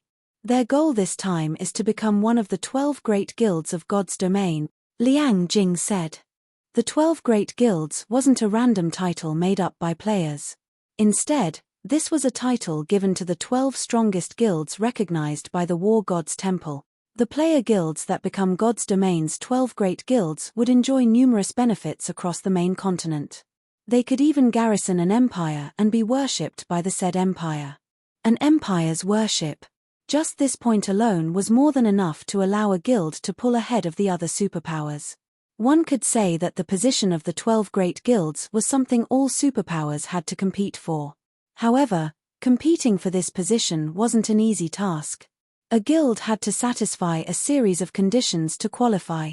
Firstly, guilds had to become one of the top 10 rookie guilds. After that, they had to compete for the 12 reserve seats of the 12 great guilds. However, this was going to be God's domain's first competition for the reserve seats. The War God's Temple had announced that 6 were empty this year. Hence, for this year only, player guilds could compete for the 6 empty reserve seats so long as they met the conditions for participation in the competition. Due to Zero Wing's poor foundation, Shifeng never even considered participating in the competition. There were 4 conditions for participation. 1. Submit 2,000 units of 7 Luminaries crystal to the War God's Temple. 2. Have a guild residence in the capital cities of 50 kingdoms and 12 empires. Simultaneously, the registering guild must also have the status of a 4-star guild. 3. Have over 1,000 Tier 3 players in the guild. 4. Have 30 guild cities under the guild's name. These 4 basic conditions were extremely harsh. Ordinary guilds shouldn't even dream of participating in the competition. In fact, even ordinary superpowers wouldn't qualify. Only the exceptionally strong superpowers could just barely meet the conditions. According to the information Zero Wing obtained from the secret pavilion, close to 20 super first-rate guilds and super guilds would participate in the competition for the reserve seats, every one of them a titan in the virtual gaming industry. One could easily imagine how intense the competition would be. No wonder Frost Heaven made such a lucrative offer. Realization also dawned upon Shifeng. In his previous life, Frost Heaven had first entered the ranks of top 10 rookie guilds and eventually became one of the 12 reserve guilds before slowly climbing up to join the 12 great guilds. However, Frost Heaven was not fully developed at this time. Trying to compete for one of the reserve seats so soon would most likely result in failure. Frost Heaven had to know this as well, but was still grasping at a strand of hope. Guild leader, if we become Frost Heaven's foreign aid, any guild Frost Heaven confronts will probably treat us as a mortal enemy, Liang Jing explained. The position of the 12 reserve seats was a throne built atop countless bones. At present, Zero Wing was in a very terrible situation already. On one side, there was Silenc. On the other side, there were the newly developed superpowers. There was even the extremely dangerous Saint's Hand in the Orc Empire. Read latest chapters at Wuxia World. EU. If they offended a few more superpowers now, Zero Wing would no longer have a future in God's domain. Although it is very dangerous, this is also a chance for Zero Wing. It would be a shame to let it go, Shifeng said, shaking his head. Fire Dance and the others should get ready. We'll set out immediately. While contesting for the 12 reserve seats was indeed dangerous, if they succeeded, even as foreign aid, Zero Wing would receive the War God's Temple's recognition as well as some basic privileges. For example, city garrison rights and worship rights. While getting an entire country to worship Zero Wing was impossible, getting one city to do so was still possible. This was also why many guilds had fought to become foreign aid for the participating guilds in the past. Chapter 2704, Maddening Start. Fire Dragon Empire, Flame Dragon City. Groups of players in black cloaks walked through the crowded commercial district of the imperial capital. What's going on? Why are there so many cloaked players on the streets today? Moreover, every one of them is so strong. A level 56, Tier 1 player, who came to the commercial district to upgrade his equipment, exclaimed in surprise when he saw the procession of cloaked players. Although Flame Dragon City was normally crowded with players, today's foot traffic was much more exaggerated than usual. Moreover, not only was the foot traffic triple the regular volume, but many of these new arrivals also gave off a strange vibe. In fact, players weren't the only ones wearing black cloaks. There were plenty of cloaked NPCs walking through the city as well, and every one of them radiated a terrifying aura. Although the city's resident NPCs were holding private discussions over this change, now that NPCs could think for themselves, they were deliberately avoiding players while discussing. This is normal. You've just started playing 5 Domain recently, so you might not know this, but today is the competition for the reserve seats of God's Domain's 12 Great Guilds. A level 109, Tier 3 man explained to the newcomer of his guild. God's Domain's 12 Great Guilds. The rookie shield warrior was surprised at his senior's words. Isn't that something determined by the Virtual Gaming Association? In the real world, the Virtual Gaming Association determined the publicly recognized super guilds annually. These positions were mostly fixed, very few changes would occur every year. No. This event is hosted by the War God's Temple to determine God's Domain's 12 strongest guilds. It isn't a competition hosted in the real world, the Tier 3 man explained, chuckling. Does our guild have a chance to participate too? The rookie shield warrior asked, a hint of fighting spirit surfacing in his eyes. He had never heard of such a huge event happening in God's Domain before. Moreover, with God's Domain's current popularity, it wouldn't be an exaggeration to call it the world's biggest competition. If he could stand out in this competition, he would definitely rise to prominence. Currently, the various major corporations were offering unprecedented prices to recruit experts in God's Domain. In fact, the top 50 experts on the God's Domain's experts list made even more money than A-list celebrities. We want to join, but the entry threshold is just too high. Even first-rate guilds aren't qualified. The Tier 3 man smiled bitterly. Nowadays, the various powers of God's Domain were all talking about the reserve seat competition. Even NPCs were discussing it. The competition's influence was unprecedented. In such a major competition, let alone securing one of the reserve seats, just being able to participate would already serve as proof of a guild's strength. In that case, is everyone here to participate in the competition today? The rookie shield warrior asked. The cloaked people are most likely participants. As for everyone else, they should be here to spectate, the Tier 3 man explained. Spectate? Can we go watch, as well? The rookie asked eagerly. I'm afraid that's not possible, the Tier 3 man replied with some embarrassment. The entry fee alone is 300 gold, while the VIP rooms cost 5,000 gold and 20 units of 7 luminaries crystal. Moreover, there are only 1,000 VIP rooms available. 300 gold was a huge sum, even for current Tier 3 players. In fact, most Tier 3 players didn't have 300 gold in their pockets. After all, with how high a Tier 3 player's daily expenses were, saving a lot of money was simply impossible. As for the VIP rooms, They were for the exclusive use of large guilds. Individuals simply couldn't afford them. The 5,000 gold aside, just the 20 units of 7 luminaries crystal was already more than enough to distress first-rate guilds, what more second- and third-rate guilds. At this moment, the Tier 3 man wasn't the only person feeling embarrassed over this situation. Most of the other Tier 3 experts on the street also sighed. Spectating such a major competition would most likely yield a lot of benefits. I know, right? I heard that nearly 30 superpowers would participate in the competition, nearly one-third of them super guilds. Moreover, these superpowers are all sending their best. This is going to be the battle of a lifetime. I heard that too. Right now, everyone's going crazy over the VIP rooms. Some second- and third-rate guilds are even offering to pay double the price to get a room. Upon overhearing the discussions of other players on the street, the players who couldn't afford an entrance ticket yearned for one. God's Domain's various superpowers rarely waged war. They generally only fought in small skirmishes. However, the superpowers were now going all out. One could easily imagine how intense the competition would be. Meanwhile, such a major competition was held only once a year. Flame Dragon City, War God's Temple. At this time, the various superpowers members had already thronged the majestic headquarters of the Fire Dragon Empire's War God's Temple, numbering in the tens of thousands. Even the War God's Temple had no choice but to dispatch level 180 guards to maintain order.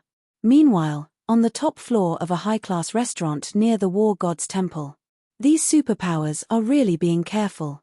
Every one of their participating members has hidden their statistics and strength with black cloaks, Mu Lingshaw said, her lips curled in disappointment as she looked at the crowd outside. That's normal. This competition is going to determine which superpower will hold hegemonic rights over God's domain. It is only natural for them to try to hide as much information as possible. Anyone who exposes their cards now will only make easy targets of themselves, Unyielding Heart, who sat beside Mu Lingshaw, said, chuckling. However, I didn't expect for so many superpowers to apply for the competition in the Fire Dragon Empire. Although there are many empires in God's domain, only 4 of them are ancient nations. Any confident superpower wouldn't let go of these 4 nations. While guilds can register for the competition at any empire's capital, the guild that wins a reserve seat in their registered empire will receive additional benefits from the empire. Sighing, Mu Lingshaw continued, it's a pity Unyielding Soul lacks accumulations. Otherwise, we could have come here to try our luck too. I wonder who will secure the 6 reserve seats. When Unyielding Heart spoke of the reserve seats, a hint of yearning appeared in his eyes. We can probably already determine who will get 5 out of the 6 seats. The last is the important one. I'm afraid those guilds are going to have a bloody battle, Mu Lingshaw said gloatingly. The competition for the reserve seats was most likely going to be extremely intense. After all, if nothing unexpected happened, 5 of the 6 available seats would go to the 5 great super guilds. This left the other superpowers to compete over just 1 seat. The mere thought of the competition's intensity scared her. Look, Mythology's people are here, Mu Lingshaw said as she looked at a group of undisguised players walking down the distant street. At the head of this team was none other than Cold Shadow. Mythology's arrival instantly cast a grim shadow over the plaza in front of the War God's Temple.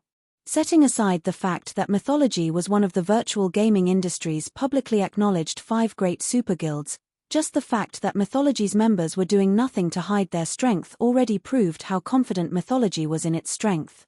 Although this team from Mythology wasn't the main force that would participate in the competition, even the weakest in the team of several hundred was a level 116, Tier 3 player. Moreover, the base equipment standard of these people was level 115 fine gold set equipment. So, this is Mythology's strength. As expected of one of the 5 great super guilds. Even the team they sent to register is already so powerful. I really wonder how strong Mythology's representative team on the Western continent is. The spectators from the various superpowers and large guilds couldn't help growing fearful when they looked at Mythology's team. Read latest chapters at Wuxia World. EU. Meanwhile, as Mythology's members submitted their registration to the War God's Temple, a round of exclamations suddenly rose from the plaza's edge. After Mythology's team, Another team of players actually arrived uncloaked. Moreover, this team only had a little over a dozen players in it. Are they insane? Mu Lingshaw froze in the middle of sipping her black tea when she saw this small team. After all, this team belonged to none other than the currently famous Zero Wing. Chapter 2705, We Have Our Way. They are as bold as ever. Cold Shadow, who was registering mythology for the competition before the War God's Temple, was slightly surprised to see Shifeng and the others among the crowd. They're tired of living, a nearly 3-meter-tall, heavily armored man standing beside Cold Shadow said disdainfully. Previously, they rejected your kindness and missed out on a great opportunity. Now, they actually dare take part in this event, even exposing their own data. They shouldn't think of getting through the foreign aid selection at this rate. The various superpowers had all recruited foreign aid for this competition. However, due to the rules, they could recruit only 100 outside helpers, at most. Moreover, each helper cost 30 units of 7 luminaries crystal to register, a huge burden on the various superpowers' finances. To make matters worse, recruiting foreign aid was one thing. Whether the recruited foreign aid could pass the preliminary selection and earn points for the guild they supported was another thing altogether. If the recruited foreign aid didn't pass the preliminary selection, then all the 7 luminaries crystals spent would go down the drain. Due to these reasons, the various superpowers wouldn't let go of even the slightest chance to defeat their opponents, let alone give away advantageous information to their opponents. With the classes in God's domain countering each other, even peak experts would have trouble when going up against opponents that countered their class. In a situation where one side thoroughly understood their opponent's basic attributes and equipment, that side could accurately arrange the appropriate manpower to suppress their opponents. Now that Zero Wing had leaked all this information, its members would be hard-pressed not to get targeted. What is that black flame thinking? Did nobody tell them that this operation requires concealment? The eyes of a group of cloaked players standing at the edge of the plaza nearly fell out of their sockets when Zero Wing's members came into sight. The competition for the 12 Great Guilds reserve seats was an event of utmost importance. The various superpowers had spent a lot of effort just to hide their strength. Some superpowers had even purchased camouflage items for some of their ace members for fear that these members would get perfectly countered. However, Zero Wing had done none of that and boldly displayed its information to the various superpowers. Hong Xinyuan, are these the trump cards you spent 3 reserve slots to recruit? You've truly opened this old man's eyes, an elderly man with graying hair said as he looked at Hong Xinyuan standing beside him. The wrath in his voice made even Mushin and the other vice guild leaders nearby shudder. Great Elder Blue, this should be an accident, Mushin hurriedly explained to the blue-robed old man named Brilliant Blue. Brilliant Blue was one of Frost Heaven's 5 frost pillars. Previously, Brilliant Blue had nearly flipped over Frost Heaven because of Hong Xinyuan's decision to give away 3 upper zone reserve slots to Zero Wing. In the past, the Boulder Corporation had rejected Brilliant Blue's request for a reserve slot for his grandson. However, he had eventually dropped the matter. After all, the reserve slots were extremely precious, and the Green God Company wouldn't necessarily gift the Boulder Corporation with slots every year. Now, however, Hong Xinyuan had decided to give away 3 of these precious slots to a bunch of outsiders without even consulting with anyone. There was no way Brilliant Blue wouldn't get angry over this matter, especially with Zero Wing having made such a huge blunder now. An accident. Brilliant Blue laughed when he heard this. That's right. This is indeed an accident. An accident on a scale this old man has never seen before. Lan having no excuses for this situation, Hong Xinyuan said apologetically, some problems have indeed occurred this time, but Zero Wing's members are undoubtedly strong. They are indeed pretty good. Of the 17 of them, even the lowest leveled person is level 117, while the highest has even reached level 121. Each of them also has 6 pieces of epic equipment on average. This is a rare sight even among the various superpowers main force teams, Brilliant Blue said. He then turned to the other elders present and continued, however, they have exposed all their data now. It will be child's play for the other superpowers to counter them. Frost Heaven's 7 luminaries crystals aren't easy to come by. Every piece is exchanged using the guild members' blood and sweat. I don't want to see those crystals wasted. I suggest removing Zero Wing now and having my grandson's subordinates fill up the remaining slots. When Brilliant Blue finished speaking, the guild elders present fell silent for a while. I think what Great Elder Blue said is logical. Now that Zero Wing has made such a blunder, we do need to replace them, one of the vice guild leaders standing behind Brilliant Blue said and nodded. Blue's words aren't unreasonable. I also think that it is necessary to replace them, a white-haired Grand Elder said. The dispute over the reserve seats will greatly impact God's domain's future. It might even determine Frost Heaven's life and death. We cannot afford to be sloppy in this matter. We don't have to take such a risk, either. That's right. There is indeed no need for us to take this risk. After the white-haired Grand Elder spoke up, the other guild elders present also started voicing their agreement with Brilliant Blue's suggestion. As for the matter of finding new foreign aid to replace Zero Wing's members, nobody present was concerned about that. The various superpowers had prepared plenty of substitutes for today's event. Naturally, Frost Heaven wasn't an exception. Not to mention, Brilliant Blue's grandson wasn't some simpleton, either. In fact, he had gained the title of Sloth in the Flower of Seven Sins. If not for his having joined the Flower of Seven Sins, he would have already become a vice-guild leader in Frost Heaven. Meanwhile, the Flower of Seven Sins was an organization proficient at assassination. Its members were natural killers.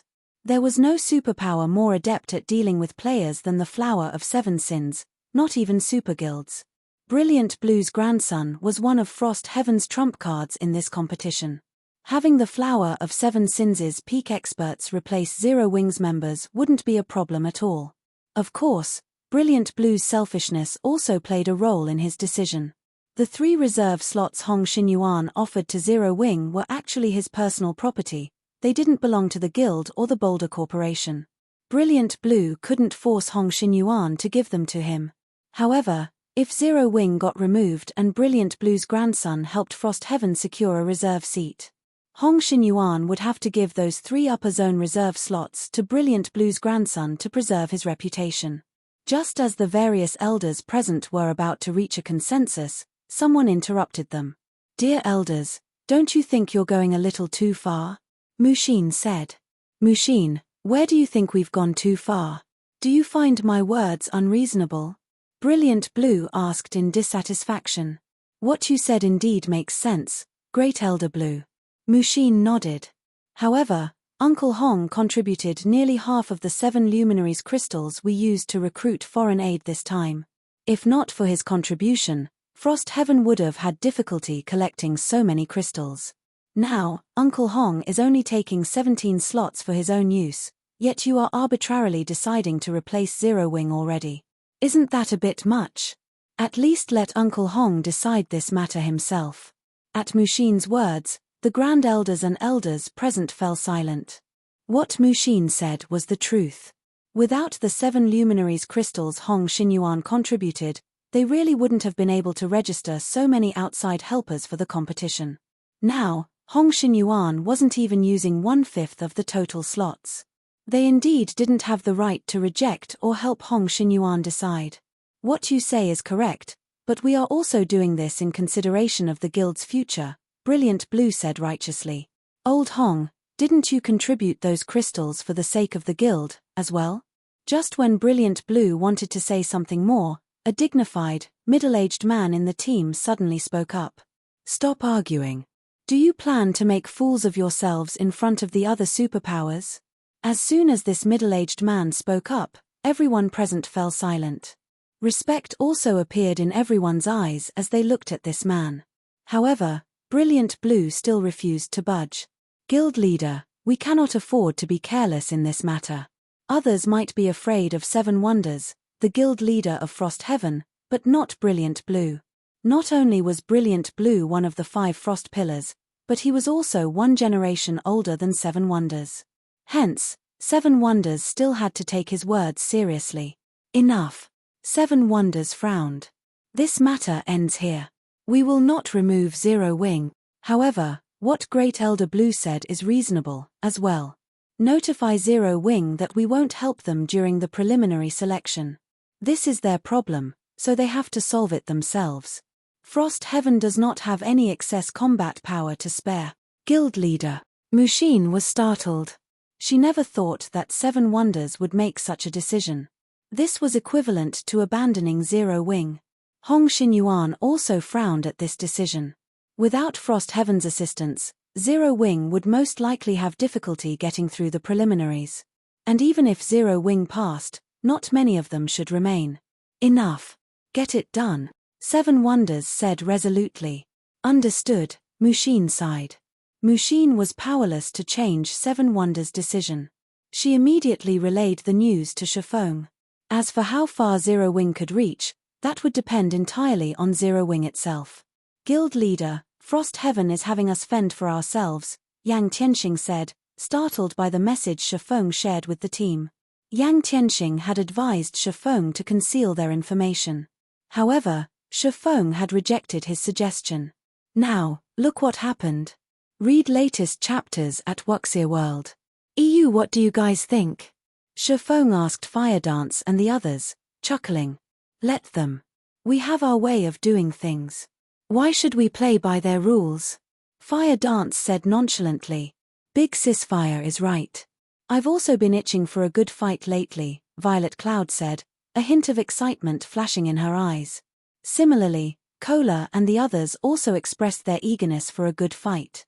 Since that's the case, let's go get registered.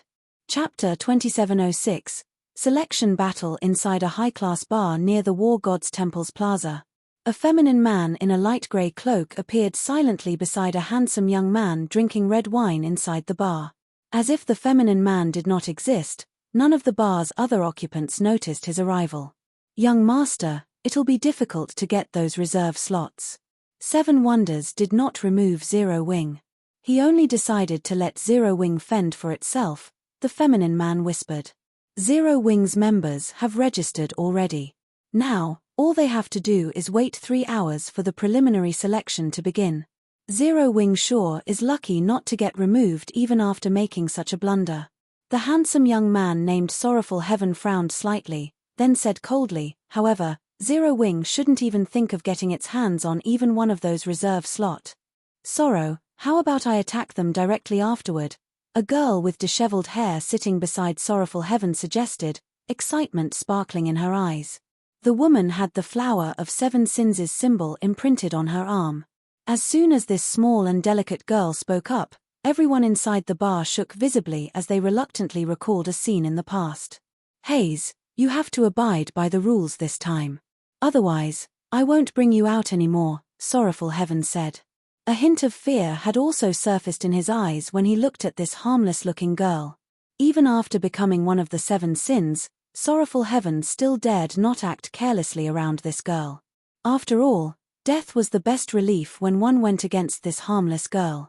Even the flower of Seven Sins' mysterious leader got a headache when dealing with her. If they did not manage her properly, she would easily trigger a catastrophe. Don't worry. I'll definitely listen to you during this mission. I won't recklessly do anything to those people. The girl named Imperial Haze nodded obediently and giggled. That's good. Sorrowful Heaven breathed out a sigh of relief. He then said slowly, we don't have to worry about Zero Wing this time. Now that Zero Wing has exposed all its data, the other superpowers' foreign aid will target them first. We won't have to do anything to Zero Wing. On the contrary, while everyone else is focused on Zero Wing, we can search for the War God orders. The selection match for foreign aid was straightforward.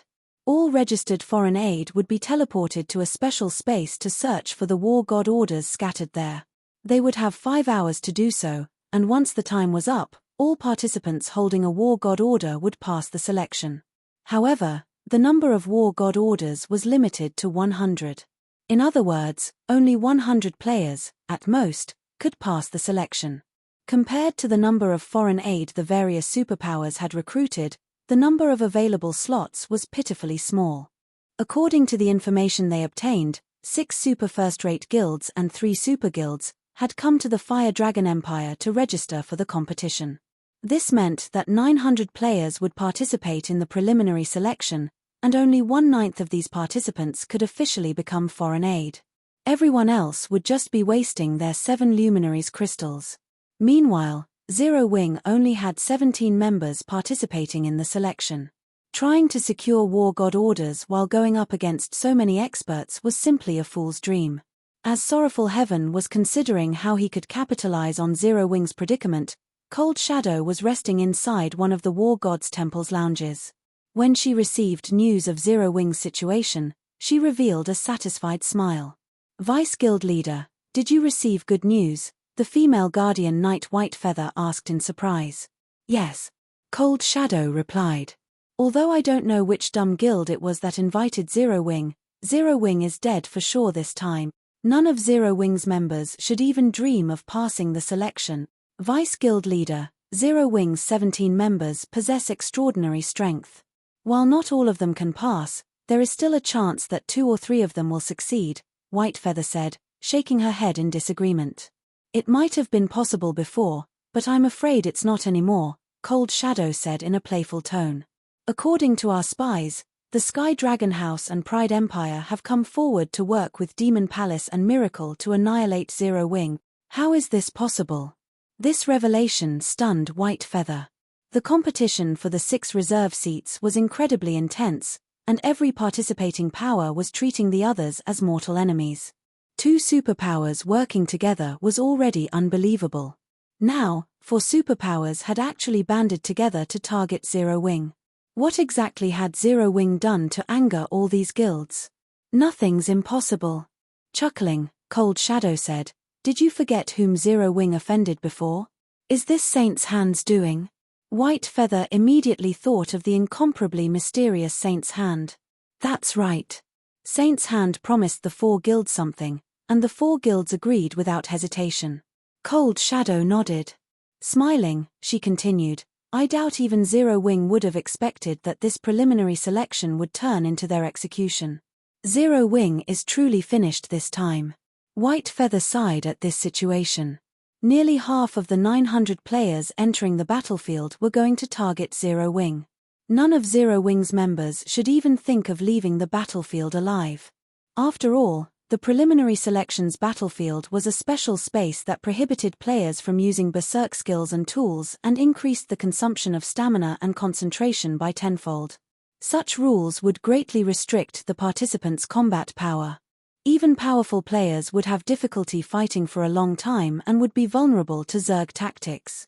Meanwhile, players who died within that special space would not only lose 5 levels but also be prevented from logging into the game for 5 natural days. This was the price for participating in the competition for the 12 Great Guilds reserve seats. Zero Wing had mobilized all its top combatants for the competition this time. If Zero Wing team wiped, the guild would undoubtedly suffer a devastating blow. Following which, time passed quickly. Amid the various superpowers' anticipation, the 9 foreign aid teams arrived inside the War God's Temple selection hall. A total of 900 players stood on all sides of the hall. Some groups were large, while others were small. However, aside from Zero Wing's members, everyone else present had concealed their information using black cloaks. Are they the targets? What a pitiful bunch. They probably don't know that our 4 forces have joined hands already. Once the competition begins, we'll attack them together. I wonder if they'll get scared silly at that time? How unfortunate. I wanted to challenge that black flame to check the results of my recent training. Now, this chance is gone. The helpers of the Sky Dragon family, Pride Empire, Demon Palace, and Miracle conversed with each other through the team chat, their words filled with ridicule and sympathy for Shifeng's group. Sorrow, those teams are acting strangely. Every one of them is actually staring at Zero Wing's members, Imperial Haze stated as she looked at the 4 Superpowers members. That's not surprising. Who asked Zero Wing's members to be so courageous? Sorrowful Heaven retorted nonchalantly. If I weren't afraid of Hong Xinyuan holding me accountable and refusing to give me those reserve slots afterward, I would send Zero Wing's members on their way even if the other superpowers didn't target them. Is that so?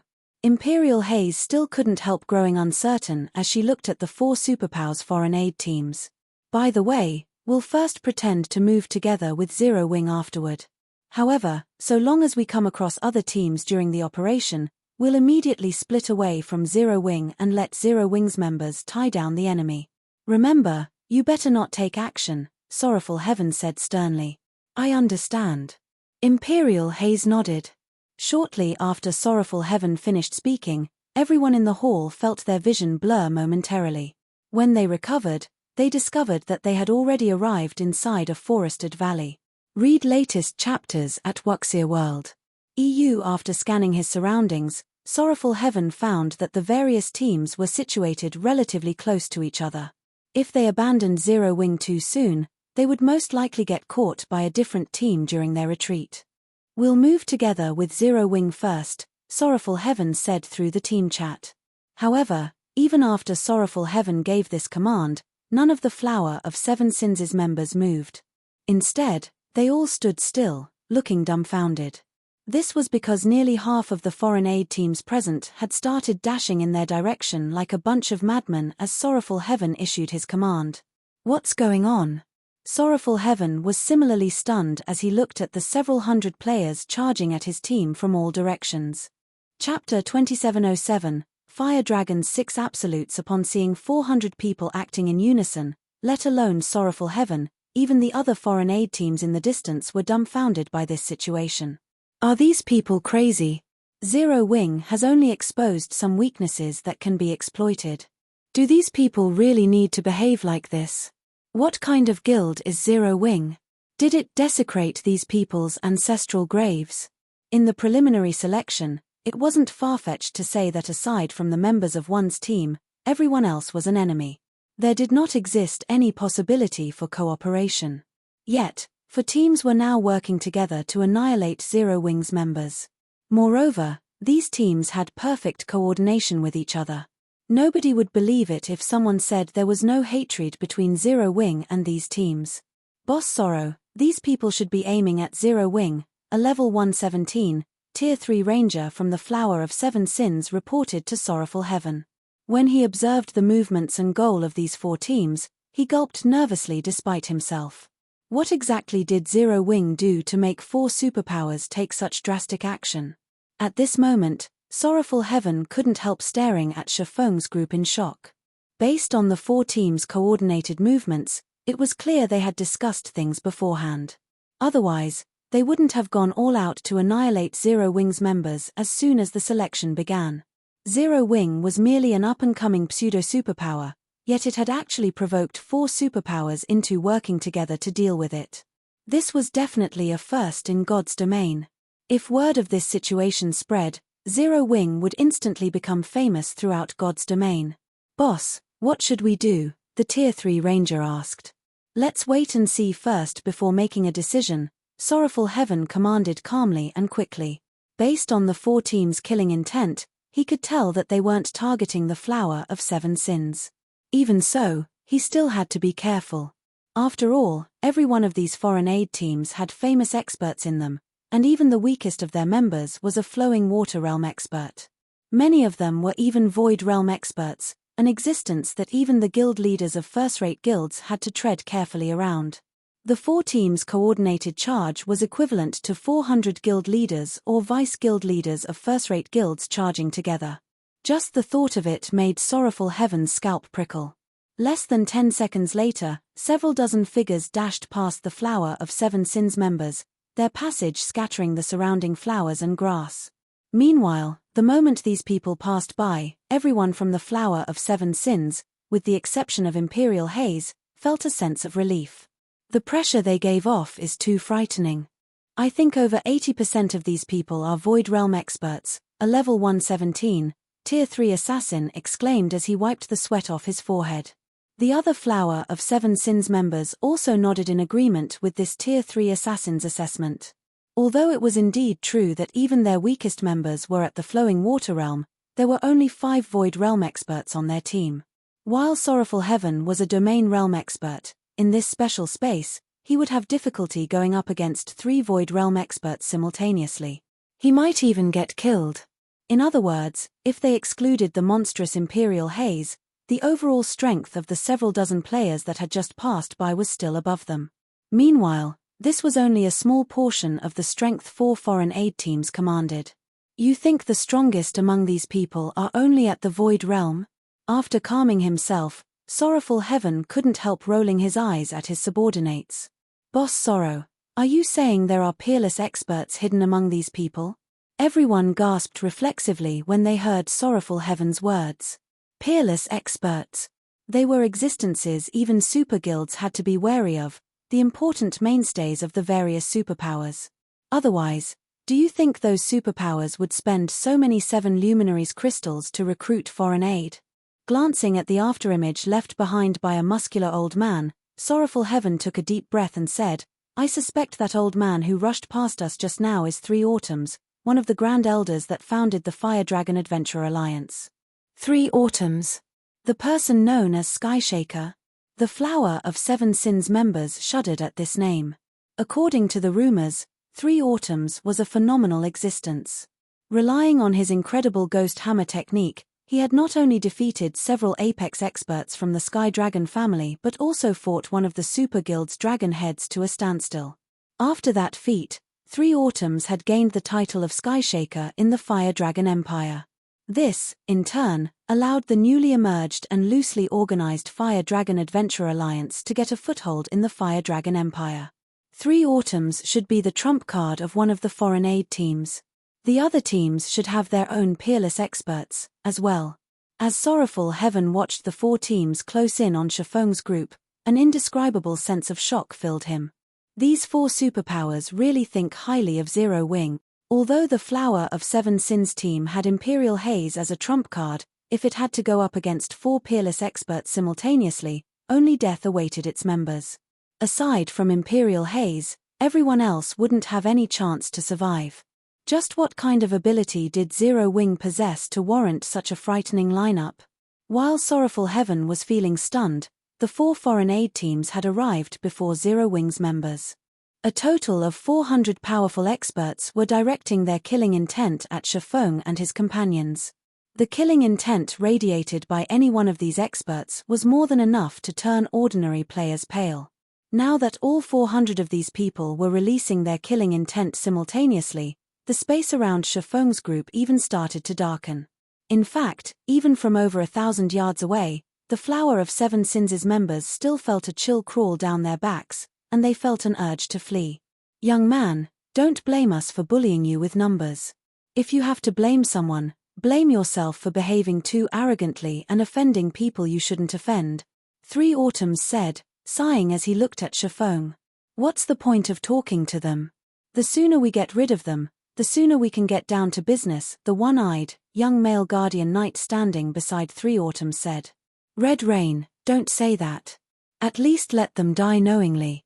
That way, they can have a smoother path ahead of them. A beautiful woman with long elven ears and a graceful figure chided with a smile.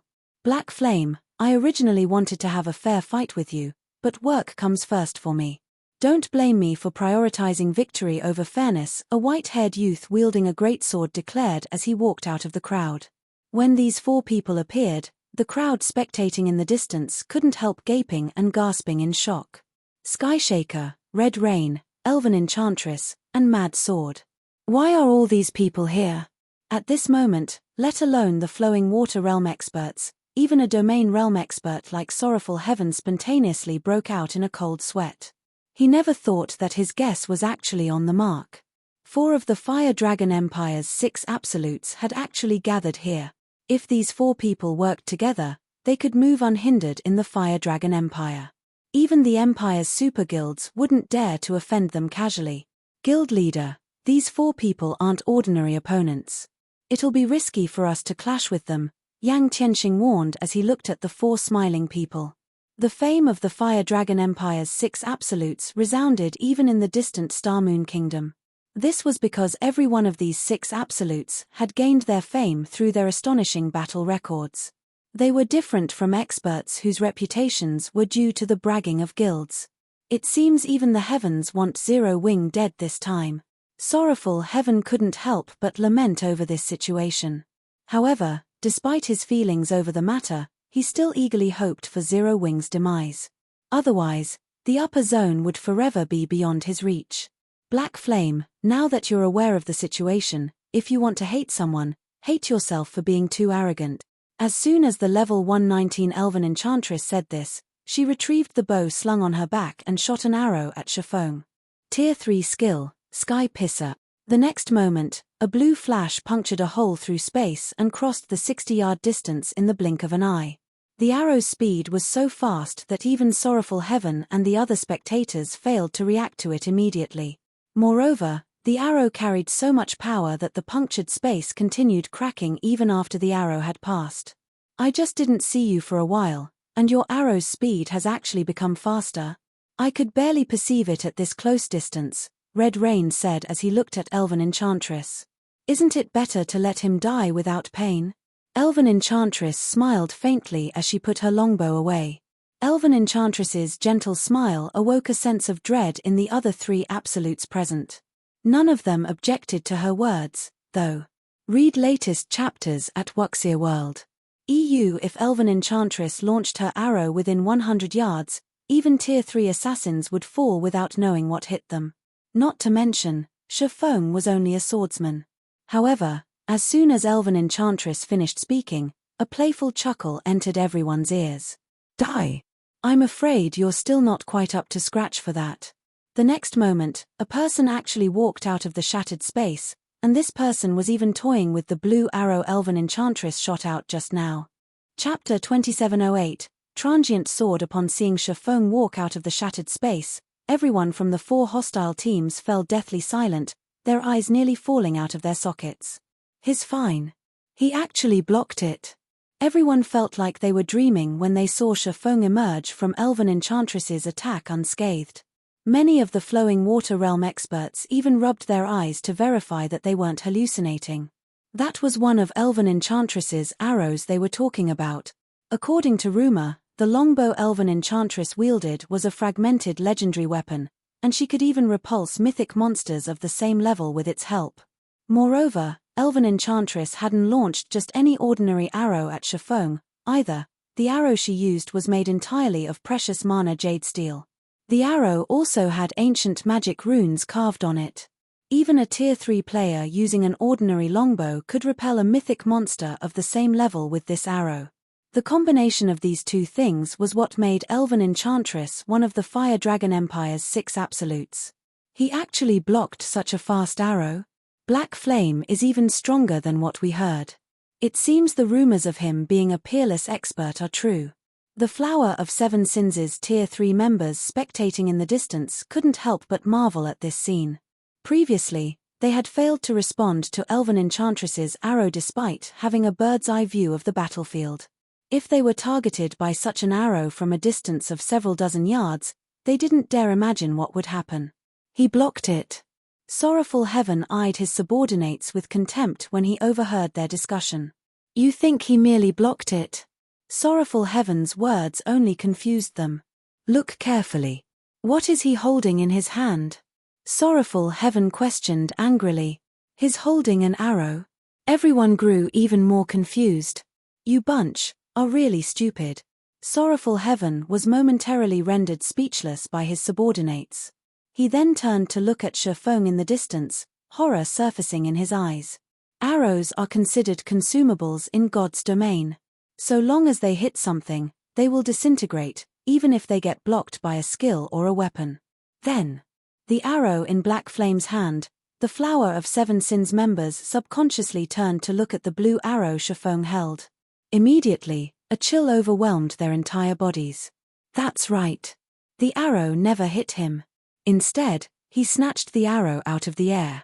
When Sorrowful Heaven finished speaking, rank disbelief filled his eyes. At this point, Sorrowful Heaven wasn't the only person to notice the crux of the problem. The 4 foreign aid team's domain realm experts also noticed it, and their faces turned ashen. Guild leader Yang Tianxing also stared at Shifeng in surprise. Elven Enchantress's attack was most likely top-notch even among the peerless experts in the current God's domain. Nonetheless, Shifeng had caught the arrow. Was this really a feat players could accomplish? However, compared to the Apex experts present, Skyshaker, Red Rain, Elven Enchantress, and Mad Sword found this situation even more unbelievable. How did he do it? Elven Enchantress's expression turned solemn as she gazed at Shifeng. She knew better than anyone just how fast her simple attack was.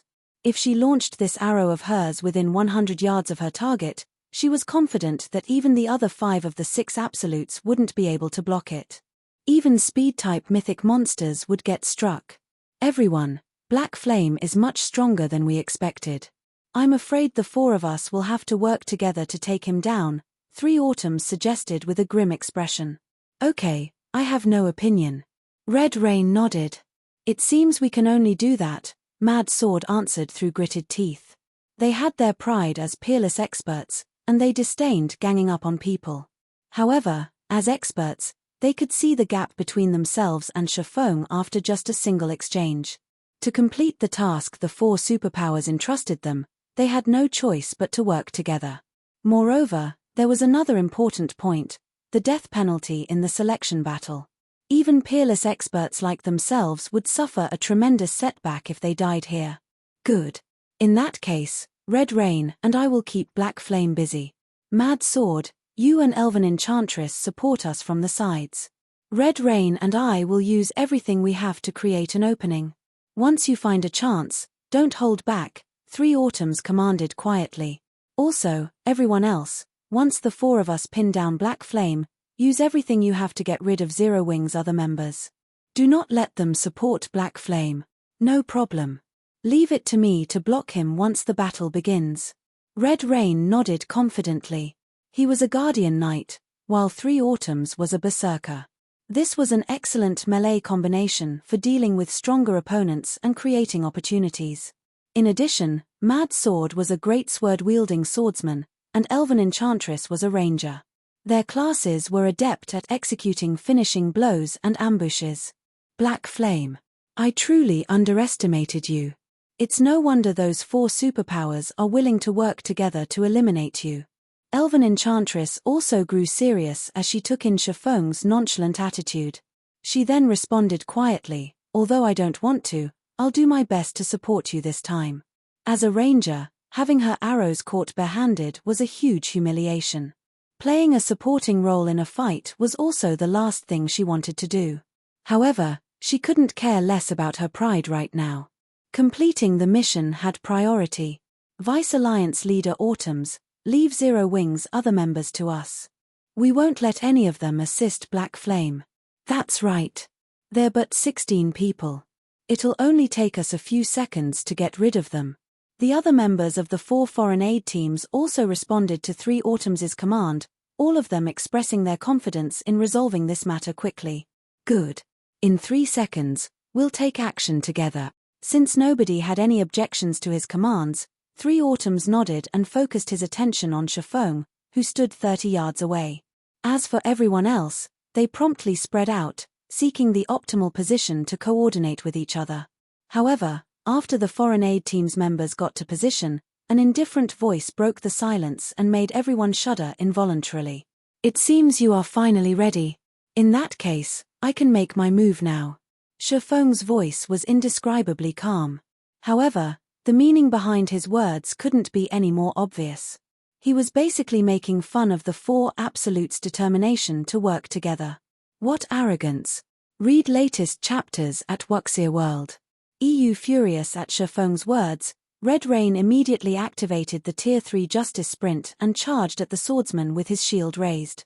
The space around Red Rain turned blurry and chaotic, making it difficult for others to time and dodge or block his attack. Go. Upon seeing this situation, 3 Autumns commanded everyone to take action before joining the charge himself. However, before 3 Autumns could even take a step forward, everyone present suddenly felt as if time had switched to slow-mo. This illusion lasted for a moment, then, everyone gasped. Before they realized it, Shifeng was already standing behind Red Rain.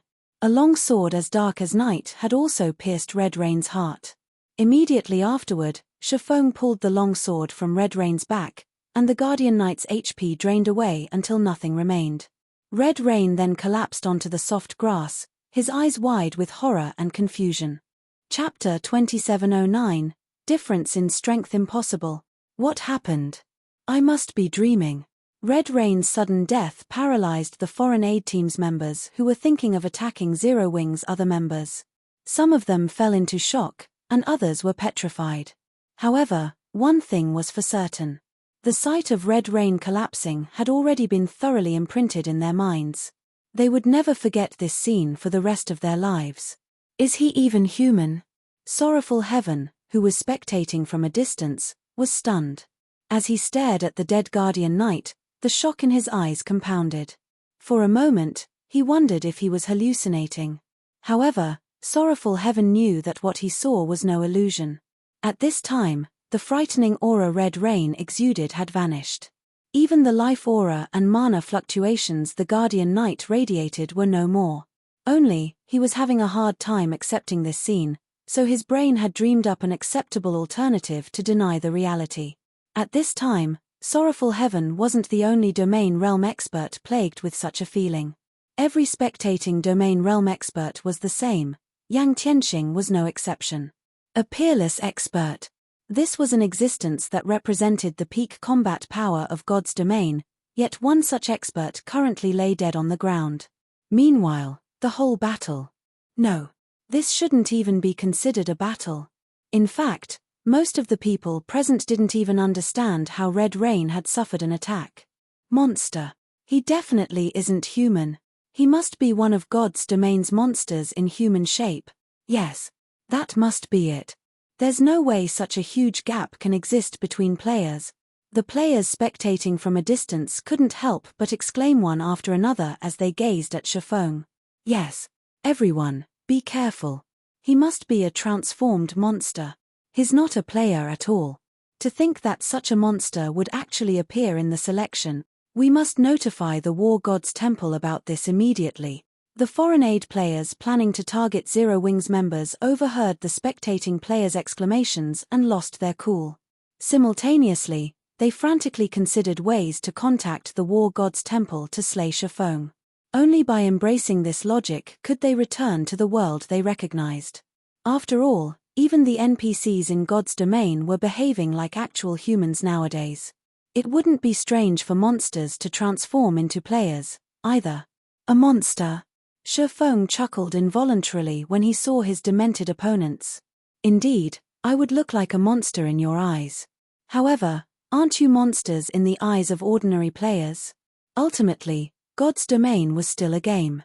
So long as players continuously leveled up and obtained better weapons, equipment, basic attributes, physiques, reaction speed, mana control, etc., their combat power would also keep rising. In fact, even an ordinary player could gain strength that was unfathomable to the current great experts. God's domain was precisely such an unreasonable world. If this battle had occurred before Shifeng had reached Tier 4, even he would have had to rely on tricks to defeat a peerless expert like Red Rain. However, after he got promoted to Tier 4, Red Rain was no different from an ant to him. Yes. The gap between Tier 3 and Tier 4 classes was that massive. In the eyes of others, peerless experts were invincible existences. However, to the current Shifeng, they were like ants that he could squish with a wave of his hand. In fact, to kill Red Rain, Shifeng had only used the Tier 2 wind blade.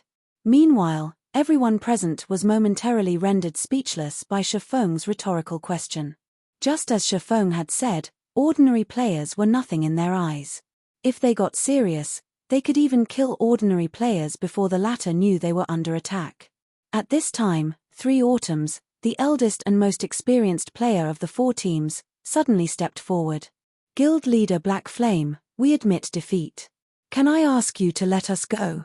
Although 3 Autumns didn't understand how Shifeng had become so strong, they had no choice but to abandon the assault on Zero Wing, given the circumstances.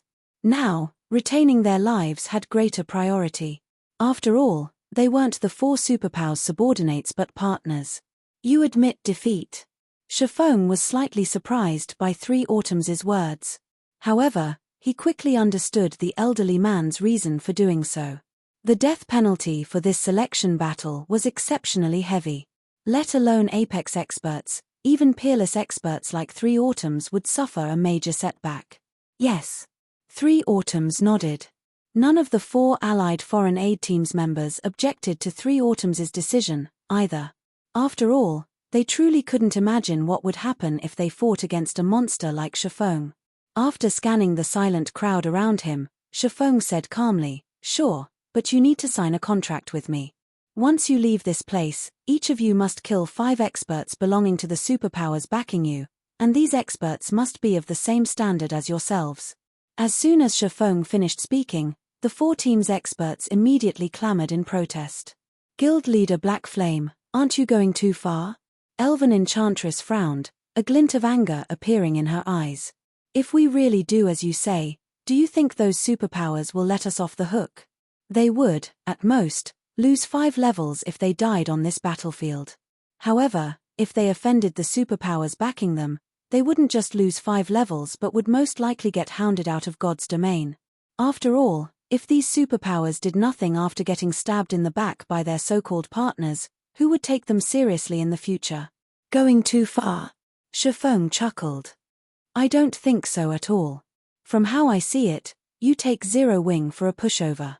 If Zero Wing were one of the 5 great super guilds, would you still find this condition to be too much? Guild leader Black Flame, is there a need to make such assumptions?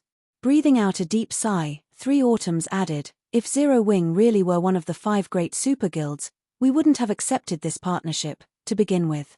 So, your assumption simply isn't valid. Also, while we are indeed no match for you, if it really comes down to a fight, you won't come out unscathed, either, Guild leader Black Flame. After all, our stamina and concentration consumption is drastically increased here. How many people can you possibly kill by yourself? And how many people would your team have left at the end of the battle? Rather than suffer mutual destruction, isn't it better if we settle things in another manner? Three Autumns clearly stated the various possible scenarios and listed their respective pros and cons. At this moment, let alone Yulan, Gentle Snow, and Aqua Rose, even Sorrowful Heaven, who was also in a leadership position, felt that this was the best option. After all, both sides weren't mortal enemies. To ensure Zero Wing's continued development, it was in Shifeng's best interests to avoid unnecessary losses. However, defying everyone's expectations, Shifeng shook his head. Guild leader Black Flame, are you intent on mutual destruction? Three Autumns' expression twisted slightly. As a peerless expert of God's domain and a Vice-Alliance master of the Fire Dragon Adventurer Alliance, it was already unbelievable that he was taking the initiative to admit defeat. He never thought that Shifeng was actually a lunatic. Read latest chapters at Wuxia World. EU Meanwhile, upon seeing that Shifeng refused to back off, Elven Enchantress snarled, Black Flame, you'd better not go too far. You should know that we also represent the superpowers backing us this time. If you annihilate our teams, those superpowers definitely won't let you off the hook. Zero Wing won't be able to bear the consequences. What you say is correct. Shifeng nodded. He then shifted his gaze to Elven Enchantress. However, you've made one mistake. Mistake? Shifeng's words puzzled Three Autumns. He couldn't figure out how he had misspoken. The next moment, Shifeng unsheathed the abyssal blade. Immediately, the intensity of the aura he exuded increased several-fold. With him as the center, all mana within a 1,000-yard radius started to roil, and even the air trembled. And that is the difference in strength. Chapter 2710, Selection Battle ends. As soon as Shifeng finished speaking, everyone present could clearly sense that the space around them had changed completely. To be precise, the surrounding space had become hostile to them. The heavy pressure the surrounding space subjected their bodies to felt like they were standing in a supergravity area. They even had trouble moving their bodies. On the other hand, as the lord of this space, Shifeng could exert boundless strength with every one of his movements. Not good. A domain. This is a mana domain. Many of the 4 opposing teams' experts instantly realized what was going on when they experienced this feeling of having their lives in someone else's hands. The expressions of Three Autumns, Elven Enchantress, and Mad Sword also turned unprecedentedly grim. Any player who had been mingling in God's domain for some time would know what a mana domain was. It also determined whether an NPC was a powerhouse. Every NPC that wielded a mana domain was an existence that players had to be wary of. After all, many of these NPCs could turn Tier 3 players into dust just by relying on their mana domains. They wouldn't even need to move their bodies. Why does he have a mana domain? Shouldn't that be something only a small minority of Tier 4 NPCs possess? Elven Enchantress panicked. Now, when she looked at Shifeng, her eyes no longer contained any anger, only fear. This was a mana domain they were talking about. With the emergence of this domain, Shifeng had basically become the ruler of this space. How is this possible? 3 Autumns was stunned by this situation, his heart churning with confusion. Is he really not a player but a transformed monster? It might be fine if Shifeng only possessed absurd strength. At worst, they could use Zerg tactics to overwhelm his stamina and concentration. A mana domain, however, was a different story. A mana domain specifically countered Zerg tactics. If an individual stepped into a hostile mana domain without sufficient strength, they would be no different from ants before the domain's owner. They might not even be able to display any combat power. Moreover, the mana domain Shifeng revealed was simply outrageous, covering a 1,000-yard radius. With such a range, they couldn't flee even if they wanted to. At this moment, let alone 3 Autumns and the other hostile players, even Yang Tianxing and the other members of Zero Wing's upper echelon were stunned. The guild leader's strength has already reached such a height. Yang Tianxing gawked at Shifeng, who currently stood proudly among the crowd of great experts. With such strength, it wouldn't matter even if the 4 opposing teams ganged up on Shifeng simultaneously. He could quickly dispatch these people with a few swings of his sword. Only peerless experts like 3 Autumns, who possessed exceptional basic attributes, could put up some resistance, a very laughable resistance, because 3 Autumns and the others wouldn't even manage to match an ordinary Tier 3 expert inside Shifeng's mana domain. Meanwhile, with Shifeng's strength, he could easily dispose of ordinary Tier 3 experts, even without his mana domain's strengthening properties. At this time, the spectating foreign aid teams outside Shifeng's mana domain also panicked. Those 4 teams are dead for sure. With such a vast mana domain, they can't escape, Sorrowful Heaven said, his heart filled with complicated feelings as he looked at 3 Autumns and the others. A joint team made up of 4 peerless experts and several hundred Tier 3 great experts was an incredibly powerful force, even in the Fire Dragon Empire. Nobody would dare oppose it. Now, however, such a team could only wait to die. Boss Sorrow, what should we do now? A level 117, Tier 3 assassin asked helplessly. With just a thought, Zero Wing could decide the fate of the 4 foreign aid teams opposing it, what more the fate of their small team. Escape. Sorrowful Heaven replied instinctively as he looked at the grey space ahead of him. Although their team currently had no enmity with Zero Wing, the Flower of 7 Sins had come into conflict with Zero Wing several times in the past. If Shifeng was in a bad mood, he might decide to take care of them in passing. Escape. Looking at the special space around them, the Tier 3 assassin asked anxiously, "But, boss, where do we escape to? This area isn't particularly big. It won't take more than half an hour to run a lap here." The special space used to host the preliminary selections might be considered large for ordinary Tier 3 experts. However, it was essentially a small cage for domain realm experts. Shifeng could easily reap the lives of the people in this cage at any time. Forfeit. Everyone forfeit immediately, Sorrowful Heaven ordered, gnashing his teeth. Players weren't required to fight to the death in the selection battle. If a participant didn't wish to die, they could take the initiative to forfeit. However, forfeiting had a 1-minute channeling process. Moreover, so long as players forfeited during the selection, not only would they automatically lose a level, but they also couldn't log into God's domain for 1 natural day. Hence, unless absolutely necessary, nobody would choose to forfeit. However, Sorrowful Heaven couldn't care less about the penalty for forfeiting, under the circumstances.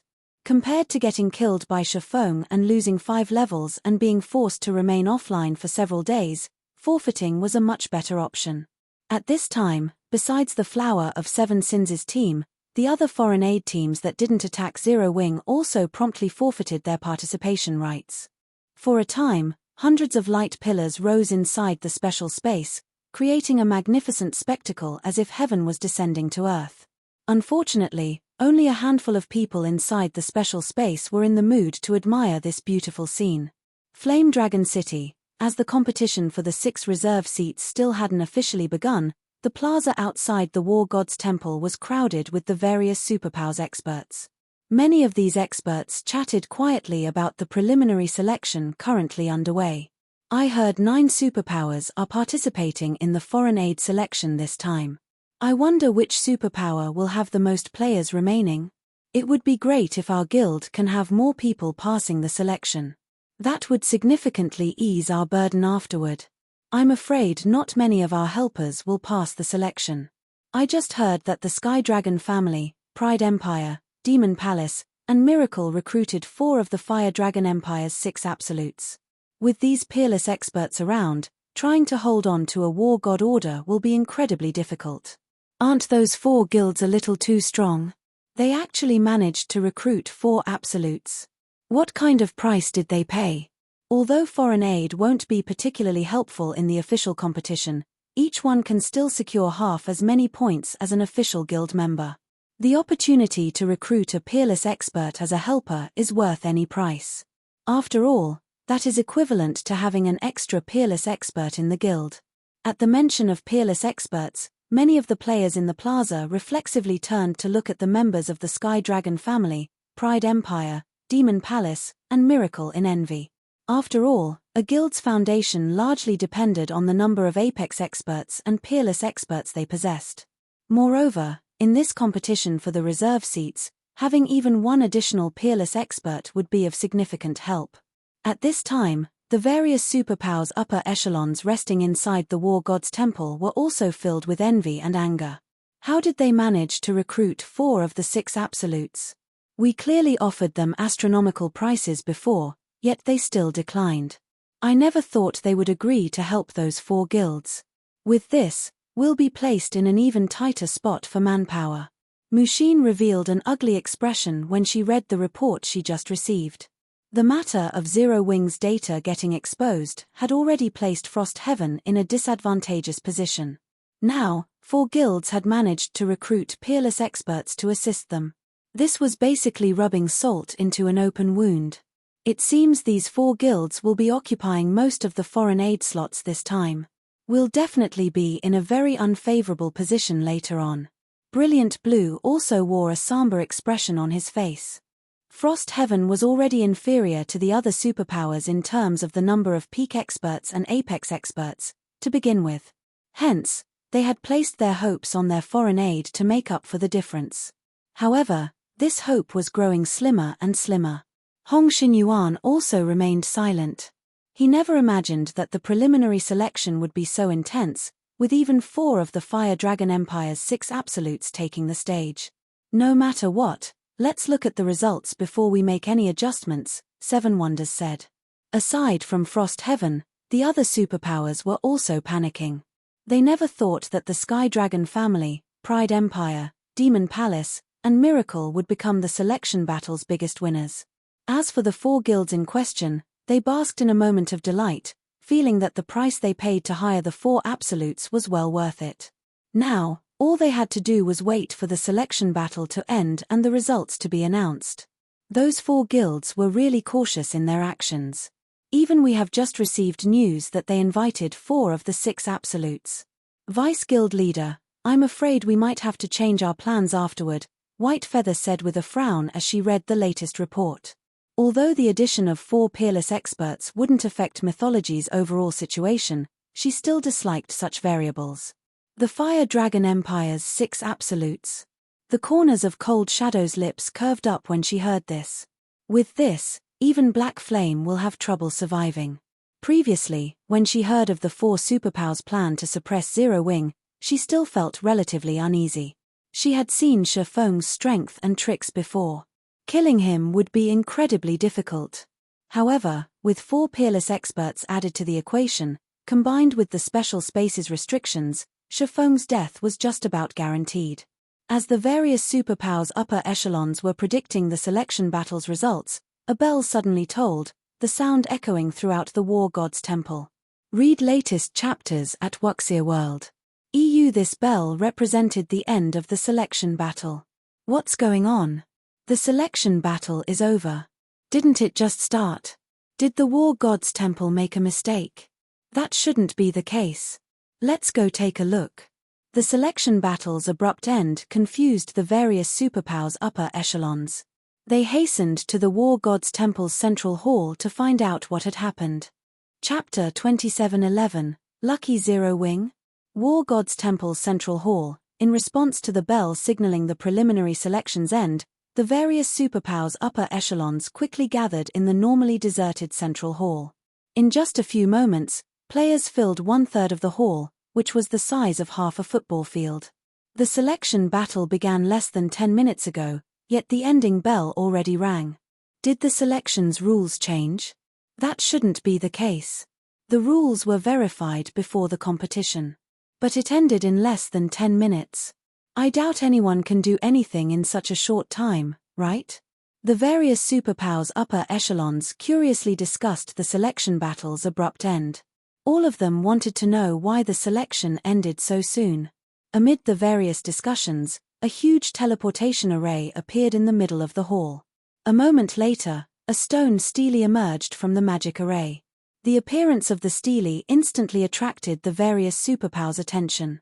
This was especially true for the 9 superpowers that had recruited foreign aid. This was because the 9 superpowers' names were gradually appearing on the stele. The announcement of the number of players that passed the selection for each guild was evidently forthcoming. What? The results are actually out so soon? I wonder which guild will have the most helpers. If anyone can get over 20 official foreign aid slots, it would be of significant help in the official competition. According to the information we received, Miracle should have the best odds. After all, they recruited Elven Enchantress. She's top-notch when it comes to long-range sniping and sneak attacks. She can easily snipe the War God Order holders. Also, compared to the 5 other absolutes, her attacks are the trickiest to block. The various superpowers' upper echelons excitedly made conjectures as they watched the words slowly appear on the stele. On the other hand, Frost Heaven's members grew nervous. According to the intelligence they secretly acquired, Frost Heaven's overall strength could only be considered average. If they lacked sufficient foreign aid, they would most likely lose all hope of gaining one of the 6 reserve seats. The official competition for the reserve seats would be a struggle for land and resources. The greater the number of powerful experts one had, the more advantageous one's position. After a guild occupied a resource node, it would acquire a resource emblem. And when a player wore the resource emblem, so long as they did not leave the node's range, the guild they belonged to would continually earn guild points. Hence, the player wearing the resource emblem had to be incredibly strong. Otherwise, it would be very easy for other guilds' experts to ambush and kill the emblem holder. 10. Just 10 people is fine. Mushin prayed quietly as she looked at the monument. She didn't place much hope in having many of their helpers pass the preliminaries. She only hoped that Frost Heaven's foreign aid count did not lag behind the other superpowers. 10. She sure knows how to dream. 1,000 Miles, a vice-guild leader of Miracle, sneered when he overheard Mushin's mutterings from nearby. It's a pity she invited Zero Wing. This dream of hers will never come true. Miles, you've gone too far this time. I only told you to instruct Elven Enchantress and the other 3 guilds to suppress Zero Wing. Yet, you actually told them to annihilate Frost Heaven's other helpers after eliminating Zero Wing. Shredded Soul, Miracle's first vice-guild leader, berated while shaking his head. If Frost Heaven's people find out about this, they'll definitely create a lot of trouble for us in the future. We're going to have to reduce the other guilds' foreign aid count anyway. It doesn't matter even if we have Frost Heaven suffer slightly greater losses. It's Frost Heaven's fault for seeking Zero Wing's help. To begin with, 1,000 Miles countered contemptuously. He bore a massive grudge against Zero Wing. It was all because of Zero Wing that his status in the guild had repeatedly fallen. He naturally wouldn't let go of an opportunity to take revenge. In fact, to deal with Zero Wing, he had taken the initiative to persuade the guild to partner with Saint's Hand and collaborate with the 3 other guilds to take action together. At this time, Cold Shadow couldn't help looking at the distant machine with sympathy from a corner of the hall.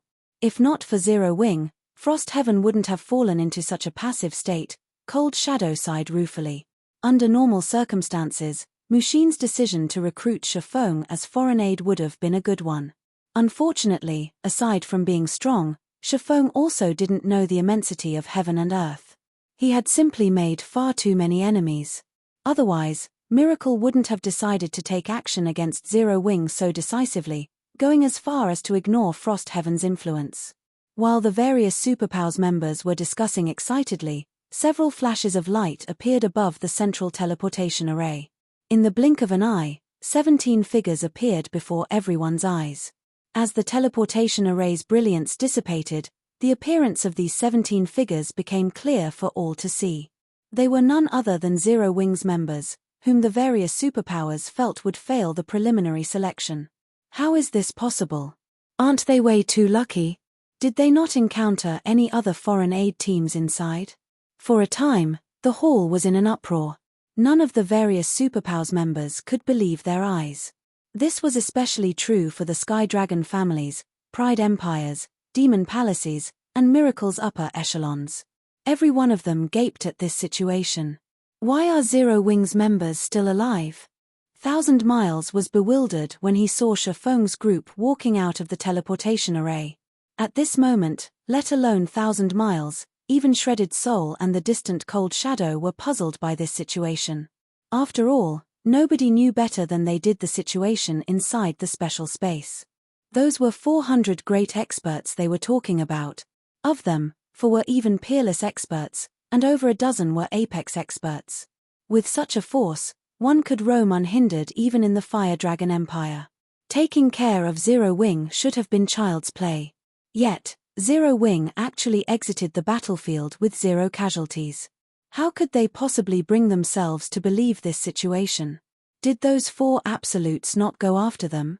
No matter how Cold Shadow racked her brain, this was the only possibility she could think of for Zero Wing emerging unscathed. Frost Heaven's members were also surprised at this situation. They sure are lucky. They actually managed to come out unscathed even in such a situation. When Brilliant Blue saw Shifeng and the others, he shot a glance at Hong Xinyuan, then continued, however, just returning alive is useless. In the end, it will still depend on whether they acquired any war god orders. In Brilliant Blue's opinion, Shifeng's group must have deliberately avoided the other foreign aid teams and did not fight any battles at all. Hence, they were able to return safely. Otherwise, with Zero Wing's exposed data, there was no way the other foreign aid teams wouldn't target Zero Wing's members. In the end, the various participating superpowers present only treated the return of Zero Wing's members as a small interlude. What they were really concerned about was the issue of how many foreign aid slots each of them would receive. Everyone returned their attention to the teleportation array in the middle of the hall, waiting for someone else to return, so that they could inquire about the War God Order's distribution. However, after Shifeng's group left the teleportation array, the various Superpowers members were dumbfounded. The teleportation array that should have continued teleporting other people back to the War God's temple actually started disappearing. What's going on? Why did the teleportation array stop teleporting people? Read latest chapters at Wuxia World. EU. Could it be broken? Questions emerged in everyone's mind one after another. None of them could figure out what was going on. The hall devolved into pandemonium because of this situation. However, after a short while, the entire central hall fell into a deathly silence. The line of text that appeared at the top of the stele rendered everyone in the hall speechless with shock. Preliminary selection participant count, 900. Passing count, 17. Chapter 2712, Arrogant Person. Exodus Tales. Chapter 2712, Arrogant Person. Only 17 people passed the selection? Zero Wing's team seems to have 17 people. What exactly is going on here? After a brief silence, the various Superpowers members turned their eyes toward Shifeng's group, the doubt in their hearts deepening. There was indeed the possibility that the War God orders had been well hidden, and some might not be found even after the selection ended. This would result in less than 100 people passing the preliminary selection. However, even if that were the case, Over 80 people should still have passed the selection. However, only 17 people had passed the selection. This number was far below the various superpowers' expectations.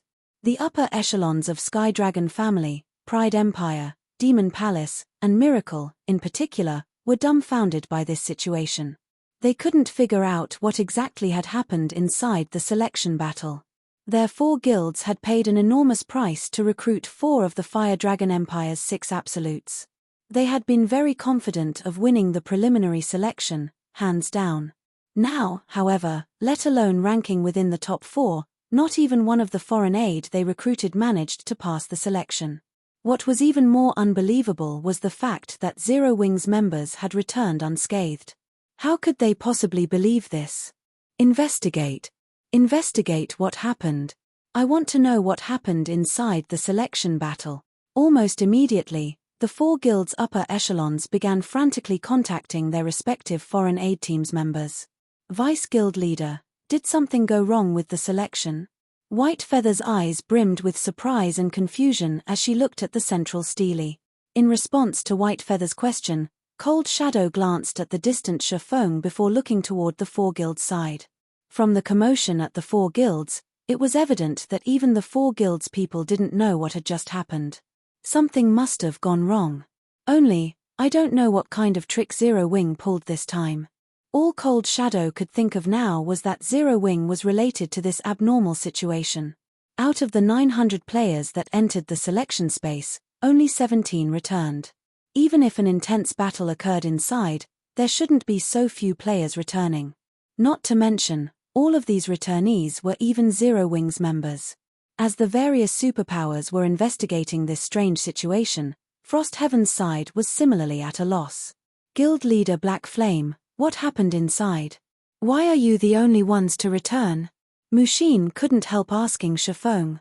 Since Shifeng was an insider in this situation, asking him would be much more efficient than asking around. Yes, what happened inside the selection battle? Brilliant Blue questioned. Where are Sorrowful Heaven and the others? If even Zero Wing's small team of 17 could return safely, there was no way the Flower of 7 Sins' team of 83 players couldn't.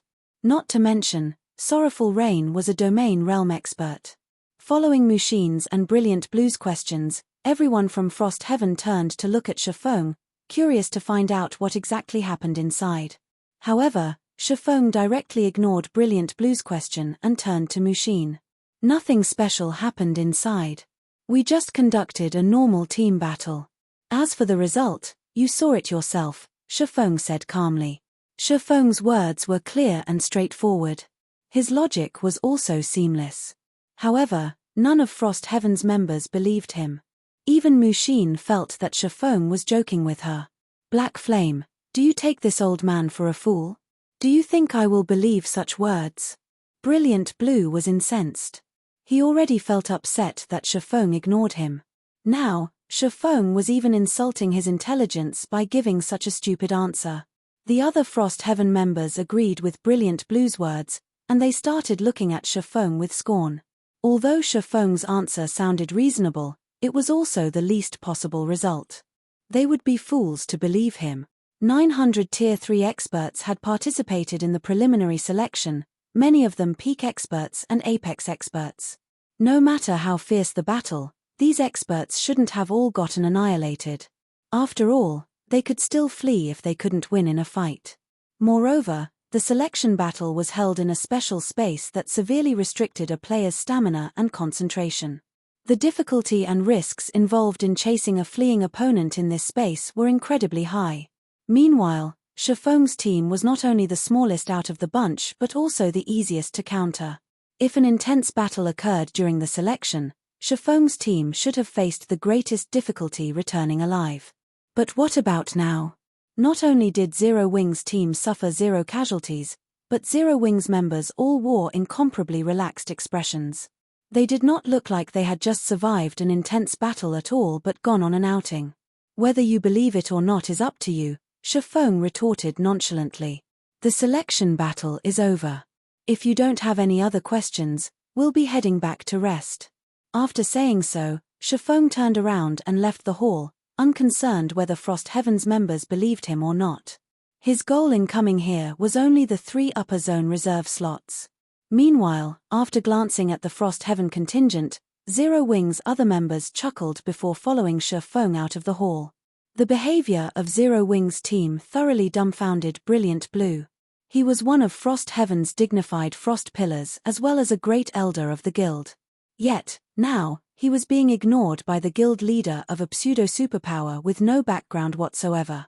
Brilliant Blue promptly glared at Hong Xinyuan and bellowed angrily, "Hong Xinyuan, take a good look. This is the trump card you recruited." However, Hong Xinyuan remained indifferent to Brilliant Blue's outburst. In fact, he was in a relatively good mood. After all, the return of Surpasses' team meant that Frost Heaven had gained 17 foreign aid slots. Failing to get a reaction out of Hong Xinyuan, Brilliant Blue turned to Seven Wonders and snapped, "Guild leader, you've seen how Zero Wing's members behave. They are too arrogant. They aren't even taking us seriously. If we let them participate in the official competition, the consequences will be disastrous." "Enough. Let's take a look at the situation first," Seven Wonders berated. However, when Seven Wonders glanced at Zero Wing's members' departing figures, a hint of dissatisfaction also flashed in his eyes. Meanwhile, although Surpasses had spoken in a normal tone, everyone in the hall was a great expert. Even the weakest among them was at the flowing water realm. Hence, they heard Surpasses' words loud and clear. Black Flame truly is arrogant to the extreme. He's taking such an attitude even toward Frost Heaven. He'll most likely have a difficult path ahead of him. White Feather smirked when she saw the exchange between Surpasses and Frost Heaven's leadership. However, Black Flame really knows how to spout nonsense. Does he think his team consists entirely of peerless experts? Read latest chapters at Wuxia World. While Frost Heaven's members might be unaware, she knew full well that nearly half of the 900 players who participated in the selection battle had set their sights on Zero Wing. Zero Wing shouldn't have come out unscathed if a battle truly happened. However, even after White Feather ridiculed Surpasses a bunch, Cold Shadow remained surprisingly silent. "Vice Guild Leader, is something wrong?" White Feather asked in confusion when she noticed Cold Shadow's solemn expression. "News just came from our insider." Taking a deep breath, Cold Shadow said slowly, "All participating foreign aides were annihilated." Chapter 2713. Fame spreads across the Fire Dragon Empire. When White Feather heard Cold Shadow's words, she was stunned, her brain seizing up momentarily. "How is this possible?" White Feather exclaimed almost instinctively. The selection lasted less than 10 minutes. How could nearly 900 Tier 3 great experts slaughter each other so thoroughly within that time? Without a large gap in strength, a fight between Tier 3 experts would take at least 2 to 5 minutes to finish. This rule of thumb was already widely accepted in God's domain. Upon reaching Tier 3, almost every player would have at least a few life-saving skills. They could easily fight a battle of attrition. Hence, there was a popular saying that while Tier 3 experts could be defeated easily, killing them was challenging. No, they didn't fight each other. Cold Shadow shook her head. She then added calmly, "According to our insider, over half of the foreign aid teams chose to forfeit." Forfeit? White Feather grew even more confused at this revelation. She felt that the more she delved into this matter, the more incomprehensible it became. Meanwhile, inside the gloomy hall, 1,000 Miles and the upper echelons of the many superpowers present also received news on what happened during the selection battle. They were inevitably bewildered. Have they lost their minds? Over half of them forfeited? 1,000 Miles cursed out loud when he saw his subordinates report. Investigate immediately. Anyone who chose to forfeit shouldn't even think of receiving any of the promised benefit. With the huge numerical advantage they had, they could have annihilated Zero Wing's members even if they had to throw bodies at them. Vice Guild Leader Miles. The grey-robed berserker standing before 1,000 Miles shrank back slightly before saying quietly, "The ones that forfeited aren't our guild's foreign aid." "What happened to our foreign aid, then?" 1,000 Miles asked in response. "Our foreign aid." After peeking at 1,000 Miles, the grey-robed berserker answered hesitantly, "Black Flame killed them all. Moreover, He didn't kill just our foreign aid but also the other 3 guilds' foreign aid.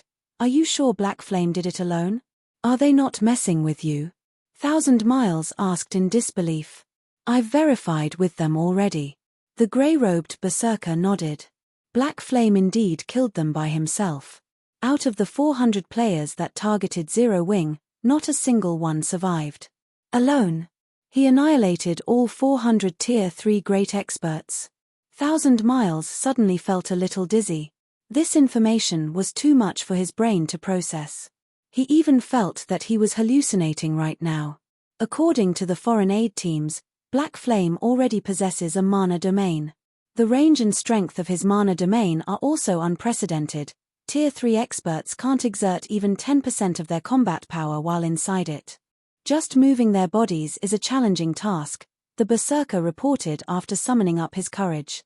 Not only did a player obtain a mana domain, but said mana domain was even so powerful. If someone had told him such a thing before, even he would consider that person crazy.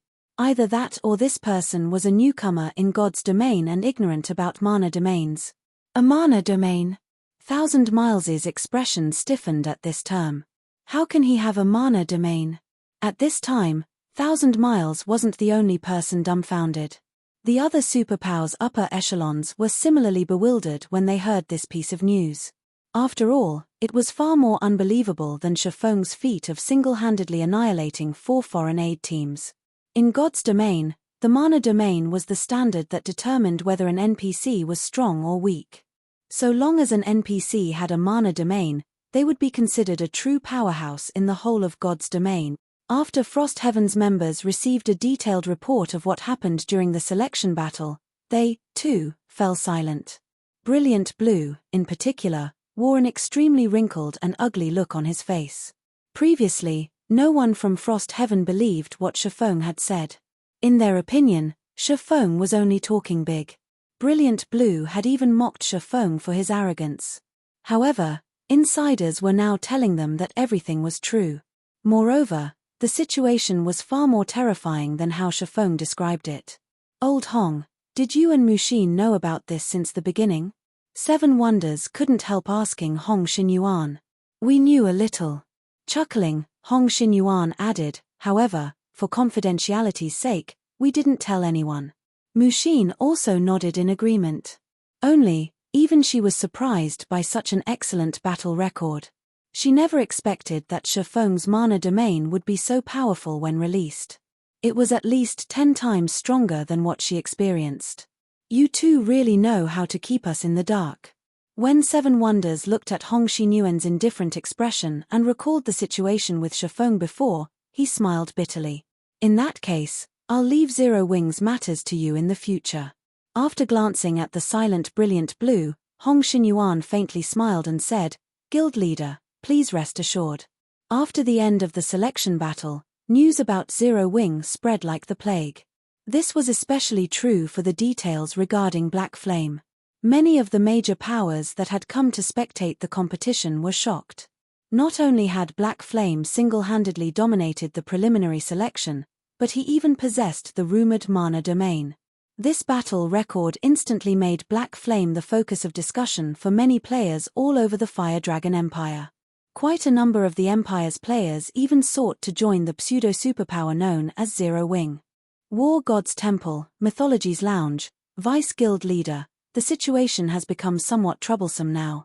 Not only does that Black Flame possess a mana domain, but his fame has also spread throughout the Fire Dragon Empire. I'm afraid it'll become very difficult to realize our acquisition plan now, White Feather said anxiously when she saw that Black Flame's name was being mentioned everywhere in the Fire Dragon Empire's forums. This situation might even affect Miracle's ranking. Mythology had chosen to partner with Miracle for the competition this time. In terms of guild foundations and strength, Miracle was above Frost Heaven. However, not only did Miracle lose all its foreign aid, but Frost Heaven even had Zero Wing supporting it. The gap in strength between the two guilds had instantly narrowed by a large margin. Black Flame has indeed become a big variable now. Glancing at the battle report she received, Cold Shadow smiled and added, however, at the end of the day, the struggle for the reserve seats isn't something that can be decided by one person. Not to mention, even with a mana domain, Black Flame won't be able to survive for long in this competition. That great personage has already said he would personally take action against Black Flame. That great personage is going to make a move. This news surprised White Feather. Black Flame still thinks he is invincible just because he has a mana domain. He doesn't know that there is always someone stronger. Even a mana domain cannot save him now, Cold Shadow sneered as she read the detailed report on Chiffon. While a mana domain was indeed powerful, it was a negligible existence in front of absolute strength. While the various superpowers were patiently waiting for the official competition to begin, Chiffon secretly paid a visit to a bar called Moonfire in Flame Dragon City's outskirts. Read latest chapters at Wuxia World. EU At this time, only one woman was sitting quietly at the bar counter. This woman wore delicate, light blue robes, and just the view of her back could mesmerize countless people. However, this woman's aura was as hot as flames, deterring people from summoning up the courage to approach her. "You're here." When the woman saw Chiffon enter the bar, she greeted him as though welcoming an old friend she hadn't seen for a long time. Meanwhile, this woman was none other than the Dragon Phoenix Pavilion's Phoenix Pavilion Master. Demon Queen Phoenix Rain. Chapter 2714, Meeting Phoenix Rain Again. Accepting Phoenix Rain's invitation, Chiffon walked over and sat beside her. "In the time I haven't seen you, you've become a lot stronger again," Phoenix Rain praised as she scanned Chiffeg. "Not too much." Going straight into the topic, Chiffon asked, "Is everything all right on your side?" He had suddenly visited the Moonfire Bar because of a message from Phoenix Rain. Initially, he had been a little happy to receive the message. Since he had thought that Phoenix Rain would never appear before him again, he felt that the situation shouldn't be as terrible as Duan Hansan made it out to be. However, the moment he laid eyes on Phoenix Rain, he instantly understood. The situation was much worse than he thought. This was because the Phoenix Rain he saw couldn't be considered human. All her information was labeled as unknown and couldn't be examined at all. Moreover, the feeling he got from her was as if she had wholly integrated her existence with the flowers and trees of God's domain. Chiffon even got the impression that Phoenix Rain was native to God's domain. Meanwhile, at Chiffon's question, a hint of surprise flashed in Phoenix Rain's eyes. She then smiled faintly and replied, "You can say that it's all right yet not all right at the same time. It seems the situation still isn't too terrible." Chiffon nodded. He then asked another question, "Can you tell me what exactly happened, then?" The disappearance of the Dragon Phoenix Pavilion's 3 Pavilion Masters had shaken the various superpowers of God's domain. If not for the Pavilion having hidden this matter well, it would have long since made headlines in the real world. "This, I cannot say." Phoenix Rain shook her head. "I went to great lengths to come here to tell you only 2 things. Although Phoenix Rain's voice was calm, her eyes betrayed deep exhaustion. "What is it?" Chiffon didn't probe too much into her situation. He could feel that Phoenix Rain wasn't joking with him. In that case, there wouldn't be any meaning for him to continue probing. "The first is that I hope you can take care of my little sister," Phoenix Rain said, then took out an information card and handed it to Chiffon. "Her information and address are recorded here. I am no longer by her side. Although she has great abilities, the people who are troubling her are difficult. If you have the chance, I hope you can help resolve her problems." After glancing at the information card, Chiffon was stunned. Phoenix Rain's little sister was residing in the upper zone. "Aren't you in the upper zone too?" Chiffon asked in confusion. "I'm in the upper zone." Phoenix Rain was surprised by this piece of news. Afterward, as if reacting to something, she chuckled and said, "That's right. I guess you can say that. However, I'm afraid it will be difficult for me to meet her right now. I can only hope you will help her. I can't trust anyone else for this. This shouldn't be a problem. I'll go take a look if I visit the upper zone in the future." Chiffon nodded in agreement. Phoenix Rain had helped both him and Zero Wing a lot thus far. He didn't mind taking care of her little sister now. "Thank you." Phoenix Rain breathed out a sigh of relief when she heard Chiffon's answer. She then inhaled deeply before saying solemnly, "Next, the second matter will be my 2 pieces of advice to you." "Advice?" Seeing Phoenix Rain's serious expression, Shifeng couldn't help asking, "Is it Saint's hand?" Based on the information from Du and Hanshan, the disappearance of the Dragon Phoenix Pavilion's leadership had something to do with Saint's hand. Moreover, the various superpowers also appeared to be fearful of the guild. "No." Shaking her head, Phoenix Rain said, "My first advice is for you to be wary of 3 people. 3 people? Shifeng was somewhat confused. He could understand if Phoenix Rain wanted him to be wary of some powerful organization, yet she told him to be wary of 3 individuals. If not for Phoenix Rain's solemn expression and her lofty status, he would have most likely treated her words as a joke. "Yes, 3 people." Slowly, Phoenix Rain said, "I don't know these 3 people's names. They use various aliases, but not one of them is their real name. The only thing I can tell you is their characteristics. These 3 people are a madman, a girl, and a young, scholarly person. If you meet them, run as far as you can. Never approach them, or the consequences will be harsh. You must remember this point." That's all the information on these 3 people. Shifeng memorized Phoenix Rain's words, but the information he had to work with was scanty and vague. "I only know this much." Phoenix Rain shook her head and chuckled. She then continued, "The next piece of advice is simpler, and that is to stock up on as many 7 luminaries crystals as possible.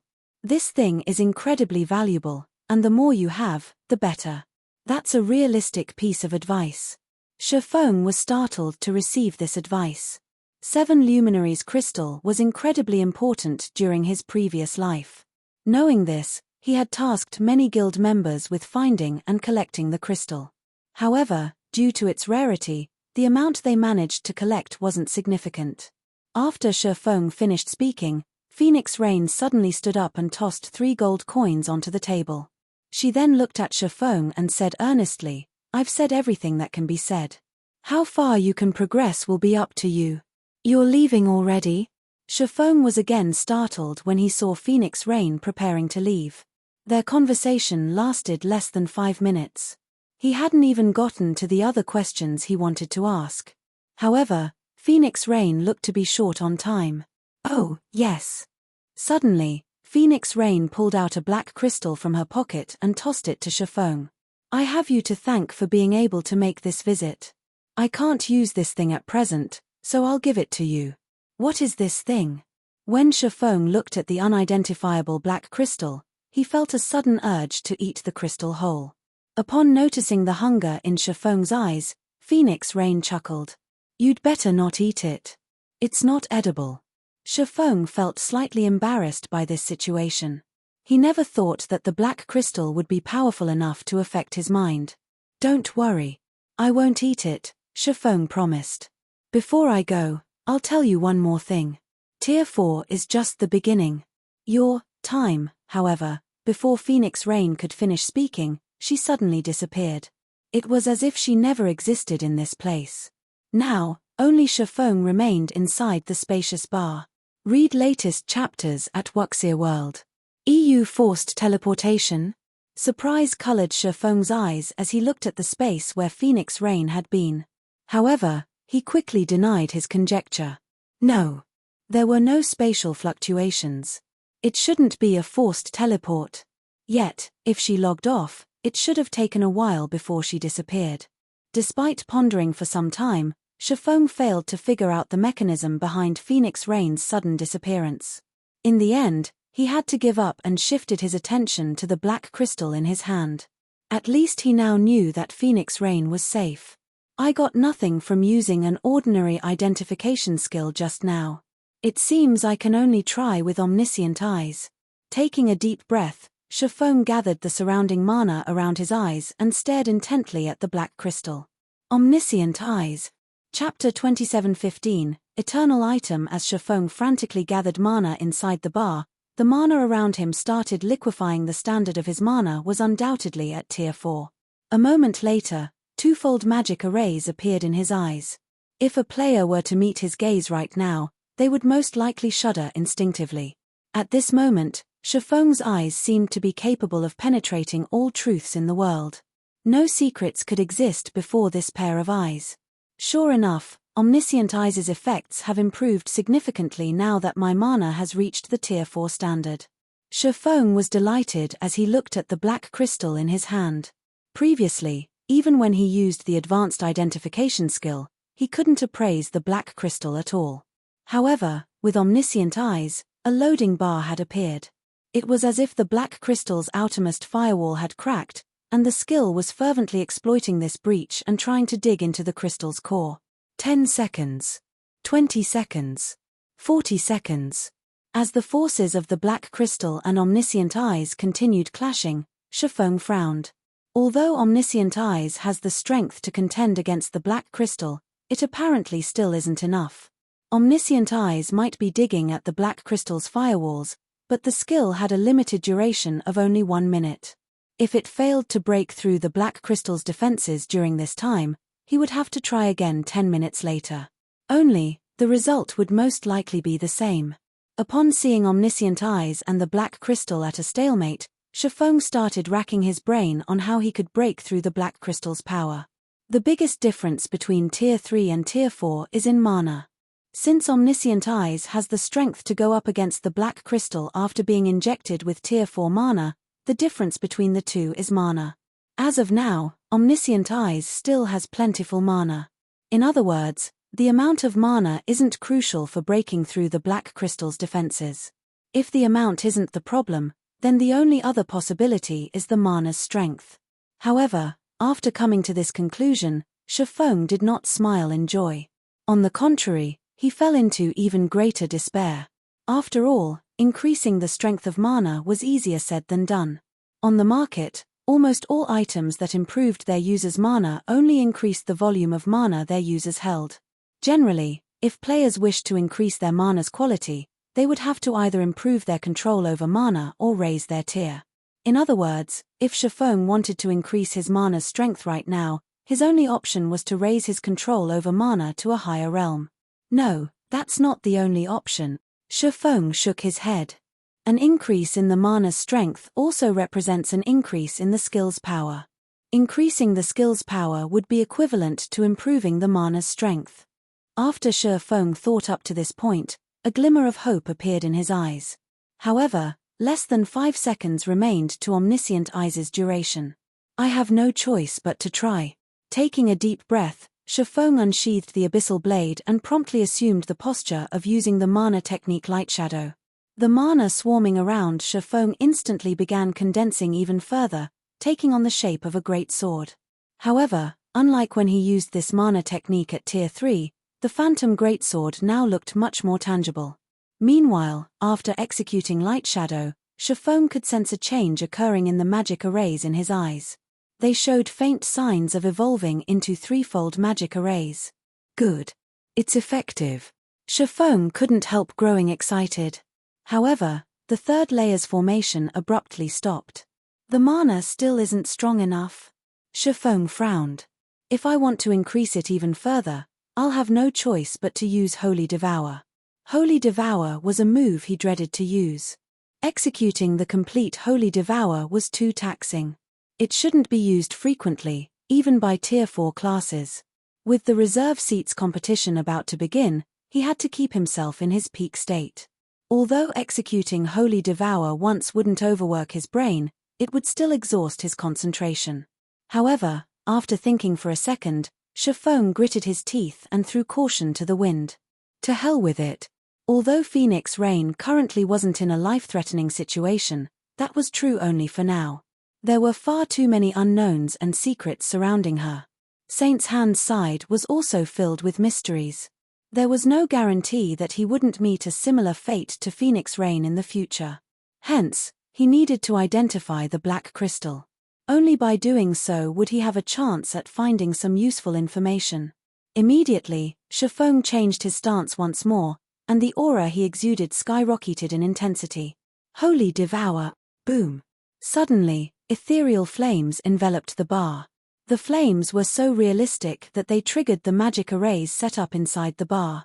Some of these magic arrays even started cracking, evidently unable to withstand the powerful mana Shifeng condensed. Meanwhile, as if violently stimulated, The twofold magic arrays in Shifeng's eyes completed their transformation into threefold magic arrays. Using Holy Devour directly elevated Omniscient Eyes' strength to a whole new level. Crack. Shifeng suddenly heard a crack coming from the black crystal. However, half a second later, dizziness assaulted his brain. The horrific mana condensed by Holy Devour also instantly dissipated, leaving behind a tattered bar. Several seconds later, his mind started to clear up. He immediately shifted his gaze to the black crystal in his hand. Did it succeed? Shifeng inspected the black crystal anxiously. This time, the crystal didn't put up any resistance when he tried to read its information. Row after row of text appeared before his eyes. Upon seeing this information, Shifeng was stunned. An eternal item? This is actually an eternal item? Shifeng couldn't help doubting his eyes as he read the information before him. World Stone, Eternal Item, Effect 1. Stabilizes the principle of all things. Effect 2. Unknown. Effect 3. Indestructible object. In God's domain, so long as an item was related to eternity, it was an item of God's. Eternal items were legends among legends. According to rumor, even gods had difficulty obtaining one, and some gods would even fight frantically for one. There were various rumors as to the cause of the Great Ancient War, one of which attributed the war to a struggle for eternal items between ancient gods. It seems I still can't do anything about this situation. Shifeng smiled bitterly as he looked at the World Stone. He had fought for 10 years in God's domain in his previous life. However, he was well aware that he was still ignorant of plenty of secrets regarding God's domain. God's domain wasn't just a game like the general masses thought it to be. Otherwise, the various international corporations wouldn't go so crazy over it. This eternal item told him that the problem Phoenix Rain faced was extraordinary. It wasn't something a Tier 4 Sword Emperor like himself could look into. After all, even the God-ranked experts in his previous life had great difficulty obtaining such an item. He would most likely have to wait until he reached Tier 5 or even Tier 6 before he could find out more about the situation. Otherwise, he would share the fate of all those missing experts. Read latest chapters at Wuxia World. EU. While Shifeng was having goosebumps from thinking about the problem Phoenix Rain was involved in, Yulan suddenly contacted him. "Where are you now, guild leader?" Yulan asked anxiously. "The various Superpowers members have already started to gather." "Okay. I'll head over now." Shifeng smiled and nodded. He decided to shelve Phoenix Rain's matter temporarily. Now, the only thing he needed to do was improve both his and his guild's strength as much as possible. Only by doing so would he have a better chance of handling the various crises plaguing him. After ending the call, Shifeng stored the World Stone and dropped a bag of gold coins on the table. He then left the Moonfire Bar.